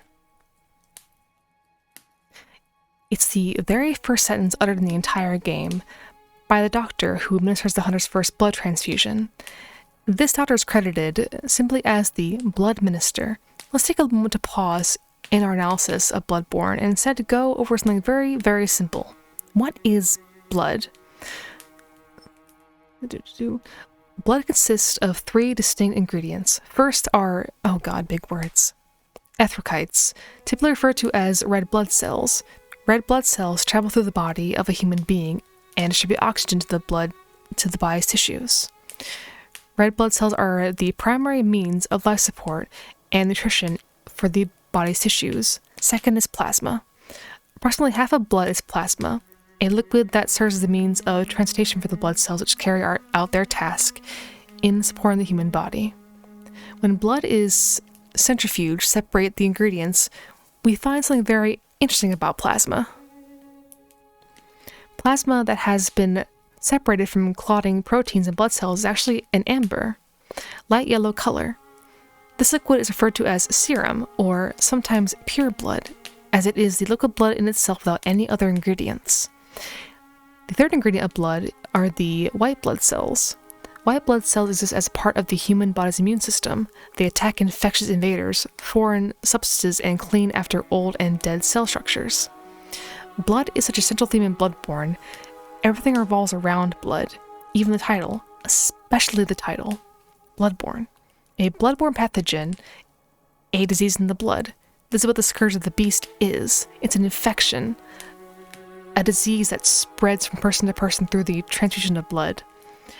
Master Willem sternly reminds Lawrence that we are born of the blood, made men by the blood, undone by the blood. The Scourge infects the victim by attacking and taunting their blood, corrupting them. Now, look at the kin. Ascended mortals who have become kin of the cosmos, they have escaped the taint of the Scourge, moving past it. Indeed, lost my place. Okay, indeed they bleed a clear amber liquid serum, to be exact.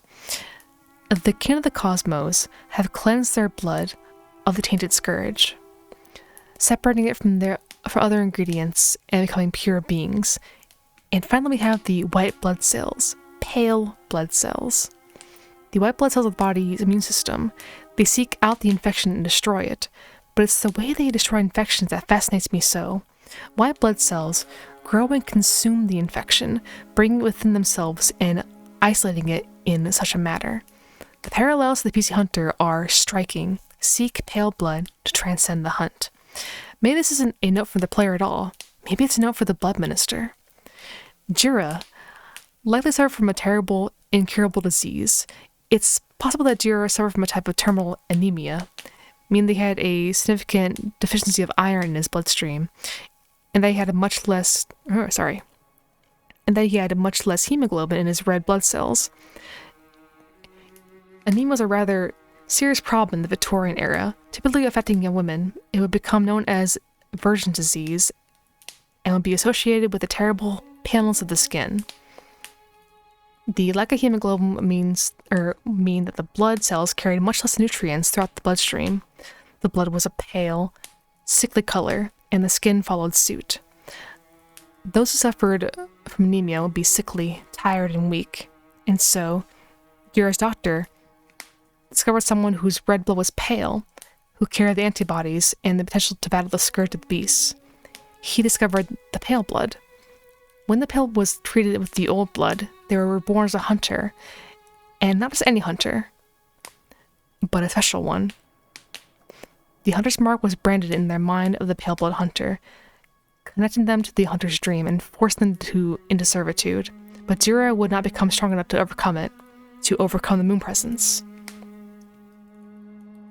He was executed by Gehrman. His connection to the hunter's dream was severed. Later, Gehrman can be found muttering in his sleep, almost whimpering, "Oh, Lawrence, what's taking you so long? I've grown too old for this. Of little use now, I'm afraid." Even more chilling message can be heard. Through the trigger for his dialogue is currently unknown. "Oh, Lawrence. Master Willem, somebody help me. Unshackle me. Please, anybody. I've had enough of this dream. The night blocks all sight. Somebody please. Gehrman is desperate for Lawrence and the art of blood administration to find someone who can put an end to the nightmare, who can find a pale blood strong enough to become immune to the tame of the Great Ones. The PC arrives in Yharnam. Here, they meet the Blood Minister. After the transfusion, the pale blood has become a hunter. Recall the very beginning of the game, in which the Scourge beast rises from the blood and closes towards the player. Upon touching the player, the Scourge beast immediately bursts into flames. It can't touch you, because the very fierce transfusion is coursing through your veins and creating the antibodies required to battle the Scourge. And then, the messengers come. They bring us to the last mystery, or rather, the last mystery we'll be talking about. Gehrman isn't the only denizen of the Hunter's Dream. There are others. The messengers are strange, little creatures that venerate and worship the hunters. The other denizen is the doll. Okay, water break again.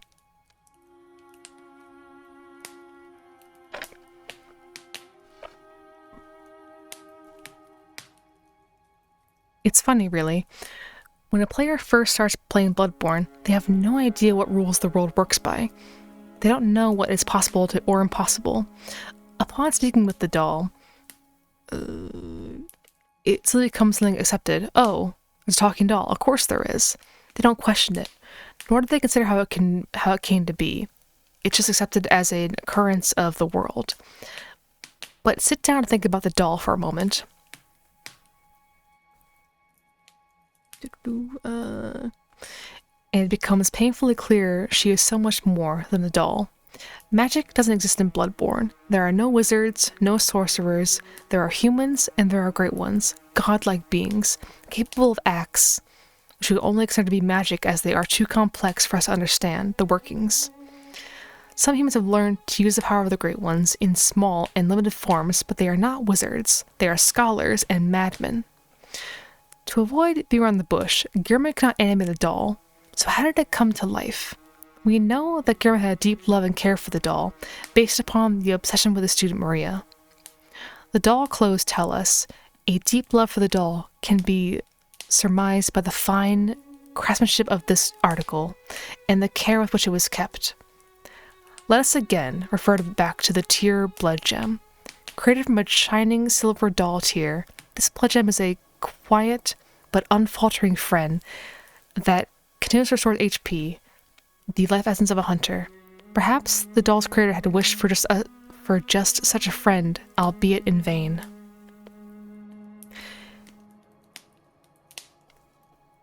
If the hunter locates the abandoned old workshop in the waking world, they find a couple of things. They find the old hunter's bone, the doll set. Most importantly, they find a cord of the eye. The Great One loses its child, and then yearns for a surrogate. The third umbilical cord precipitated the encounter with the pale moon, which beckoned the hunters and conceived the hunter's dream. The word conceived is very important here. The Oxford Dictionary refers gives the word conceive two different meanings.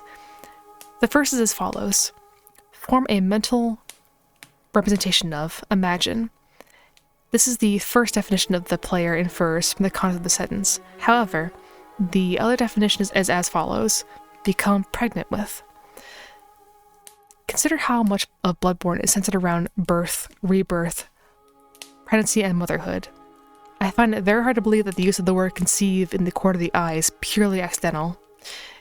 Gehrman was terribly alone and terribly miserable from his isolation. All of the cords of the eye are found from women, one from the wet nurse, one from Ariana, and one from Yusefka.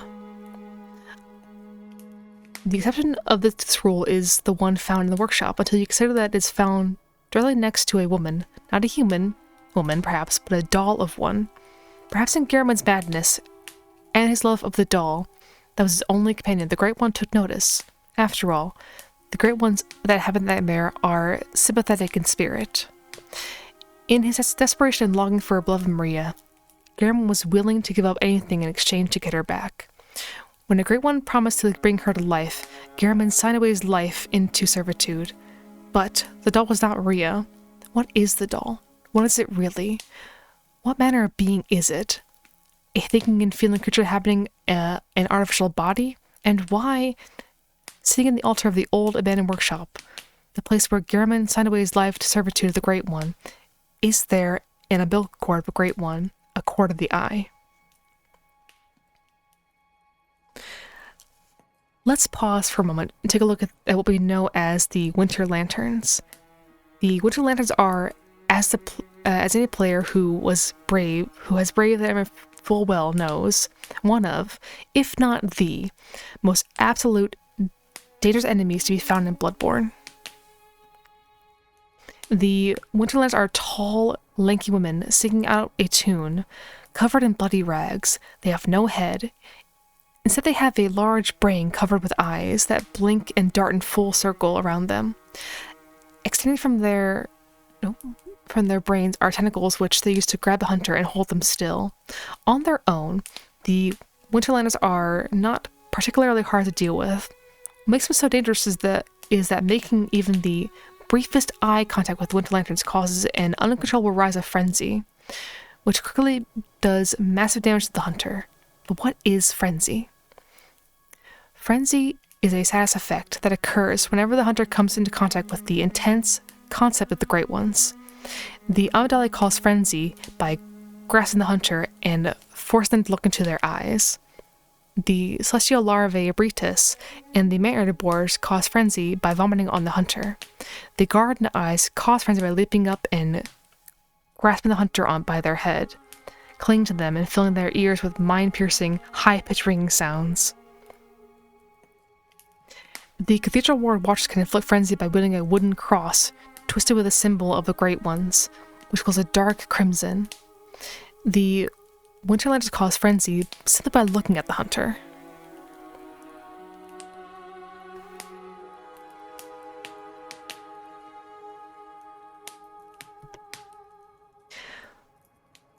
Most we can gather that frenzy is a condition which occurs when an individual is forcibly made to wrap their minds around the eldritch nature of the cosmos and the Great Ones. To put another way, insight is what happens when an individual slowly learns, discovers, and processes information of the Great Ones. Frenzy is what happens when an individual is forced to process that information. The Winter Lantern's frenzy attack is so powerful that many players do not even bother engaging them. They run past, desperately hiding from the lanterns as they sing their song. Whatever you do, don't look at them. The game provides mechanics for this, providing ways around them or cliffs that the hunter can slide along or sneak underneath to prevent having to look at the Winter Lanterns. Because of this, the majority of players never take a good look at the Winter Lanterns. They are an enemy that revolves around avoiding looking at them. The Winter Lantern's existence went relatively unexplained until a player with the username Chimchiri managed to snatch a high-resolution screenshot of one of the Winter Lanterns close up. She came to a horrifying realization that as she took a good long look at the lanterns, they're wearing the doll's clothes. The comparison between the lantern's bloody rags and the doll's clothes is disturbing to say the least. While the lantern's clothing is covered in blood, and they are not wearing the shawl that the doll has over her shoulders, every other piece of clothing matches. The sleeves, the ruffles, the skirt, the seams, they all match perfectly. This discovery was the tip of the iceberg as players instantly began working to gather more screenshots of the lanterns and really take a good, close look at them. While it's difficult to tell, many players point to the grooves in the clawed hands as being indicative of the doll's familiar jointed fingers. This discovery had me incredibly excited. Just like everybody else, I was racing to get a picture of the lanterns for my own look. But when I took a picture of the brain lined with eyes that the lanterns have instead of their head, I discovered something. Well, something incredible. It may be shaped like a brain, but it's not composed of the familiar gray matter which we associate with brains. It's not composed of anything human at all. I, like few other people, discovered that's not a brain at all. It's the messengers.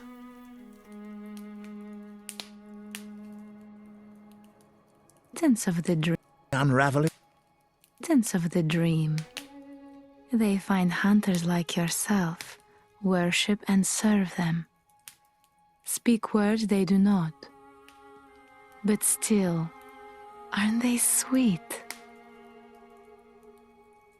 The brains of the lanterns are comprised of messenger corpses bound and meshed together into a single form. There's something just madly genius about it. The one enemy in the game who can give us the most horrible, terrifying truth, just by looking at it, is the one enemy we want nothing more than to look away from. Of course the lanterns cause frenzy. How could we not go insane by looking upon the twisted form of the one being in the entire world who can offer us comfort and warmth? How could our minds possibly comprehend the terrible realization that the doll is linked so closely to these horrible creatures? Have you ever attacked the doll? I mean really, really attacked the doll. I mean taking cleaver and hacking the doll to pieces. Many players must be sick at the thought. How could you possibly attack the one being who provides you with comfort throughout the horror of Bloodborne? Her blood is not red, like the humans or the Great Ones. Her blood also isn't serum like the kin of the cosmos. Her blood is white, almost like bleach. The doll bleeds a pale blood. Bizarrely enough, taking a close look at the messengers will reveal something very similar. When the messengers leave a note behind, did you know that they actually rise up from the blood? Of course you did. When it's a specter, it's a familiar red blood stain. When it's a note, it's pure white. Blood of the messengers and the blood of the doll. If the hunter kills the doll, next time the hunter returns to the dream, they will find her standing there. Hello, good hunter. I am a doll, here in this dream to look after you. She doesn't remember us.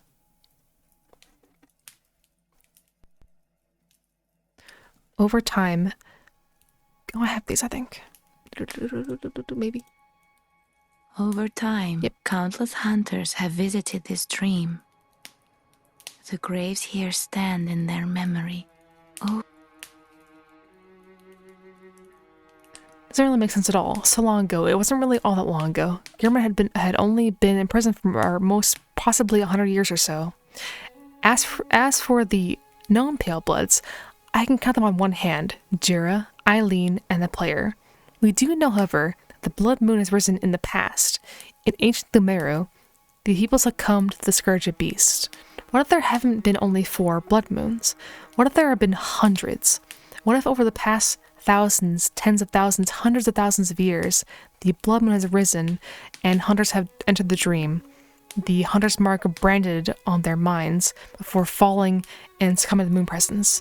It's part of the cycle, and the doll has been there. Many players have encountered the doll sleeping in the dream. When they wake her, she will gasp, apologizing for having drifted off, and will return to offering her normal dialogue. But there's another situation the hunter will confine the doll in. Sometimes, very rarely, the doll will be found kneeling before a grave. Flora of the moon, of the dream. O little ones, O fleeting will of the ancients, let the hunter be safe, let him find comfort, and let this dream, his captor, foretell a pleasant awakening. Bergenworth. If the hunter interrupts her, she will awaken, startled, and apologize. Oh wait, yeah. For having drifted off into sleep. She will not remember the words she spoke. Maybe she wasn't a doll. Maybe she's had 100 different shapes and forms, but she was there as the Pale Bloods struggled against the moon presence. Maybe, a long, long time ago, she was even a maiden in black. Recall how we discussed the manner in which the white blood cells destroyed infections. They consumed them. Upon first meeting the hunter, she tells us, "You will hunt beasts, and I'll be there for you to embolden your sickly spirit." Sickly. Her white blood only further supports this metaphor, as she strengthens our immunity to the scourge and grants us power. The Pale Blood Hunter defeats the moon presence by consuming the cores of the eye and the ancient blood it echoes, becoming too powerful and immune to its influence. The Great One that has haunted humanity since its conception falls, nightmare slain. We are left with the doll, reaching down to grasp us in our new form. Remember that the Great Ones are not all of the same faction, of the same species, or even of the same ideology. The Great Ones are unique in their desires and their eldritch whispers, incomprehensible to us mere human beasts. Having consumed the Scourge and the Great Ones, we have ascended and been born anew, ready to bring humanity into its next evolutionary stage. And it's all thanks to the doll who nurtured us, emboldened us, strengthened us, and cared for us. The doll cradles us in a motherly fashion, giggling. Are you cold? Oh, good hunter. Perhaps not every Great One loses its child after all. And that's the end. That's the end of the thing. The end. Yippee! It's over. I finished it. Yes, they are theorizing that the doll is a Great One. A neat theory. Wow, it's done. Let me do a little hold on. I can do it. You guys can't, but I can do it. Yippee! Yeah.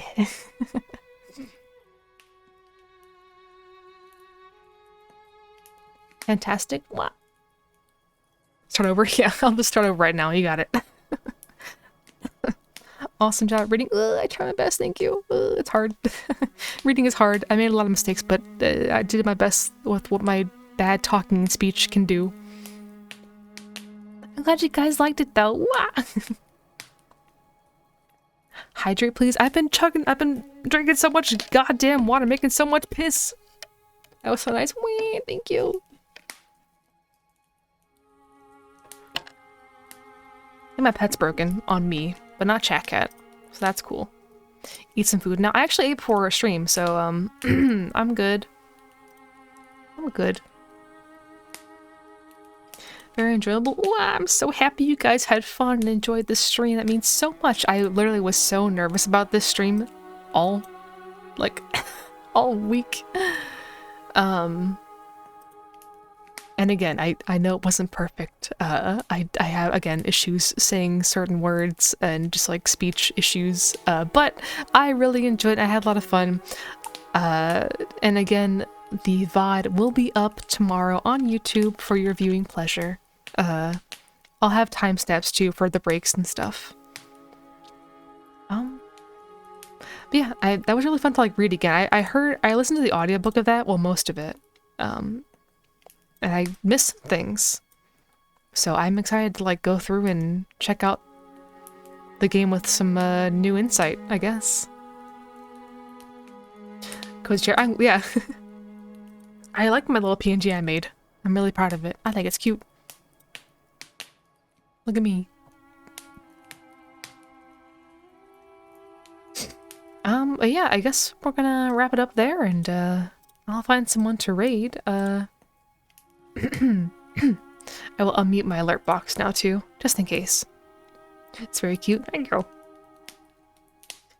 Let me go quickly find someone, and then we'll like wrap up stream here in a sec. Have me fun stream. Oh, y'all are so nice. Thank you. Thank you. Thank you. Thank you.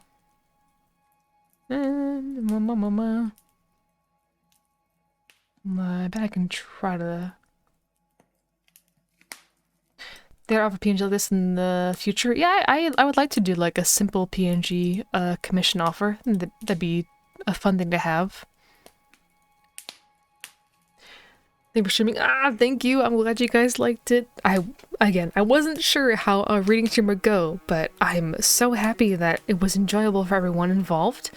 I'll post the schedule tomorrow, but I'll be back on Wednesday we're going to be playing either a game or I'll be doing the tier list stream finally.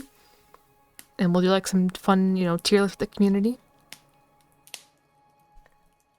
Did I catch one again? I'm happy to hear. Heck yeah. Let me... So many options to rate today. I guess we'll just go like to a more comfy person, like keep the vibes going. All right, let's go right Indie Alpaca. They're playing Pokemon. Their title says story spoiler free. I think they're just kind of like vibing. Oh, I think they're trying to like fill out their Pokédex. Okay, yeah, there we go. They're just doing some like Pokemon catching. But yeah, we'll go right Indie Alpaca. Thank you for the follow, Undead Dragon. Yeah, thank you guys for all the follows. Like, thank you for everyone who followed and the raids and the subs and bits during the stream. I appreciate it so much. I'm gonna head off and not talk for the night because my throat is scratchy. But I really enjoyed it. Thank you all again. I'll see you Wednesday. Oh wait, Discord. Wait, Discord. Join the Discord. Do it. If you want. Here's Twitter. And here's the raid message. How do you spell Slain? I forget. Slain? I forgot. I don't know how to spell. Anyway, it doesn't matter. I'll see you guys tomorrow or Wednesday. Bye! Peace.